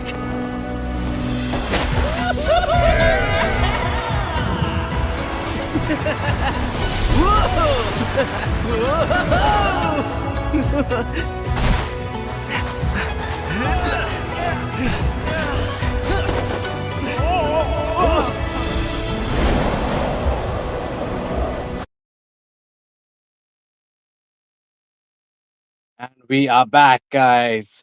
Game number 5, RNTX, Sleep Tight. Who is going to come out on top? Who is going to get that one coveted spot in the grand finale of the Esports Federation of India presents the National Grind? 2 lakh diamonds, massive prize pool on the line. Every team in India have tried their chances. The top teams have played their cards, and now it is just about time we figure out who our finalists for the Sunday tomorrow is going to be. Let's see how things are going to go. You guys are not just tuning in now. I hope you're not, because if you are, you just lost the chance to witness maybe one of the best series so far we have witnessed in this tournament, and it was a total back and forth competition. But Peachy, Definitely. what are we standing on right now? Match point. Both the sides immense pressure on their hands, on their head. Look at them. Both are fighting for the spot onto the grand finale. Both the members, both the teams do know they have to get the ticket anyhow. Now, there was a lot of comfort bands, there were a lot of comfort picks. Now, this time around, Team Sleep Tight lineup will be pushing the same strategy or not. I am curious to know. But other than that, will Team RNTX fall for that trap or not? That is also the question that Team RNTX have to answer. So far, the bans are started, the draft is here. We are looking at quite a few bans, such as the Bakshia, the Gatokacha, highly unexpected, though I was expecting such as the Lapu Lapu or even the Xborg as the first, or maybe even the Zushin. But this time around, I do have a feeling YSS will be open. That is going to be really true. The YSS, if open, that is something Joseph loves to play. Yeah. So let's hope and pray that it does not land in the hands of Joseph. If you are supporting RNTX, if you're supporting Sleep Tight, that is, the Zushin rightfully banned out, and it is going to be the Eve as well. Two of them have been almost permanent bans on this regard. Is the Bog gonna get banned out? Is the question. But at this point, Misery can play almost every hero so well. Yes. This guy, it's almost hard to find his kryptonite. Agree. Look at him. Did do such a wonderful performance onto that Granger. Right from the game number one, you have been seeing him trying to reach towards the backlines as much as possible. Game number four, he was all in the face of Team RNTX, dealing those damages. But this time around, what is it going to be? YS is banned. Crazy. This time around, it will be Team RNTX. They don't want to give the Johan the pick. This means the Lancelot is open. Johan can go in for the Lancelot, but no, that is not the case. Esmeralda worked for them. They are going in for the Esmeralda once again. Though there was a Lunox as their counter, they still make sure to actually not die, which was really crazy. So, yep, to get that counter, we got the Kimmy, the mid lanes here. But to actually go in to counter the Kimmy, what are we expecting from the side of Team Sleep Right lineup? I mean, it has been quite a really common pick to have the Katut Kacha get in. And Yes. then there's the Kale as well, which is left open. And that's Skull, who is playing for Sleep Tight. So unless RTX have lost cue of who the rumor of Sleep Tight is, they should definitely be trying to ban out the Kale in the second phase of the banning season, because that is going to be one threat which RTX needs to avoid. And I think the micro is definitely something we need to think about at this point. There are lots of possibilities which are going on. Currently, the FASA has just been opened up, and it is going to be taken by EXO. That is the debut coming in for EXO on that FASA, and the FASA itself being picked up in the last ultimate uh, match of the series, and the Grok on the hands of Skull as well. That is going to be a really, really dangerous early game coming out from Sleep Tight. How is RNTX going to think about the counters in this situation? Okay, okay. Interestingly enough, we are looking at three series of unexpected picks from the side of Team RNTX. A Hylos is here to make his debut as well into the semi-finale. Now, I do call this the unexpected pick because I wasn't expecting it. I was expecting something like possibly a Minotaur. I'm not sure why it's not being played by a lot of into the tournament, given the fact that he's such an amazing roamer. But it's okay. We are looking at how they need to slow down the heroes to make sure, or possibly Team RNTX wants to get the joy onto their hands. Maybe or maybe not. Let's just put that to the speculation list for now. But back to the bans. Granger out of the way. I don't think Team Sleep Tight lineup will be going to ban the marksman. Rather than the marksman, I do believe it's going to be the fighters. I mean, definitely true. With the FASA in the picture, I think a marksman would be a really risky choice, and and the Hylos is there as well, so it is going to be really hard to burst him down. That being said, the Claude is still a great option against the Hylos, so maybe Sleep Tight want to pick it up. Misery does play a mean Claude as well, but let's see. Maybe the game 5 match point game is something not to be gambled with a marksman. Maybe the fighters are right now the choice and the trust of most of these goal laners. But yeah, it depends on the team. The Lapu has already been picked up. The Esma is there as well. Both of them play the goal lane role. So chances are we might have our goal laners ready as well. But the Fedrin gets banned out. So that is something which Johan is going to get credit for, even though many would say Johannes Fredrin was not the very uh, best of his jungling spots. But then again, Team RNTX does think the Fredrin on the hands of Johan is going to make a difference. But this guy can play so many heroes so well. He has the Lancelot, he has the Haya as well. The Lancelot actually got banned by themselves. So are they going to pick up the Hayabusa is the question, because the Kimi is something they have to look out for. The joy. I'm waiting for a joy to be picked up by either of the sides. Such an amazing pick would have been, yeah. And as you predicted, yes, the Hayabusa will be banned off. That means quite a few assassins have been banned off. Both the sides have to go in for the comfort junglers. So let's see what is it going to be. Another debut of a Suyu, or maybe Oh, possibly the Joy. Let's see. But before that, oh, we got the CC. CC on to the goal lane. That means yeah. RNTX wants to play the fighter meta, while Team Sleep Tight lineup has to still think, do they deploy the marksman or not? Yeah, I mean, the CC might have just been picked up as a reflex because you just picked up the high loss and you don't want it to be countered by the CC. But the question still remains, the only two assassin junglers left are the Soyu and the Joy. But just as I talk about it, it is going to be the Nolan who gets taken out. Sleep tight. Have you just created history, or have you just made history yourself? Because this might be a situation where it's too big of a gamble, but I like how Sleep Tight are playing it. They are really playing it risky. And well, they are young bloods. They do want to make an impact. And what better impact would it be than to play Nolan and to knock RNTX out of this fight? However, Joseph is going to pick his signature Joy. And well, very few players can play Joy as well as this guy Joseph does. It is going to be a challenge. The Nolan is not regarded as top of the meta when it comes to these assassin jungles, and it is going to be Misery, of course. I think who is going to follow it on the Borg. So How is it gonna go? Is the question. The Fasta is a new inductee. The Hylos as well as the CC is new to the series as well. So final game, and we are still seeing some fresh heroes, some new spotlights. And well, this is the draft, guys. The final game, the moment which you guys have been waiting for. One of these teams is gonna go home while the other is gonna climb up the ultimate ladder. One last chance for them to get that glory. Who is it gonna be? The best of five series is now irrelevant. 2-2 is the scoreline. It is just one and done. Whoever gets this one wins it all, and whoever loses it all apart.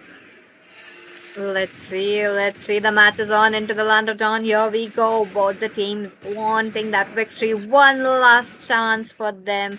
But in that matter, let's see who loses it all or who wins it all. Now, both the sides, they do have such amazing picks. This is the first time into the best of five I'm seeing two unexpected picks. One being the Hylos, the other being the Nolan. Nolan is such an forgotten jungler. Now, again, I have not seen that. N- Quite a long time, but here we are, another bit of a skirmish, not exactly a skirmish but just a fight for that.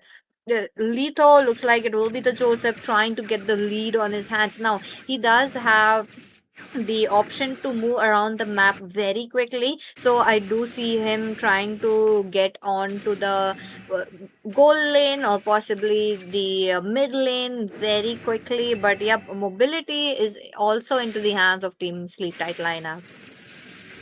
That is so true. And well, these two teams, I mean, now it's almost certain that they want to make the first impact. And look at that. Oh, That was something from Johan, almost getting the best of which, although Joseph on this time around was not really doing his best efforts. But yeah, both these teams love the first blood so much. I mean, it's kind of as if they want to secure the first blood more than they want to win the match. They are not going to play it slow. Meanwhile, Misery is having a hard time against Aaron on that goal lane CC. But look at that. Here comes the fracture. But it is not going to be able to secure the kill. Johan, although, will be tackled out by Afraid. The first turtle has spawned in, and it's an easy take for the likes of Joseph right here. But hey, Misery, oh, Misery!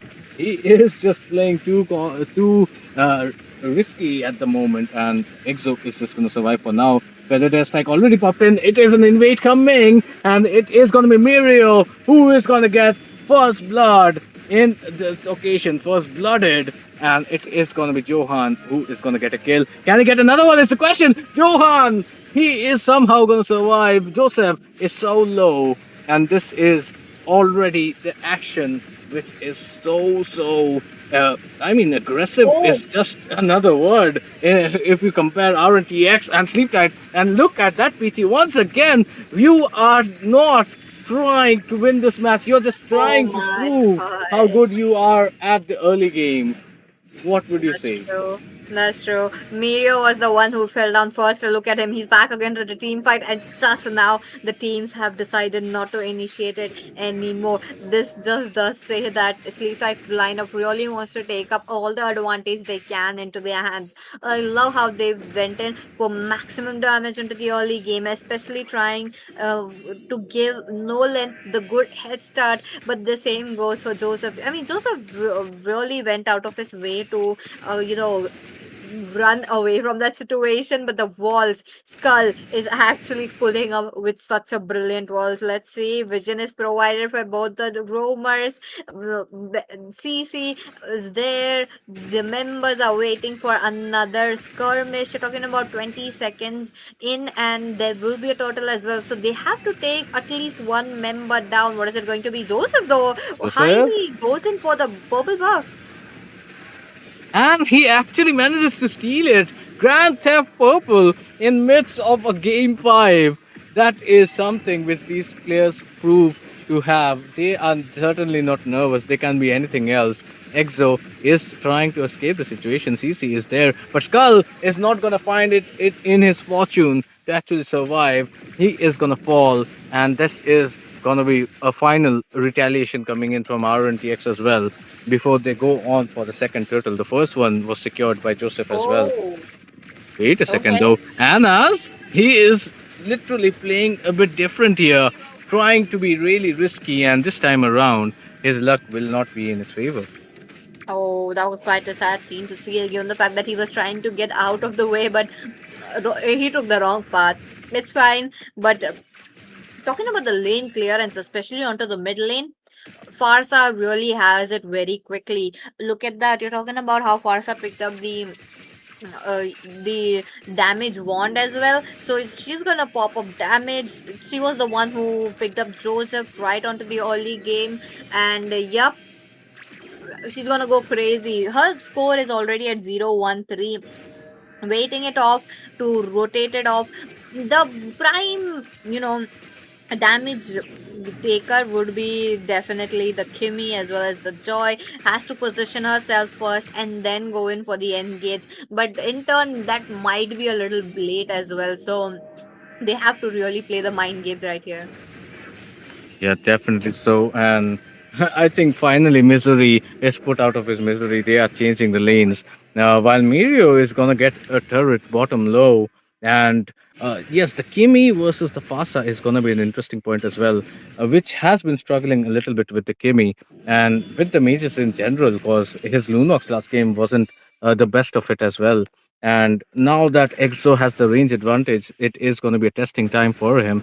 And the top turret here has to be let go by Sleep Tide. So suddenly RNTX are in the control position. Skull is going to use the wild charge defensively to get away. Bravest Fighter still popped in. I think RNTX still wants more, and they definitely would like to get more, but it is still the Feather Dust Strike, which is there. It is the Last Insanity as well, which is there.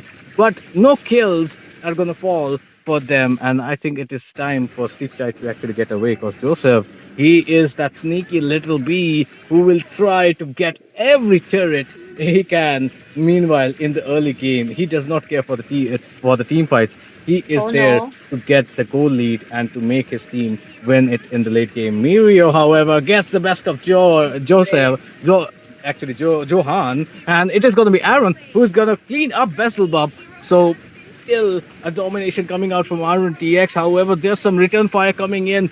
Here we go. Misery with the Flector coming in. Aaron is going to be history. It is going to be the fight where three people from each side fall, 2-for-1 actually. And hey, look at that. Joseph is such a person to take objectives even in midst of everything. He is definitely going to be making sure RNTX are not in the goal deficit when it comes to the real team fight situations. Joseph really underestimated Skull, though. He was the one who took off the turtle like that.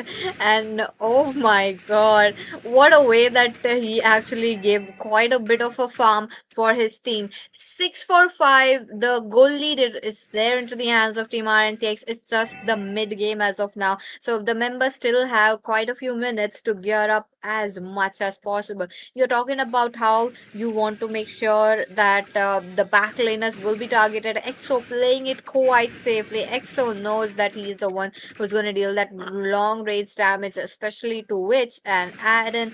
But in a way, I do feel like they need a bit of an items. That turtle will enable them to actually get a good head start on their items. But oh, there goes the Hylo's glorious path away. A bit of a chance. But no, I think Aaron, he had to back off.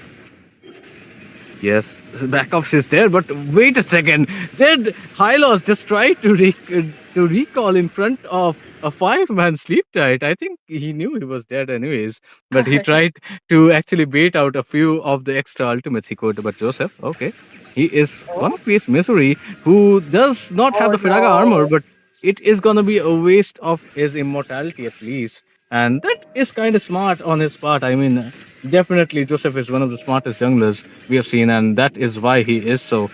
No more immortality. That just means Misery is going to be more susceptible to team fights. Mirio trying to get the best of Exo. Look at that. There's just too much chase, too much mobility on RNTX's side. And once again, it is going to be Sleep Tight running for the hills because it is not a team fight they can sustain. They are really not in a condition to do anything about it. And Nolan, well, he is quite falling out right now. What is gonna be the saving grace here, Peachy, if Sleep Tight do make a comeback? Look at that, the Lord is already up. That means this is the first Lord. While Team RNTX are really keen on taking down the structures, they have almost taken down the tier 2s as well. So that is going to be looking good. But wait a minute.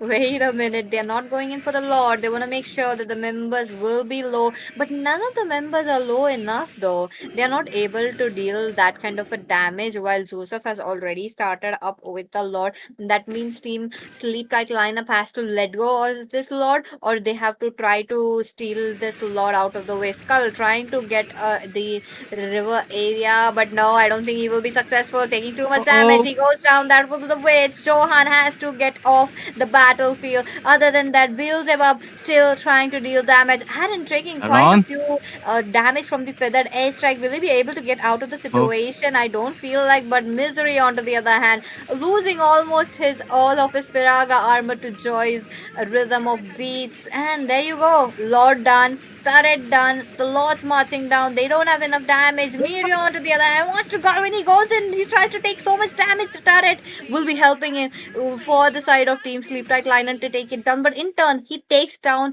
the Esmeralda and then falls.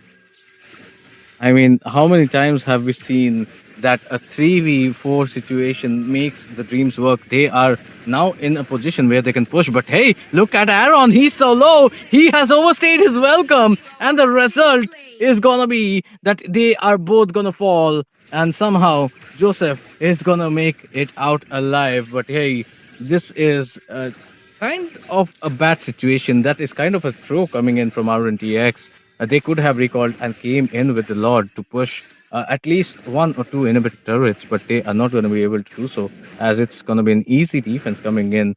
But hey, Joseph, it's just Joseph, my friends. He is going to farm his way up, and his burst is going to be untouchable at some point because I think we should look at his items, but wait a second. We don't even need to look at his items. He is just gonna bust everybody down, and he has afraid to give him the backup he needs to get away.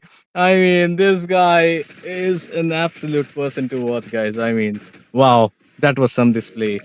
But yeah, here are the items, and we can already not see because we are already into another team fight, PT.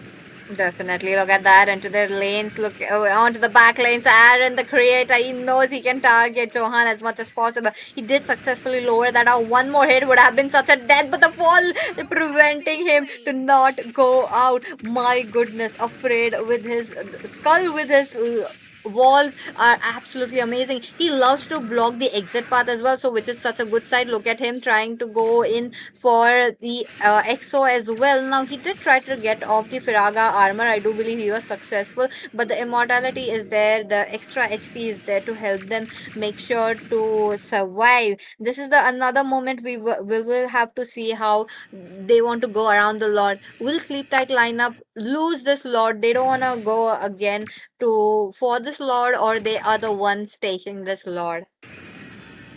Yeah, it is so. And the question is, Joseph, he is the man who is making all the difference. And can something be done to prevent this kind of a collapse, which is happening constantly on the back lines of Sleep Tide? All eyes are on them right now. And they have made it possible before. There is no reason why they cannot do it once again on the grandest stages of them all to knock out RNTX. Wonder what a headline would that be. But now it is kind of a dream and a distant one at that, cause right now RNTX, they are in no mood to give even a kill at this point. With this lot being secured, this is gonna be an ultimate test. The goal lead is there in the favor as well of RNTX. Definitely look at that. Now, RNTX did not let Johan enter the river area as well. They were forced to keep him onto the top lane, which is also another red flag that is coming in. But both the teams are on such a par. They can go in defense mode, they can go in for such a good defense against the Lord as well. So let's see how they will be trying to go. Okay, Johan tries to go in for Aaron, making sure he will be out of the way and not come in. But Joseph, the rhythm of beats there, goes in for EX. So again, fails it. This is the second time both the members. It's a 1-for-1 score. But other than that, the Lord has marching in. It's going towards the crystal. What is it going to be? Yes, it is going to be the team fight which is coming on. The Lord is already at half an HP, but RNTX would look to capitalize. 5-man! Wild charge coming in. Joseph is finally taken out. This might be the moment which Sleep Knight had been worshipping for, but it is still the party of RNTX. All of them, in fact, in the bases. They are trying to end it all. But Aaron, he is so in so deep. Mirio as well, which is trying to free hit from the backline. But they are all falling. They might have just dug down too deep. And now it is all up to Witch and Aaron to savor this situation. It is still a 3v2, and anything can happen at this moment. But it is the last insanity which is popped in, which was actually using a predictive flicker to take out Misery. As he knows, Misery is the only form of wave clear which right now Sleep Tide have, and they are trying their best to do about it. But hey, everybody is back, and this is not going to be a fight which would like to overextend, considering how they had lost their previous matches. My goodness, they took down every single inhibitor, which is such a good sign. But at the same time, there is the threat of Skull. Skull really made sure to give such a good knockups. Now, this is such a game changer for them. They really went on full defense mode. They did make sure to get members out of the way. Once again, trying to get Aaron, but wait a minute, that is not possible. Knockups are there, definitely. Skulls, there's no less of it. But oh, Firaga armor already popped off. Look at him. There goes the wild charge onto the backlines. Mirio goes in for Johan. Joseph as well. He knows he can tank those damages. 1 HP away. And yes, that's a double kill for Joseph into the front line. There are 3 members already down. Beelzebub all alone. The minions are coming in. They have to wait it out. Skull also trying to wait it out. He does have the immortality, but will the immortality really help him up? No, that is not the case. Minions are coming in. Team RNTX are seconds away for their victory. What is it going to be? Beelzebub against the world. Joseph slowly, surely, agonizingly putting an end to the misery which was faced by Sleep Tide. The bed has been prepared. The slumber is deep. Sleep Tide have just been put in a lull of sleep. That is what RNTX said. And well, RNTX right now have miles to go before they sleep and miles to go before they sleep. Quote me if you know where this comes from, but hey, RNTX, they just showed us why they are the best team currently in India, and they are fighting for that one spot, and they have finally achieved the grand finale. I mean, Peachy, sleep tight. They definitely do deserve our praises, though. Definitely. What a match coming in from Team RNTX with the joy that he hit right on spot with all those members. He made sure to mark down Johan. He made sure to mark down EXO. He made sure to mark down all the squishy members he could with his mobility and with his damage. And he did perform as we were expecting. Nolan, on to the other hand, as you already know, is not a good jungler, yet he went in for such a comfort pick. Did work out quite well, but not into the favor of Sleep title lineup. Congratulations to RNTX for securing a spot onto the grand finale. But my goodness, I would love to see who's gonna be the MVP as well as the damage dealt by the other members as well. But Ruth, before that, let's talk a little bit more about the match. The last few minutes, especially during the last second lot, where Skull really gave out such a good knockups. If we would have seen another knockup, I do believe the result might have be different, but RNTX made sure to really crack that egg very well, trying to scoop it up every single piece in that.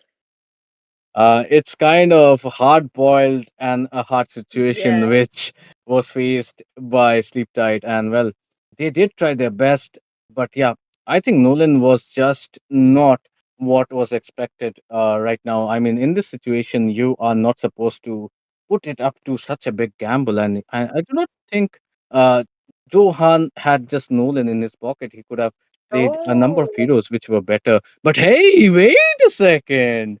Hello there. This is he's back again. actually gonna be the MVP of the first game, making a comeback, Peachy. That's true. Or from the first match number one, he was the MVP. Match number two, he did pull up as the MVP as well. Now, that is definitely a good, kill participation as well. 76% of team participation is a well deserved tank. That definitely is. I mean, respect to the roamers who make things possible, and that is what exactly Rudius, aka Afraid, has made it. And wow, that is something. I mean, definitely 76% kill participation, taking one fourth of the damage, and giving in 13 assists is definitely something you can do. And Rudius can definitely do that. He has taken MVPs a lot of times. He is the Roma, who has most probably the most MVPs at this point. But yeah, I Definitely. mean, there is honorable mentions on Joseph as well, and as well as Aaron. He has literally made his personal life mission to make it hell for the backlaners. And that is exactly why Exo could not perform. That is exactly why Misery had such a miserable time. And this game, literally, RNTX just all showed up. There was nobody else who could have done anything better at this occasion. And Sleep Tight, well, they did try their best, but the final game was not actually their best performance in the series. Oh, Aaron, on to the other hand, I really have to mention him. He was the one who was baiting out all the skills from his enemies. He was the one first to jump in, trying to, get out of the situation. Though it was not his work, he still did it. He still made sure the members won't be having a few seconds. So that few seconds, his team can swoop up and take those kills. So that was also another such a good gameplay coming up from Aaron, the creator. But my goodness, the high loss and the joy combo. I really love that combo that they have played today. Yes, definitely so. And well, RNTX, they are gonna make it to the grand finale. And who is gonna face them? That is gonna be the winner of the next match you're just gonna watch. And I think, without further ado, I think you guys are excited for it. I can already see a lot of Soul fans who are trying to witness it, and they are ready. They are waiting. I mean, respect to their Definitely. fandom. Their name just says it all. But yeah, guys, RNTX does have a say when it comes to being the best uh, team in India. I mean, they did recently make it to the Mythic Leaderboards top one. So let's see how things transpire. Maybe this tournament can actually tell us which best team in India is. And let's see how things are going to go. You have been watching ESFI, Esports Federation of India presents the national grind. And well, before we go, we might have some small presentations to go by, I think, Peachy. Yes. We have the damage dealt and the teamfight participation, the emblem, everything left. So you guys can also learn from few of the pro players that we are hosting. So I do want to see what kind of, the items the members have picked up. Such an amazing damage, such an amazing teamfight participation as well.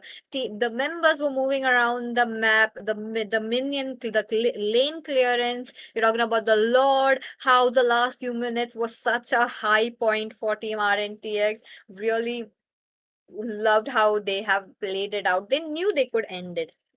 Joseph was there. Beelzebub tried to get the minions out. He really stopped all those cannon minions by himself towards the entrance, but that one minion, just a millicentimeter in, was just the death of it. And Joseph was not interested in the skills. Joseph was like, "No, I just want to go home, man. Please end it up." Exactly.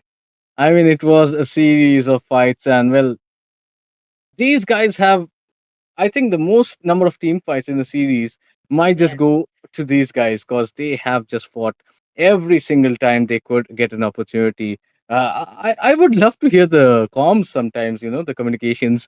Are they even like fighting in real life is the question, but maybe we'll know soon.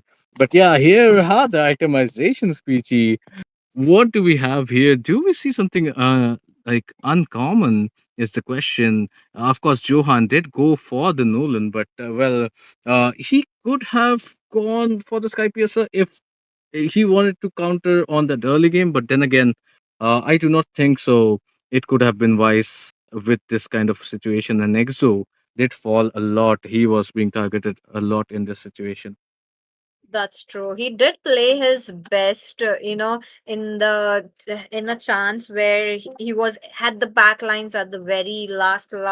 But in a way, Joseph did catch up on to him right from the mid game to the late game, and that really proved him such fatal for him. But my goodness, Skull really deserves that MVP as well, given the fact that he did give such good setups. Both the tanks were on par, both the junglers did such an amazing job. You know, this is Mobile Legends 5v5 on the National Grind MOBA 5v5, so one could be the winner. And today we got Team RNTX qualifying for the grand finale. And with that, the emblems are here, just the usual emblems with a little bit of support into the hands of Bill Zebab. I was not expecting the support emblem, though would have helped a lot. But again, wanted to see him full on tankiness, given the fact that he could rely on Misery, he could rely on Farsa to deal that damage.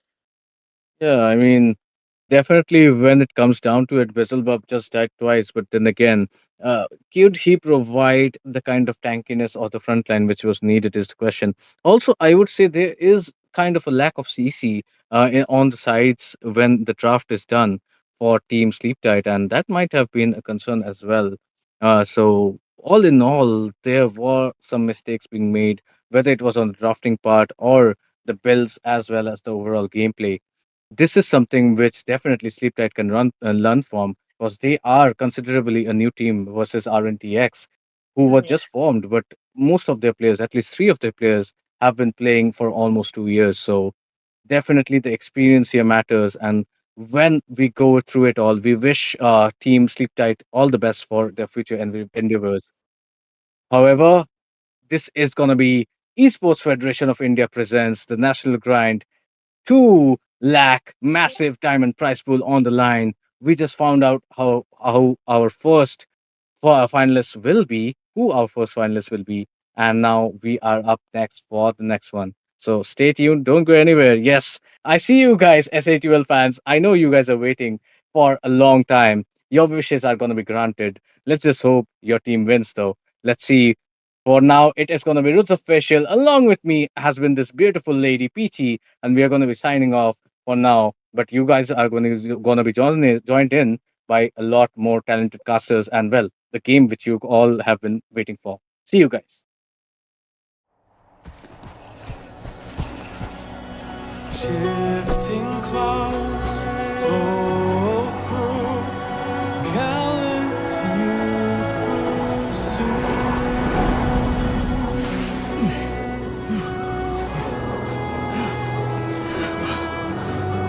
We've been searching for days, Sora. The shifting cloud is just ahead! Look!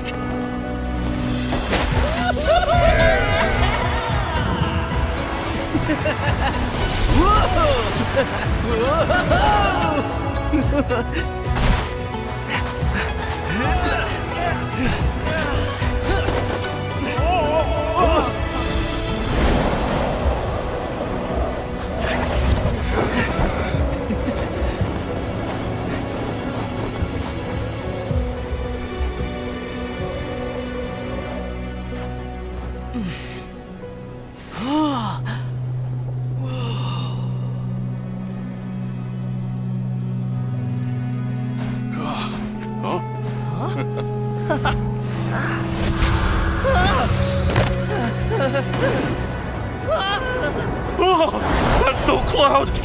That's a sandstorm!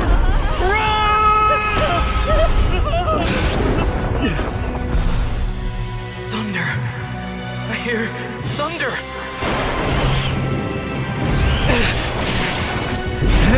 It's here! I know it!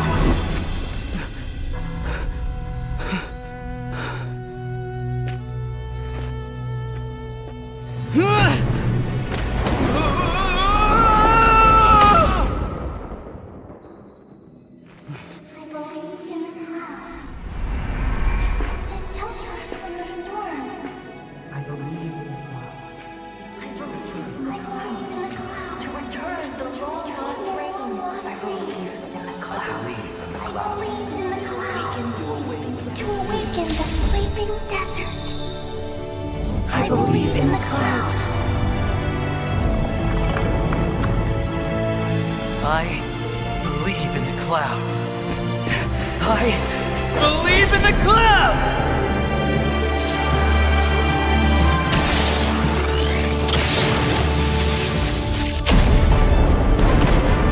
Whoa! Hey! Whoa!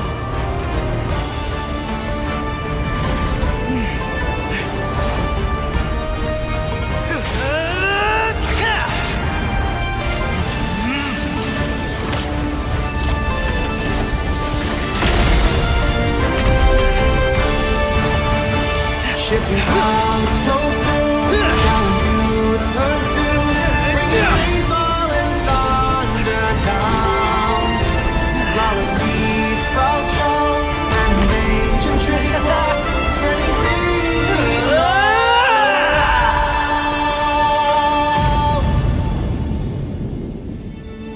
See? There's our shifting cloud.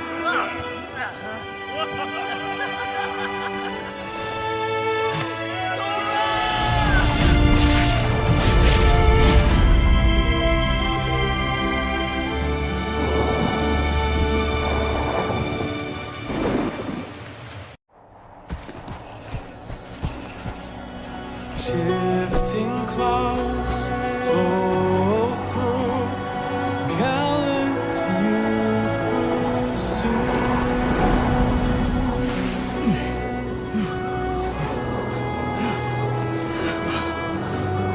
We've been searching for days, Sora. The shifting cloud is just ahead! Look!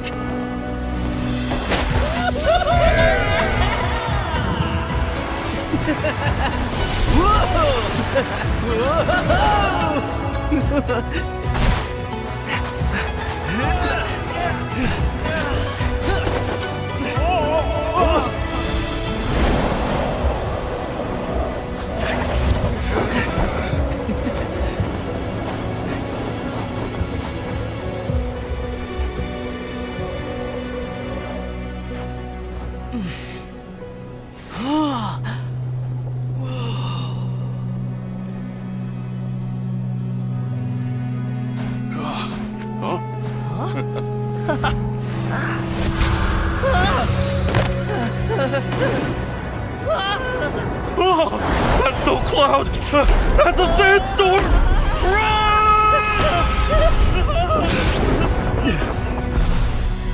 Thunder! I hear thunder!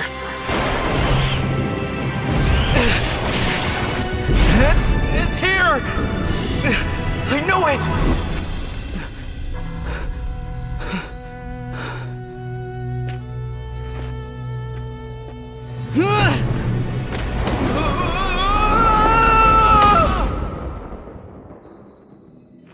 I believe in the clouds. To shelter us from the storm. I believe in the clouds. I believe in the clouds. To return the long lost rain. I believe in the clouds. I believe in the clouds. To awaken the sleeping desert. I believe in the clouds. I believe in the clouds. I believe in the clouds!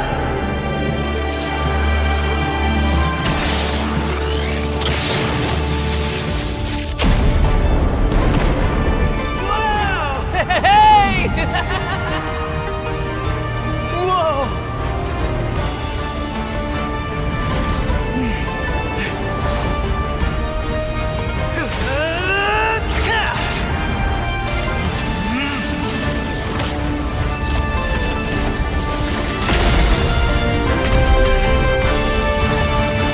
Shifting clouds flow through, telling you to pursue, bringing rainfall and thunder down. Flower seeds sprout strong, and ancient tree clouds spreading green around.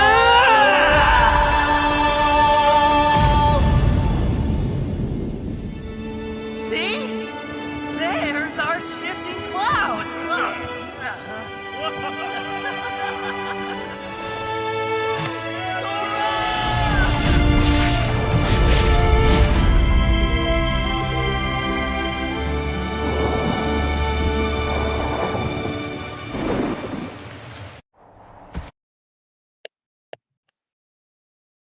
Good evening, ladies and gentlemen. Welcome back to the ESFI National Grind Season 1 MOBA 5v5 category. We are back into the banger once again, and today we are having the semi-final stage which is going on. And the first semi-final match is already been done, and we are having our first finalist as well. It is Team IQ RNTX who managed to defeat Team STL with a 3-2 pattern. And now we are heading into another semi-final of the night. It is between Team IQ S8UL versus Team Mutants, a new name in our MOBA 5v5 scene.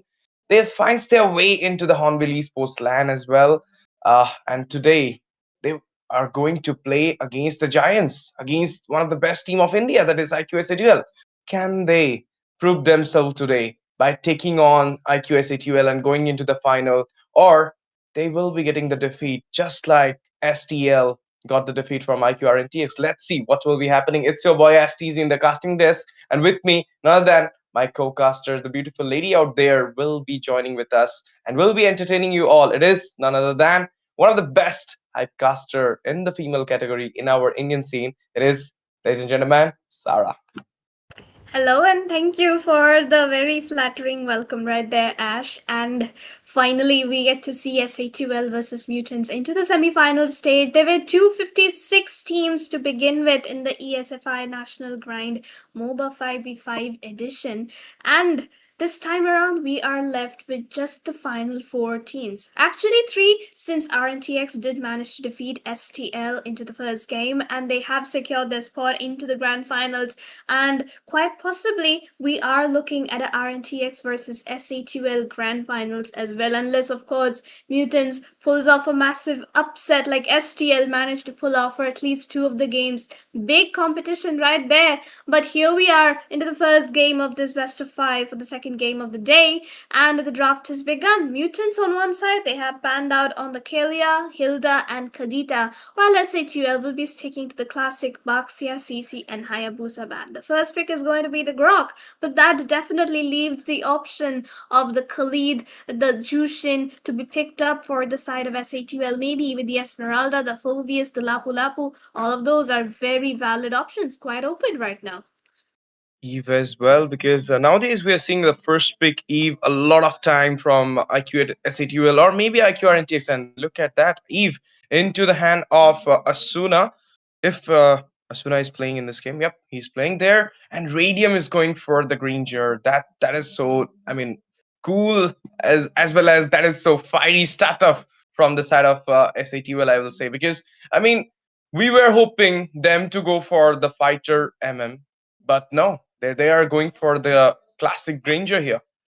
With this, we are heading into the last 2 picks in this first picking phase from the side of team Mutants, and it will be the Fedrin and Yuzong. Okay, Sarah, I mean, having the Grok and now the Fedrin, the utility without the heal, will it kind of work here? Xbox open though.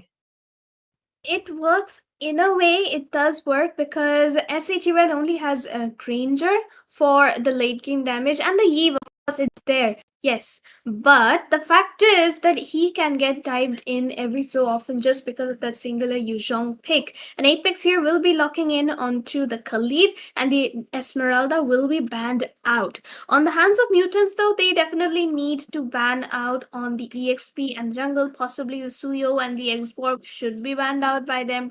If not, it could be the Lapu Lapu. Yes, there we go. And quite possibly the Fulvius, the Arlot, these are the other 2 options which they could take it out.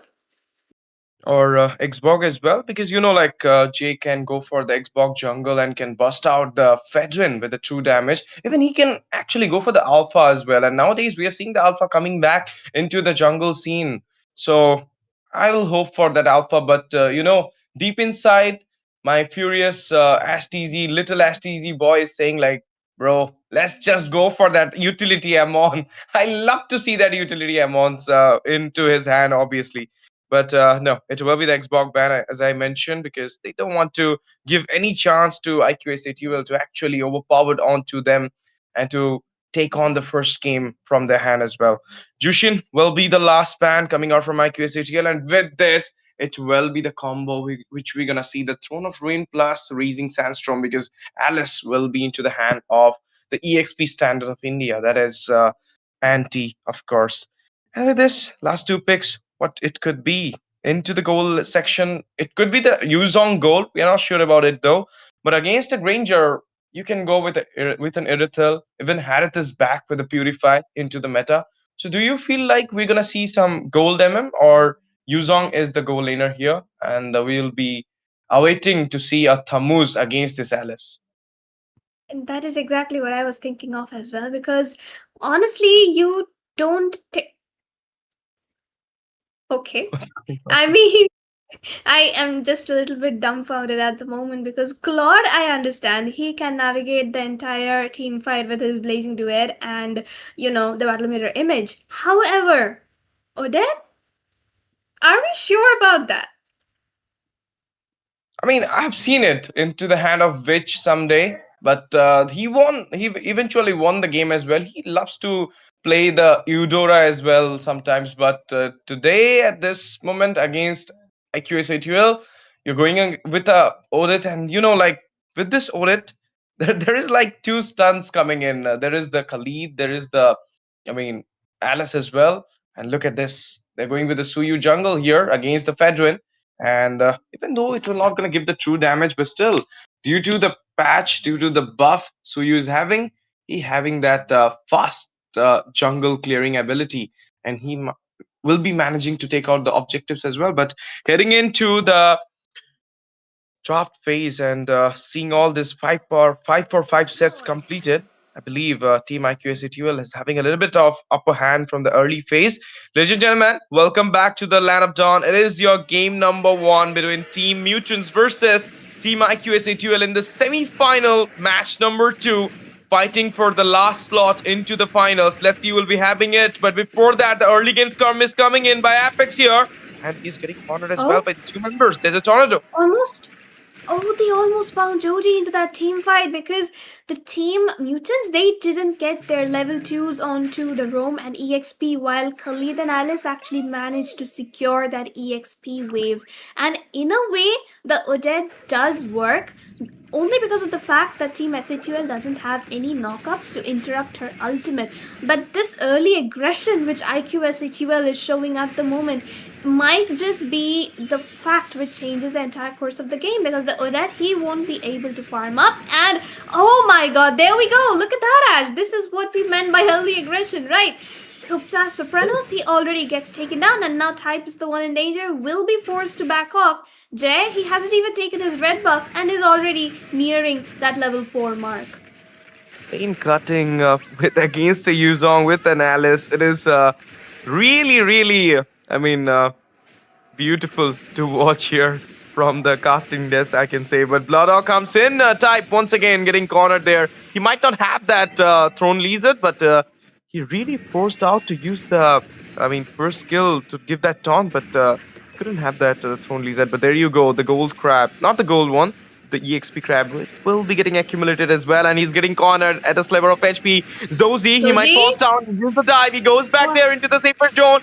The Evil Quiller comes up, giving out the poking damage. Oh my goodness, the stun comes in as well. Epic from the behind will be taking out Zozy, and with that slash comes up, Zeho goes in there with the RWM falling up as well. It will be Sopranos raid getting deleted down from the side of Team IQS S8UL jungler, and with this, without the roamer, it will be impossible to actually go and contest out the turtle because you don't have someone to zone it out. Exactly so, and they have already secured a 2k goal lead in their favor as well. And now with those early level 4s and level advantages, they will keep invading. Raging Sandstorm right under that tier 1 will find Odette, and now Type finally manages to hit level 4 at the 3-minute mark. While Jay, he's almost going to hit the level 6 mark once he gets the next invade correctly done. Apex is going for it though. And I feel like these are just going to be delaying the farm for the side of Team Mutants every now and then. Ash. Of course, what a start for the side of IQS S8UL. A dreamy start, you can say. Already having that almost 3k goal lead, and now they're just taking out each and every members of Mutants at this moment. And it is more like they're in a hurry. They're really going and taking out the invasion. We know But the thing is, I mean, they really want to finish this game as soon as possible. And with this, Anti still continuing the lane cutting, even though it is a 3 minute, 36 minutes, 36 seconds mark. And no one's even stopping him. That's the most surprising part, right? Like usually when you see a EXP laner go in, you would technically want to stop him then and there. But the backup which is coming in from the side of Apex, Asuna and Jay is just a little too much for the side of Mutants to handle. Because look at that, Anti getting cornered up, Throne of Ruin. Evil Quiller comes up with a dive, with the tech charge, but Asuna finds the kill there. Anti falls down as well. Type goes in, but it's with the Black Dragons holding out. Zeusky falls down, double for Zeho. Apex falls down. Can it be a triple? It will be a triple. Jeho with the Suyu securing the triple into his hand. The Blazing Duet being used, and now he might get cornered down there. The burst comes in. The Rhapsody being missed out. The bullets getting down there. Somehow will be fine. He'll be using the mirror, but okay. First. Going back close. There. Down to the top, the macro securance will be done. That is what S8UL is so good at, and they will be constantly marking down the turrets while the rest of their members are just brawling it out onto any of the other lanes. And honestly, like you mentioned, they are in a hurry to finish this game, you know. We know.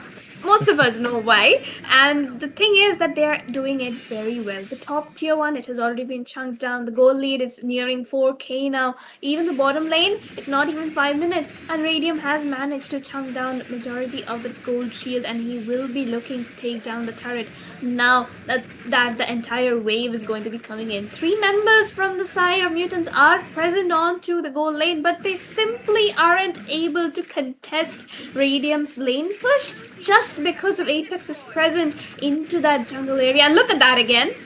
Okay, another fight, this time at the raid buff zone, and Adam following up there, but Zeusky with the burst finds the kill, but he will be taken out. Instant redemption comes in there. Jeho goes in, finds the double. Now it will be the final blow given by Radium there. 2-man down with 1 into the hand. It's the roamer only, and now Zozy, he's getting taken down, but no, there is a catch. He finds his way back there into the safer side, but with the cost of the mid-tier 1. And they have honestly opened up the map a lot for themselves, and they are looking for that kind of a fast-paced, aggressive game, which they are so good at. They have also locked in on the heroes, which can technically end the game pretty quick. The Khalid and the Yves together, generally, you know, so much aggression, and you can see it. There we go. Of course, another skirmish happening, and there will be the Black Dragon for the defense. But tech charge comes in, 2-man knockoff happened, but now he's getting trapped down, and Radium with the Rhapsody giving out the final blow. Odit with the ultimate, but doesn't work. The Swan Dance will not work today because it will be IQ S8UL once again dominating the early play into their hand. You know, like I'll say the dialogue here, IQ S8UL की दी हुई defeat कसाईनुमा होती है यार. Of course, it is a classic to see S8UL dominant games like these where they want a quick end, where they want to show their presence all over the map, and they are doing exactly that. They do not want to go home with even a single defeat or even a single misplay, and it shows in their game right now because look at that, Asuna is a Yves and he is bursting down a Claude. It should have been the other way around, but Ash, what do we say? It's IQ S8UL for a reason, but Mutants here, they need to find a way to get a shutdown onto at least 1 or 2 of the members if they want a possible comeback. But look at that, they are simply not being given any kind of space whatsoever, and the Claude and the Odette, the space they need, it is not going to come to them unless a miracle happens. Goodness, bursting out a tanky Fedrin like that, it is annihilation, we can say, onto the side of Team Mutant at this moment. Look at the goal lead. It is too high at this point. It is almost 11k. It is 11k goal lead. With all those tiers falling down, Take Charge comes up. Sopranos goes in there with the 4 members. Yuski falls down. Sopranos 2. It's a killing spree for Radium. And now the slash comes up. Inhibitor falling down. Nexus being open for the side of Team IQ S8UL. There is the Throne of Rain comes in with a Blazing Duet following up from the side of Claude. But it will be a mega kill secured by Radium onto Type. Type goes back, comes in, and again goes back into the heaven side. And with this, another inhibitor falling down in just 8 minute 21 second mark. All those two inhibitors in that mid and bot side will be taken out. Sopranos once again falling down. It will be the Swan Dance coming in. Radium? Double kill for Radium. He secured it. But due to lack of waves, might not, might not gonna go for the final push. But it is too fast, Sarah. Fascinated, like it's 8 minutes and you're down here to the base and you would want to go in for the RWM comes in along with Apex marking down the base along with Jay. There's no minions though, however, they will be finding the base right away. IQ S8UL take away game 1 in under 9 minutes with a complete domination coming in from their side. 8 minute 53 seconds, guys, and Team IQ SATUL managed to take on the victory in the first game. This is way too fast in this ESFI National Grind Season 1, I will tell. Like, this is the fastest game we just witnessed right now, and obviously, I have no words to say. I cannot, counter or cannot take a side of Team Mutants at this moment because somehow, I mean, not even a single tier has been touched, not even a single man has been taken down like Jeho. Not, I mean, the roamer, it is there. They were taking down Apex, but it was not. Making some difference in this game. So I'll not say about it, but not a single scratch on Zeho, not a single scratch on Asuna and Anti. Every time you see this guy, he was waiting for that perfect setup, and he was giving that perfect setup to his side as well. And now heading into the second game so fast, you just saw what just happened, and now we are entering into the second game of IQSATUL versus Mutants, and this time IQSATUL will be getting the first pick and leaving out the Eve, the Khalid, and then the Suyu as well. Was it a good choice? And taking out the Fedrin without a heal, utility without a heal. This is the That's the topic issue. I was Yeah. talking yesterday as well, and today also I will be talking about it. But the thing is, I mean, what can you go for? A Kalea, Angela, Florin?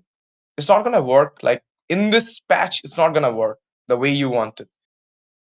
It only works in solo queue. That's the only way healers and utility works in solo queue. But there we go, back into the draft for game number 2. And once again, it is going to be the Baxia and the Kalia getting taken out by both SATUL and Mutants. SATUL will definitely be looking to ban out that CC up next, or possibly, oh, they went in for the Kata. That's fine. They do not want any unnecessary issues into the roam because they would possibly want to just go in for the Khalid once more and go for that invasion kind of composition right from the early game. While Mutants, they will be the ones taking down the Hilda, possibly the Grok up next, since you do not really want to give away the Grok to Apex. I mean, Rome centric ban from both these sides, and it's the Bakshia, we can say, like it is a perfect ban into the jungle. But banning out the Hilda was a great choice. You don't want to give that, as Sarah mentioned, you don't want to give that invasion kind of gameplay. But the Khalid is open. They can actually go with the Greenie as well. They can actually pull out the Grog, but Grog got banned. So what could else Apex can go with? Chip? Chip might be an option, or he can go with the Hellcut Rome as well. But there you go. It will be the Hayabusa, but this time from the side of IQSAT. Well, they really don't want to go for the Haya. And Eve will be taken out. At least some respect towards Asuna. Last time they forget it out. This time they will be taking it out. And the first pick coming in, if the Eve is down, Jushin or Kimi? I have a doubt. Or Anti going to pick something. It technically should be the Grok, if I'm not mistaken, but they could also go in for the Jushin just for that proper mid control. And if Asuna honestly locks in onto the Jushin here, there wouldn't be any counters technically. But instead, they decide to go in for the CC, which is also a pretty good choice, and it could be flexed into both the gold and the EXP. Despite her nerfs, she is very good right now. But oh, Mutant is going to lock in on the Lancelot and the Kadita. A Kadita against a CC. So, which means that CTUL might just be going in for that fighter draft. So, what are your thoughts on that? Yeah, they might gonna go for that fighter draft, and against Lancelot, you can actually again come up with that Suyu or an Amon utility, or maybe you can come up with the Martis jungle as well, because Somehow it is in the meta, it is working so well, but we don't see a Martis jungle in IQSATL. We see the Martis into the EXP hand, and that is anti. But this time they're not taking it in that way. They're taking it so seriously. Once again, Radium going with his comfort. That is the Granger and the Jushin, as I was expecting a Jushin or a Kimi. It is happening there. The Jushin pick coming out from Asuna here. So they have still yet not pick their Rome. So we might gonna see the Grok ban in the second banning phase or a pick from Grok pick as well.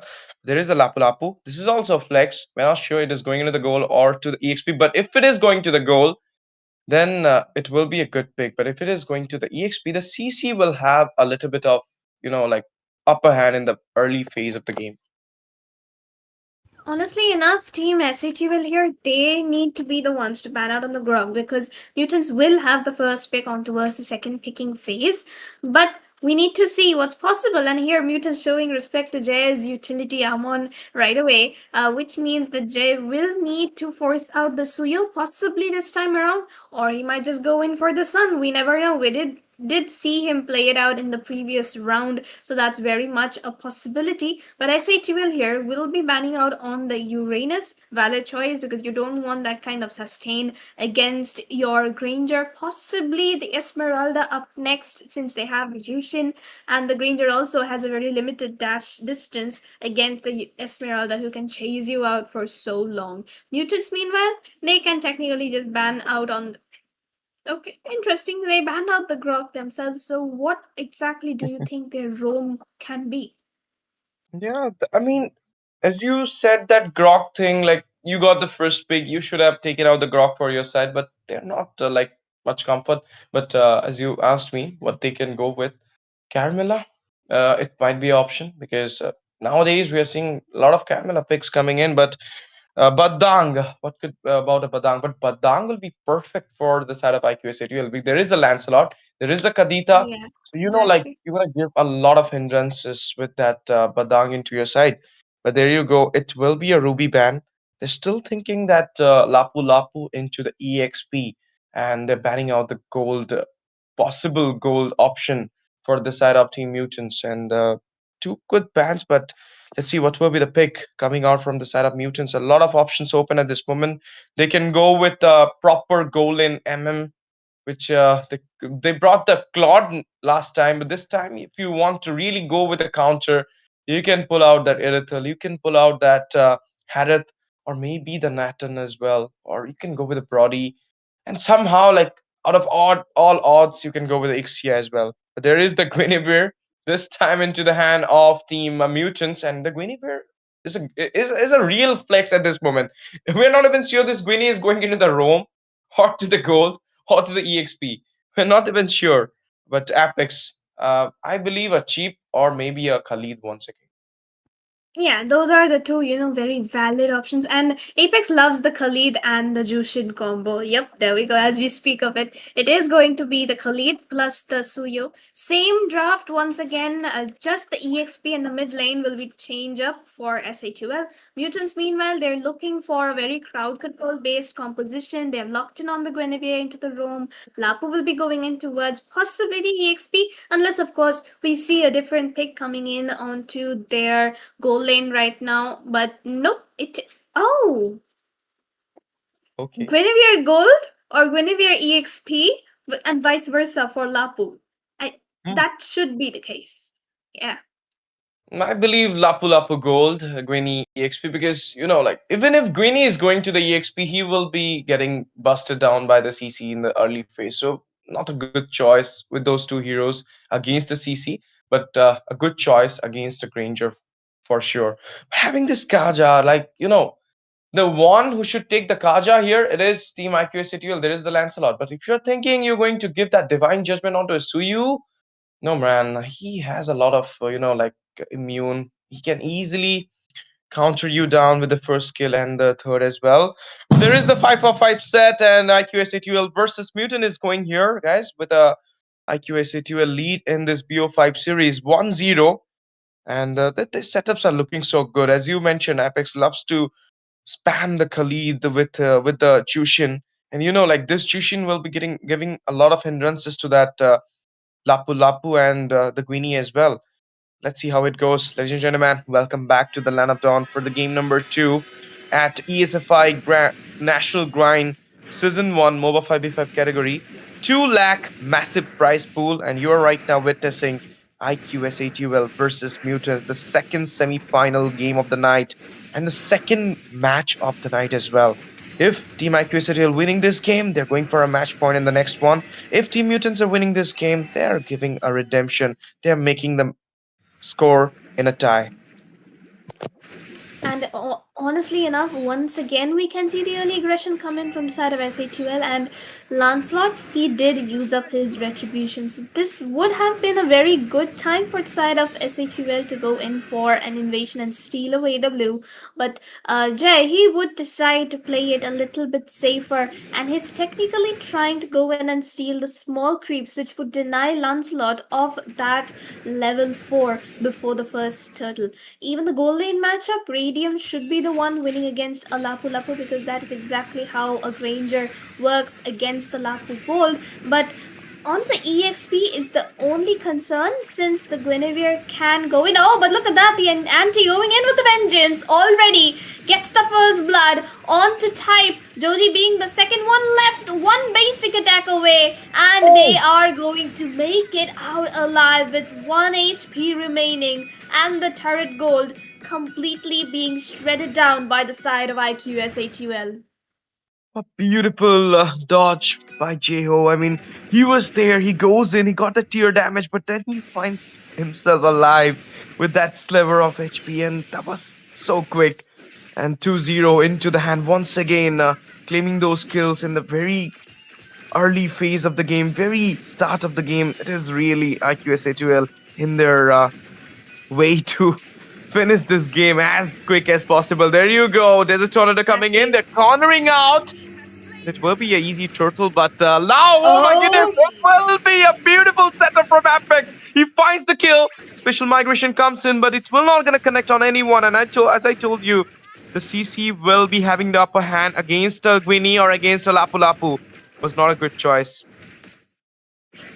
Exactly so, and the CC is such a hero that early game, late game, both the situations are covered for you if you've got that one hero into your lineup. You can melt down literally anyone necessary.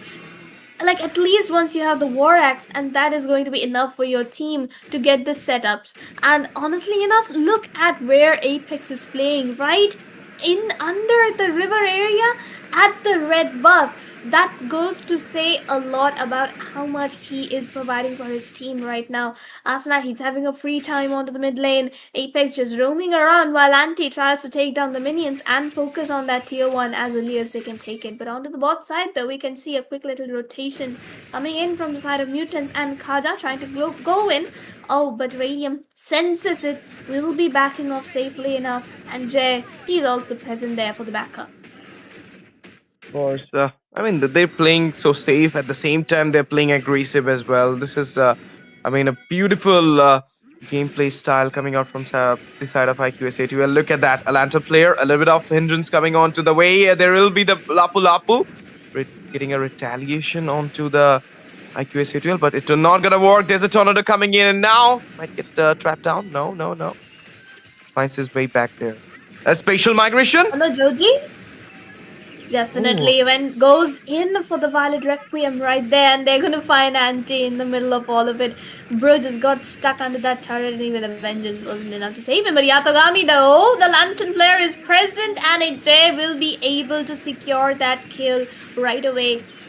So now it's going to be the bot lane tier 1 being vulnerable for the side of S8UL to secure. Again, the goal lead is in their favor by 3k right now, but onto the top side as well, Joji and Type are going in for the turret. So it's a mirror rotation coming in by both the teams right now, and Anti shouldn't be risking his life. But he goes in for the curtain call, lands it onto 2, will be forcing them to retreat, and manages to defend his tower as well. Oh, but the... Oh, Divine Judgment. It wasn't enough to secure the kill onto Apex though. Okay, the Lantern player coming in for the poke there. The knockoff might gonna happen, but no, it's more like a defensive setup. Rough whips being used to clear out the minion waves. they're really into the tiers. First, they take out the EXP, and now they went for the gold. They take it out as well, and now they're trying to take out the mid. But before that, the skirmish is a little bit being shown, but it will not gonna continue from the side of IQSADL because there will be the retaliation from the side of team Mutants at this moment. There you go. The tier 1 into the mid will be falling down, expanding the jungle area for the side of IQSATUL, giving them more chance, more frequent fights into the jungle of the side of Mutants. And they just got one kill, and there is a huge goal lead because of this macro sequence from the side of IQSATUL. It is almost 5k in just 6 minutes of the game. And there you go. A trap down happening, exterminating down Apex there. Juicy will be the one giving out the shutdown onto him. And not only that, we will be seeing another skirmish coming in with the cotton coil being binding onto 2 people. They find their way back though. But now the tier 2 on to the bot side will be taken down. All those macro is getting secured by the side of team IQSA2L. They are forcing themselves into the way, but now the British fighter comes in. Radiant falls down there, and with the voluntary kill, special migration combo, the Rob Whips comes up as well. A type falls down there. Zeho goes back. Anti, he will be taken down. The off-cam kill was so good. A 1v1, and type falls down there.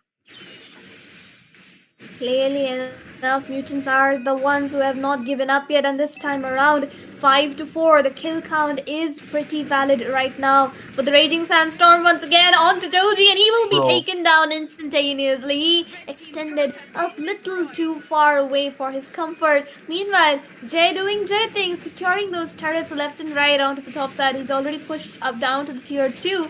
And, oh no, they're going in for more, Ash. Of course, they're going in for more, and now type with the Suna. With this, Yatogami, he's getting chunked down by those damages. Evil Quiller used, somehow finds his way back. The Holy Shields popped up there with the tier 2 falling down from the top as well, and now it is the mid which is getting vulnerable to the position because of the minion flow. The wave management is so high. There you go, a little bit of poke coming in. Raising Sandstorm Flicker combo, 3-man caught up, but it will be a little bit over extension, which will be taking out Apex as well as type jungler for the Roma. Good trade, I will say. And the Holy Shield will be popping over here. Is this way to finish this match a little bit faster? I mean, to break the record? They made it?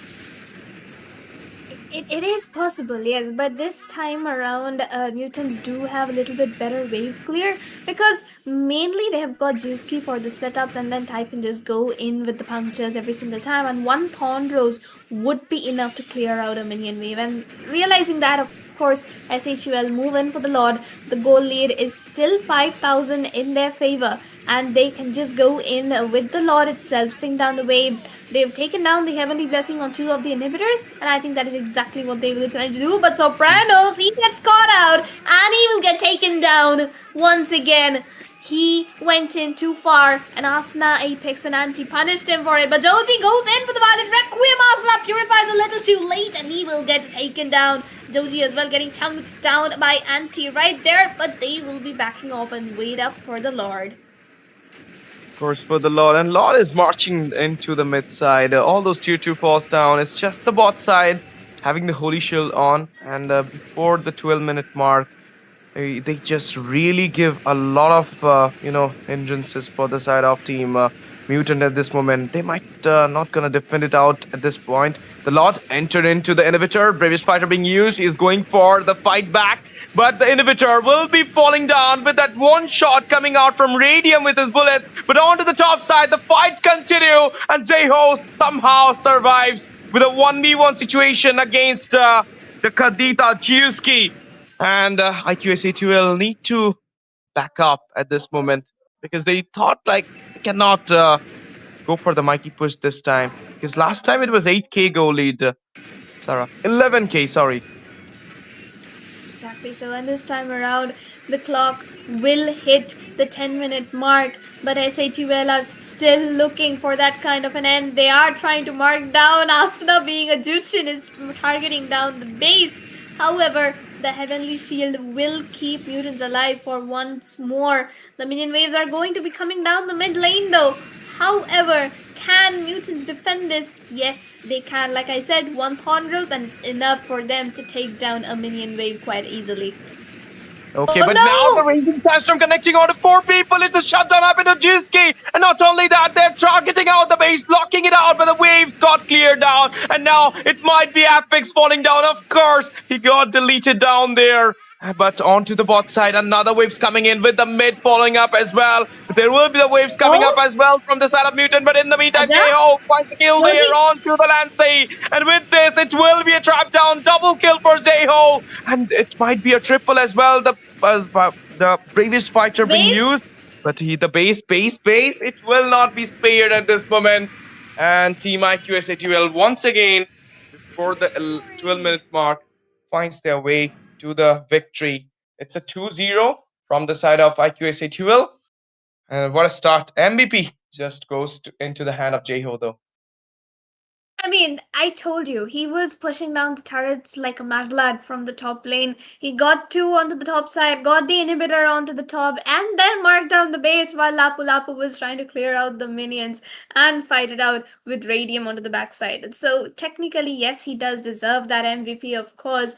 And onto the last side, Mutants could have held on for just a minute or two longer, but Joji, he missed the flicker and the spatial migration combo right onto the CC into the backside. So of course, once he missed that, he was the one caught out in the middle of the members of Team S8UL, and he got taken down. So that's where things went wrong for them. And of course, the rest of the game, just complete rotation, being out rotated by the side of IQ S8UL, and they just couldn't keep up with the speed which S8UL had. With this type of elimination, I will say the third game is literally, I mean, as a visionary, I will say I'm seeing it will be a win for IQS8UL because the last 2 games there was no chance. We couldn't even see the competition. Even though it is a semi-final stage, Mutants finds their way out of those 256 teams into this level. But the way Team IQS8UL is playing at this point, they're not even giving a single chance to come back against them for Mutants. And this is the reason, like, your confidence is your moral, your confidence is going down and down. But I believe for the fair play, for the game, for the spirit, I believe Team Mutants might gonna make their comeback, might gonna give this match to their pride. They need to do it. They cannot go home with a 3-0 because STL, they followed up with a 5th game fashion, 5th game decider, or you can say heaven's call, whatever it is. They made it in that way against IQ RNTX. So why not Mutants? They can also do it. Even though it is a giant, even though it is the king, the tyrants in front of them, but doesn't matter. You can actually retaliate. You can actually go for the fight, take on your pride, and can make your comeback and go for the redemption in this third game. But heading into the draft phase, I believe this time the Khalid will be in the ban section as well because the way Apex is going for those follow-ups, and not only the follow-ups, the way he is giving the damages as well. He is literally taking out Zozi with a solo way when he went for that kill at the Litho zone. I mean, the way he just went in with the Raising Sandstorm and then with the Desert Tornado, the damage is too high. And from the very beginning, if you will see, it's IQS City for grabbing up a lot of kills into their hand, making their goal lead high. And not only that, they're prioritizing the tiers as well. First EXP, then going for a gank onto the M goal lane, and then coming back into the mid. And then in the same fashion, they're taking out the tier 2. And in the same fashion, they're taking out the inhibitors. And they're not going for the 8-minute turtle. They're going for the, 7-minute turtle. They're going for the 8-minute lord instead of it. So they're literally in a hurry. And Team Mutants need to stop them. And we are already into game 3. S8UL is treading fast and forward with the confidence of having the match point into their hands, while Mutants, they are yet to open the scoreboard, and this is the very last game, quite possibly, unless they decide to pull off a miracle of a reverse sweep right here and now. At least for one game, S8UL would be securing that slot into the GRAND finals, and technically we do not want to see that happen. so early and so fast. However, circumstances, they are quite undefinable at the moment. But other than that, jumping into the draft, Mutants will be taking out the Kalia, Hilda, and Eve once again. Still no Khalid ban, so possibly a deny pick might just come in from the side of Mutants, while S8UL will be taking down the CC Baxia and the Garut Khacha. Again, this time around, the Hayabusa will be the one left open, so Jay might be locking that in, along with Radium securing that Granger as the early first pick. So it's definitely possible right now for SITUL to go in for that kind of a draft, but Mutants has secured a very strong mid, which is going to be Zuski onto that Jushin. So SATL needs to figure out a way on how to counter that Jushin. Now that the Yves has been taken out, the other options remaining for them, the Kadita, Farsa, or maybe worst comes to worst, the Kagura. Okay, they went for the Kadita here. I was expecting a Kimi though. I mean, we always see that trade with the Jushin and Kimi, but no, Asuna will be going with this Kadita. He loves to play this Kadita and he loves to show those outplay as well. I mean, out of two of the people, I'll say it is Exo and Asuna. I loves to see these two guys playing that Kadita in the mid. But there you go, Radium, a third time into the row with that Granger. He is literally going for those bullets onto that Granger. I mean, he literally last time I even thought like that CC will be into his hand, but no, he again went to the Granger and CC goes into the hand of Anti.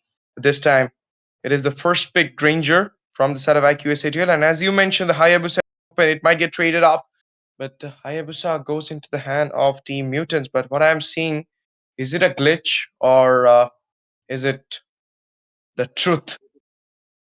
Okay, it is the truth, guys. It is the Okay. we are seeing a Eudora with the Jushin. Jushin Rome? Okay. Interesting. Very interesting, I would say. But if it works, it works. We who are we to judge? We can just sit here and yap. And honestly enough, SATL is the more serious draft this time around. And Mutants, they have got two good picks, but one of them is on a completely different role than you would expect. So onto the banning phase, once again, it is going to be the Uranus getting taken out, quite possibly the Lapu being banned out next, unless of course they want to pick it up for themselves, which we might just see Anti do, or he is just going to lock in on the Alice later on. Mutants, they will be banning out on the Xborg, maybe the Fredrin up next, or the Suyo, and that those are just the options quite open right now. It's a very standard banning and picking phase which is going to happen into the next phase. However, that one singular Eudora picks makes this game so much more fun. I'll tell you that. I don't know what is this Eudora doing here. Like, if not Jushin Eudora, I could have digested. But with the Jushin, you're going for a Eudora, like two mid laners, but with for what? For what is the reason behind it? So I mean, maybe a misclick. I don't know. They might be thinking about it, but like at this stage, at the semi-final stage, in a do or die set for yourself, you cannot do this type of blunder. But who knows? This might be the X factor for them. This might be the game changing pick for them. I'm not so sure about it, but look at this. Martis onto the hand of Anti. He is literally sure about it. I mean, the stun doesn't work onto the mortal coil, so therefore he went for it. It's just to immune that stun coming in from Zuski. That's the best option, because the Grog, he can immune it. Radium, he can immune it. I mean, with the Purify. And Asuna, of course, he's a Kadita, he can immune it as well. So Martis, Mortal Recoil, easy and free, immunity from the stuns coming in from the side of Mutants. Both Joji and Zuski, they will be facing the issues themselves. But Okay. here, oh my god, is that a Paquito? Oh no, wait. It's a Martis jungle with a Paquito into the EXP. I think that's the way to go, unless of course they switch things up. So those are a lot of new and unconventional picks into the draft right now. And this might just be one of the most interesting games we have ever seen in terms of draft. But execution part, we'll see who gets it better into the game. Of course, Ruby Gold, Lapu Lapu into the EXP. Ruby Gold against a Granger really works better, but this Eudora pick still a sus for me. And having this Martis into the hand of Anti, and it's a Paquito jungle.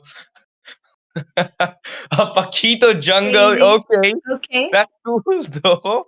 That's really cool. Like we see these things in the rank in the classic, but into the tournament scene, they really want to go for it. And like even the Paquitos blink will not gonna give any hindrance. Will not get any hindrance from the Eudora stun. So it's gonna work. It should work, and we are honestly back into the land of Donash. And as we can see, both the junglers will be starting off with their blue buffs, and they will be focusing on a gold rotation, possibly, especially as ATL, since they have the Granger into their hands, and they would want the Granger to have that early advantage. And honestly, he is doing well for now. But Eudora, though, is trying to go in for a rotation onto the top side, but will be spotted out by Granger and will take the long way. But oh my goodness, the early burst coming in with one singular knock up. But if you noticed, it is actually Zuski onto the mid and Sopranos onto the what even? It's a Eudora roam. Oh my god. Okay. Well, I mean, just 5 days to the season reset. We are going to Epic. Exactly. We'll see these things regularly. We're not even. Oh no. Unlocked anything else. But okay, on to the bot side. It's a 1v1 going Martis versus the Lapu Lapu. It's still like, I mean, the Lapu is playing so safe there, but there's more like 1-0. Once again, Team IQSATUL prioritizing those skills in the early phase of the game. And the turtle spawning in, it will be an easy turtle because there is no sustain other than the Lapu Lapu and the Ruby. But there is a fight come up. Oh my god. Stadium was the one giving out the final blow to time. And without the Richie holder, a free turtle incoming for the side of IQSATUL. Just what in the world happened there? I do not know, because Asuna with that knock up every single time, and now Type is the one who is going to be in danger. Cannot really dash out, and the decimation is going to come in right on point. Martis with the double once again, but this time around Asuna will be the one falling. Oh no, decimation once again, but Radium will be the one getting the kill this time around. S8UL just not giving any single breathing space to the side of Mutants right now. I really want to see who will be going for the Sky Piercer. Is it Granger? Is it Martis? Or is it the Paquito? Oh, beautiful setup from Apex, but it will be the Crimson Bacon Flicker combo used for the defense there. And all those buffs are getting invaded at this moment. The Type is not getting the hand, but Rhapsody knock up. Oh my goodness, somehow. Sopranos and the Ruby, Yatogami finds their way back there. A free turtle comes in there. It was the first turtle. Literally delayed it a lot. It's honestly like a very aggressive game coming in right now, because the goal lead, it's already 3k. And if we notice, the Hayabusa simply isn't getting any space to farm in, and he is the only damage dealer left for the late game for the side of Mutants. If the game reaches to the late phase, that is, because currently S8UL is all over the map. They are pushing down every single lane and every single opportunity they can find. But mid-side, Asuna, he makes it out alive despite getting flicker stunned by Soprano's raid, which we missed. However, that's one resource wasted and a kill gained for the side of S8UL right away. The level gap is really hampering them a lot at this moment. The damage is not there for Sopranos. He's onto the roam and, like, doesn't got that much gold to make some builds for himself. And that's the main reason he cannot bust out any of the members of IQSATUL at this moment, because look at their levels. They're so high. They're having 3-2 kills. But there you go. Mortal Coil used for the defense. He goes back. He was really in that bloodlust. He really wants to take on some kills, but couldn't find anyone. But onto the top side, another tier falling down there, and they're also pressurizing the mid with those flows.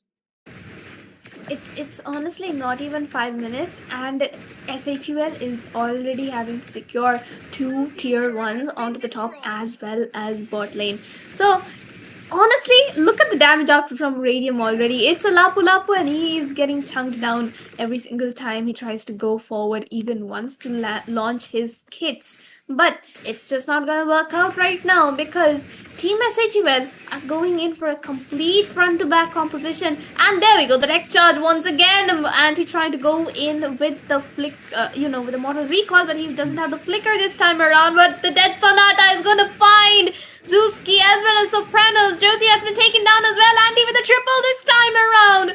A huge deja vu coming in for the side of S8UL with that triple kill. And had Type been in front of them, he would very well have the 4th kill for Ante for that Maniac.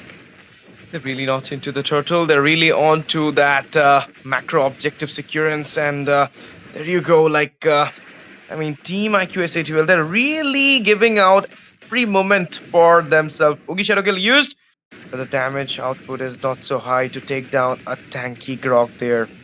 They're really building out all those builds for them, so you cannot take them down. It's 10-1 the score is.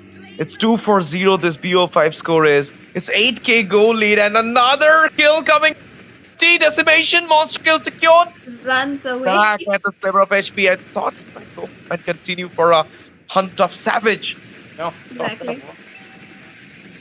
And the speed with which he honestly ran away, it was just something so funny to watch. And I believe that if we could have taken a look at the items, I think he has the magic blade, so that saved his life quite a bit as well. So technically, oh no, he doesn't. Then where was that shield from? Okay, maybe just my eyes. But then again, the concealed play. Type doesn't have the ultimate, will be using up the shadows, but wrong positioning. Can they find Type? Yep, of course they will. It's Radium on the Granger, so the Death Sonata, it's gonna land on you every single time. No, this is so bad for the side of Team Mutants at this moment. Having that misclick or maybe a miss, I don't know what is, but as per the rules, you cannot go for the redraft, so they have to play with the picks they are having. And that is the moment they lost the game, I will say. But deck charge, no need to put a wall, you can go on. And Radium with the kill onto Giuski. Asuna goes in, finds the kill onto Sopranos, but now he's getting trapped down. Overextension will be pricey one, but doesn't matter. It's just 1 for 2 with the Holy Shield going down into the mid. Team IQ S8UL closer to the mark to punch down their ticket for the finals, to play that BO7 series against IQ RNTX tomorrow. They're really closer to it. And there you go. The minion flows inside the inhibitor, and it will be the Nexus opening for them for the 3rd time in a row. This is just clear domination coming in from the side of S8UL for the 3rd time in a row. The score of 14-2, having a 10, now 11k goal lead into their hands. One inhibitor down onto the mid side, the Lord coming up in another second. The inhibitors onto the top and bottom remaining. Radium will be bringing down that wave, but onto the mid side, we can see Mutants fighting for their lives, fighting to stay alive into this game for just a while longer with the hopes that some miracle will help them. But right now, they are getting bursted from miles away and they cannot even touch the members of S8UL, ESFI National Grind, MOBA 5v5 edition, and we can see IQ S8UL on a complete roll with that godlike being secured by Anti with the flicker. I'm offended, but Asuna, he will somehow stay alive and get a kill for himself. 2 members down, Legendary being secured by Anti once again. Team S8UL charging down the base. The Lord is theirs, the minion is theirs. 2-3 members down for the side of Mutants. And the base is wide and open, and there are no mages to clear out the waves. Ash, take it away. It's over. It's over for the side of Team Mutants here, because the Lord entering into the Nemesis, and with this, oh my goodness, there is some catch. Jeho falls down with that tears damage, and now S8UL go back at this moment, and with this, it will be the Lord. It will be the Lord who will be getting defended down from the side of Team oh no! Mutants here. But no, it will be godlike coming out from Radium. Giuski falls down there. The minion waves still going in. Mortis with the mortal coil. Rough waves comes up. It's a triple for Radium onto the Ruby before he We can go for the maniac. It will be the base which will be getting cleared. The crown being up, and Team IQ S8UL becoming the second team who will be joining the finals with Team IQ RNTX at ESFI National Grind Season 1 MOBA 5v5 category. What a game it was. What a night it was. First game, it was a 50-50 from both these sides. But into the second match, we really saw that sheer domination, that annihilation in those eyes of IQS8UL. They're really dominating the whole BO5 series against Mutants. Not a single chance to fall their single turret. Not a single chance to give them a chance to come back. This is what the way, you this is the best way you can possibly go to the finals after playing a semi-final like this. This is gonna give you the boost into your confidence, into your winning strategies. Obviously, I'm flabbergasted at this moment that this is huge from their side. Even though I have no words for Mutants at this moment. I mean, what can I say? Learn and come back, or what? Like, I can't say anything. Yeah, honestly enough, they did have a bit of that draft issue, I believe. The picks were a bit unconventional, but maybe in a way they knew that the outcome would be exactly like this, and that is the reason why they didn't, go in for the standard mid lane picks every single time and just played for the sake of the game. That's what, sportsmanship is. And honestly, Mutants lived up to it quite a lot. They were a very good competition. Like they defeated Godlike in the round of 16, so that's a huge deal right now. But up against S8UL in the semifinals, I think that's already a big deal for a new team like Mutants to make it up until top four. So congratulations to them for their journey so far. They've honestly Sleep Tight versus Mutants, who both the teams very deserving of that third place, but RNTX versus S8UL by IQ, both of them up into the grand finals. That is going to be a show to watch. MVP, there we go. It's Radium. All I think the first game as well, it was him. No, it was the Eve. Asuna, Jay, and now Radiant. The three damage dealers from that side of IQ S8UL securing those MVPs back to back. 3 games back to back, Granger spam by Radium, and not a single chance given on to the side of Mutants to actually take him down in this third match. 905, unkillable approach, and you're gonna see that Sky Piercer. 2 Sky Piercer I saw. I asked you from the very beginning, like, they have 3 contenders who can go for the Sky Piercer. It was the actually 4, if you will see, like the Martis, even the Kadita can go for the Sky Piercer, the Paquito, and the Granger. But they went for the Granger and Martis. These two build up that Sky Piercer, and somehow Paquito, Jay and Asuna stayed with their normalized builds. But with this, the night is not so long. It will be coming to an end. The fantastic night, the excitement one is coming to an end. But yep, we'll be showing the result here, guys. If I'm not Yep. wrong, production, we are going to show the result. Yes, we Yep. are. And honestly, I think we are all quite excited to see what the ratings came out to be and also the damage dealt by each of the members, because at one point it felt like Asuna, he just went in with the rough ways every single time and honestly made it back out alive. So he was also one of the contenders for that MVP, but I guess he died twice, and that kind of cost him the MVP, and Radium was the one who secured it into the long run. Of course, it's a gold laner. Of course, you won't die, and of course, you get the MVP. That's just how it works for gold lane heroes. But yeah, as we wait for that, for Mutants, the journey is over. For S8UL, the biggest hurdle still remains. It's taking down their brothers, IQR and TX, into the grand finals, and the same goes for RNTX as well. So we will be waiting for the grand finals, which is quite possibly tomorrow, if I'm not wrong. Yeah. But Mutants and Sleep Tight, they will be coming back stronger. And yep, and taking a look at the items, and there we go. The gold, everything is up there. And if you take a look at the gold though, for the side of Mutants, they all have their ranges in 4K and 5K, while Radium is sitting at 10K. And fine, we're gonna ignore the items, but it's okay. 905 10k gold, high key deserving of that MVP. And there we go. That is it for the side of S8UL and Mutants. I mean, this is a glitch. He will not build those items because I have seen what he was building at that point. Capusa was there, but about those other items, I believe it was an as a hunter strike or maybe a blade of despair if I'm not wrong. But Yeah, there we go. yeah, okay. Is that Yep, glitch got solved? And you can yep, see yep. it's a malefic roar and blade of despair as I mentioned. And he was about to build maybe a sea halberd or a rose gold. Not sure about it. Hunter strike is still there.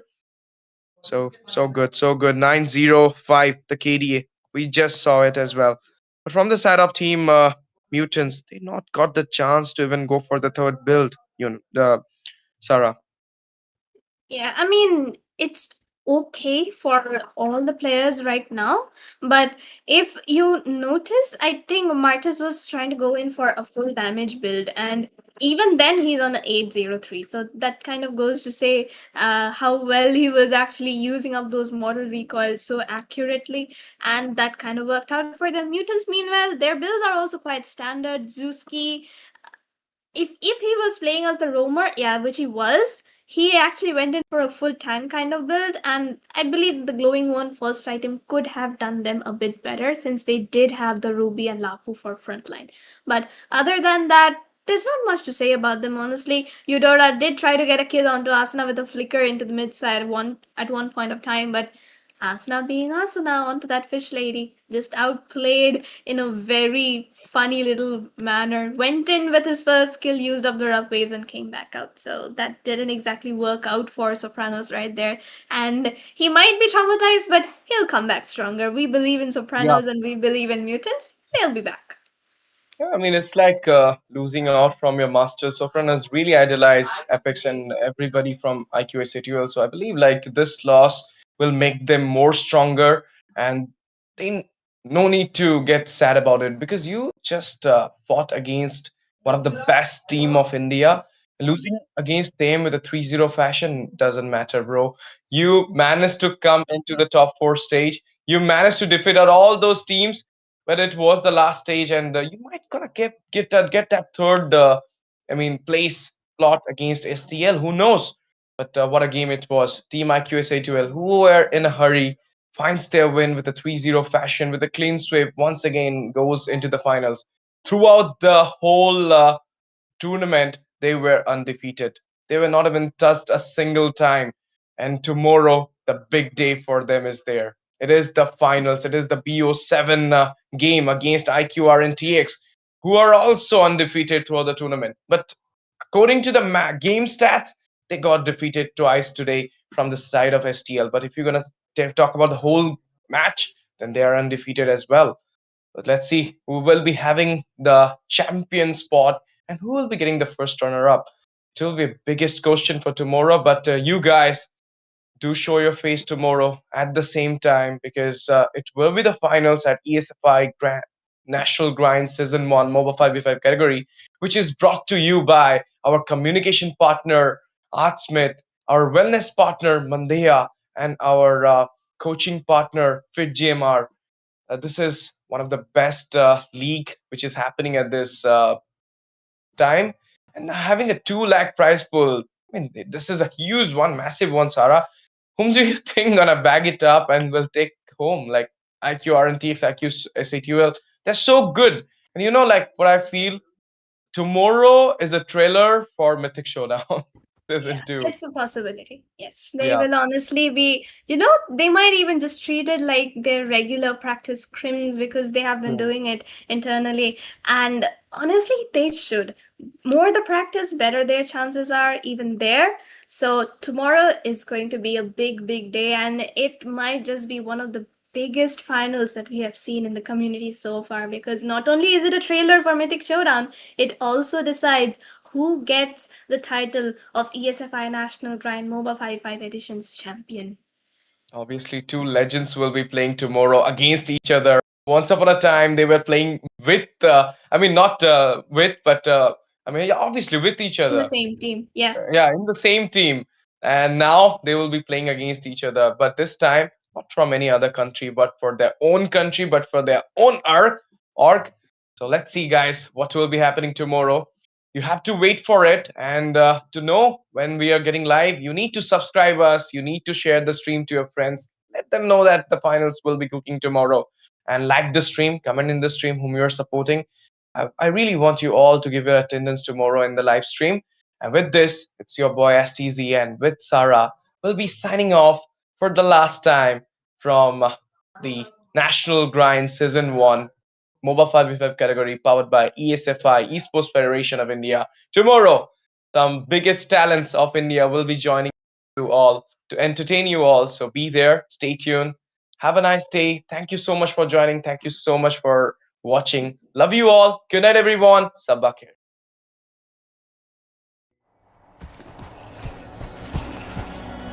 Shifting clouds flow through gallant youth pursuit.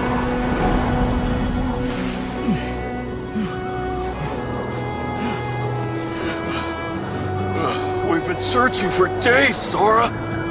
The shifting cloud is just ahead! Look!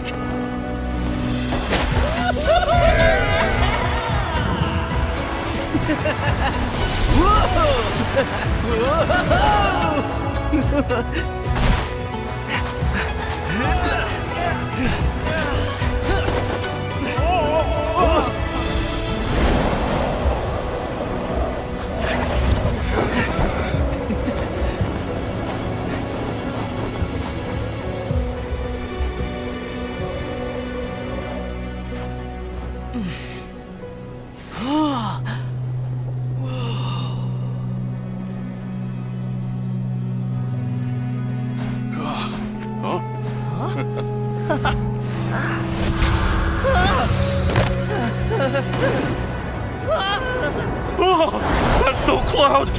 That's a sandstorm!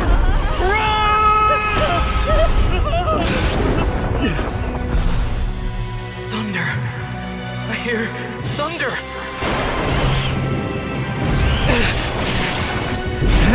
It's here! I know it!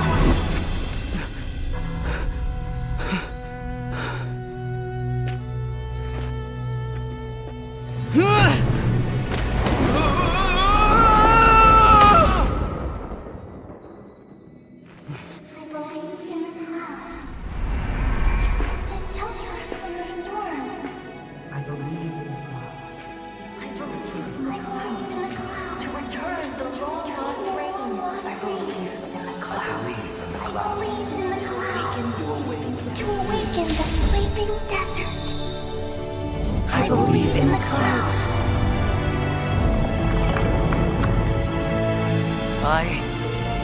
in the clouds. I believe in the clouds!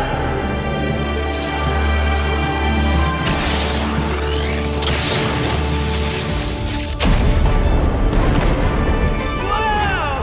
Hey! Whoa!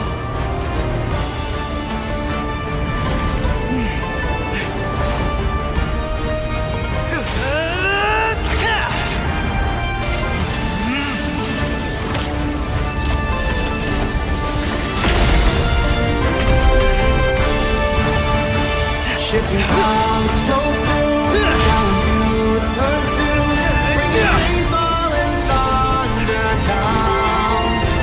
Flower seeds sprout strong, and ancient tree grows, spreading green.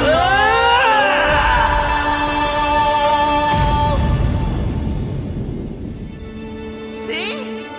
There's our shifting cloud.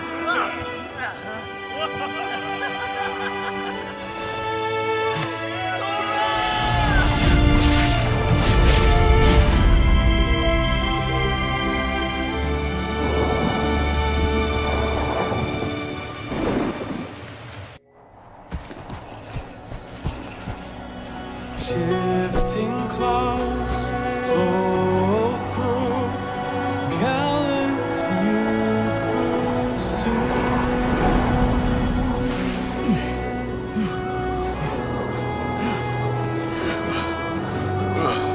searching for days, Sora.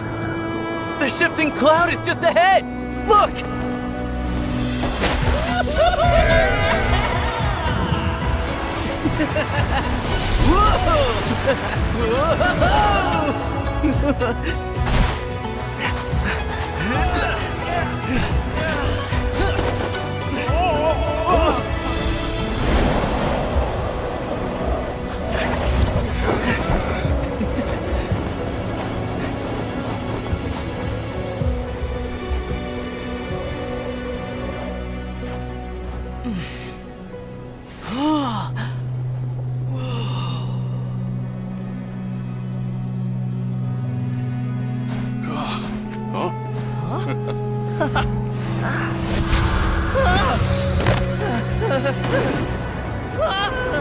Oh, that's no cloud!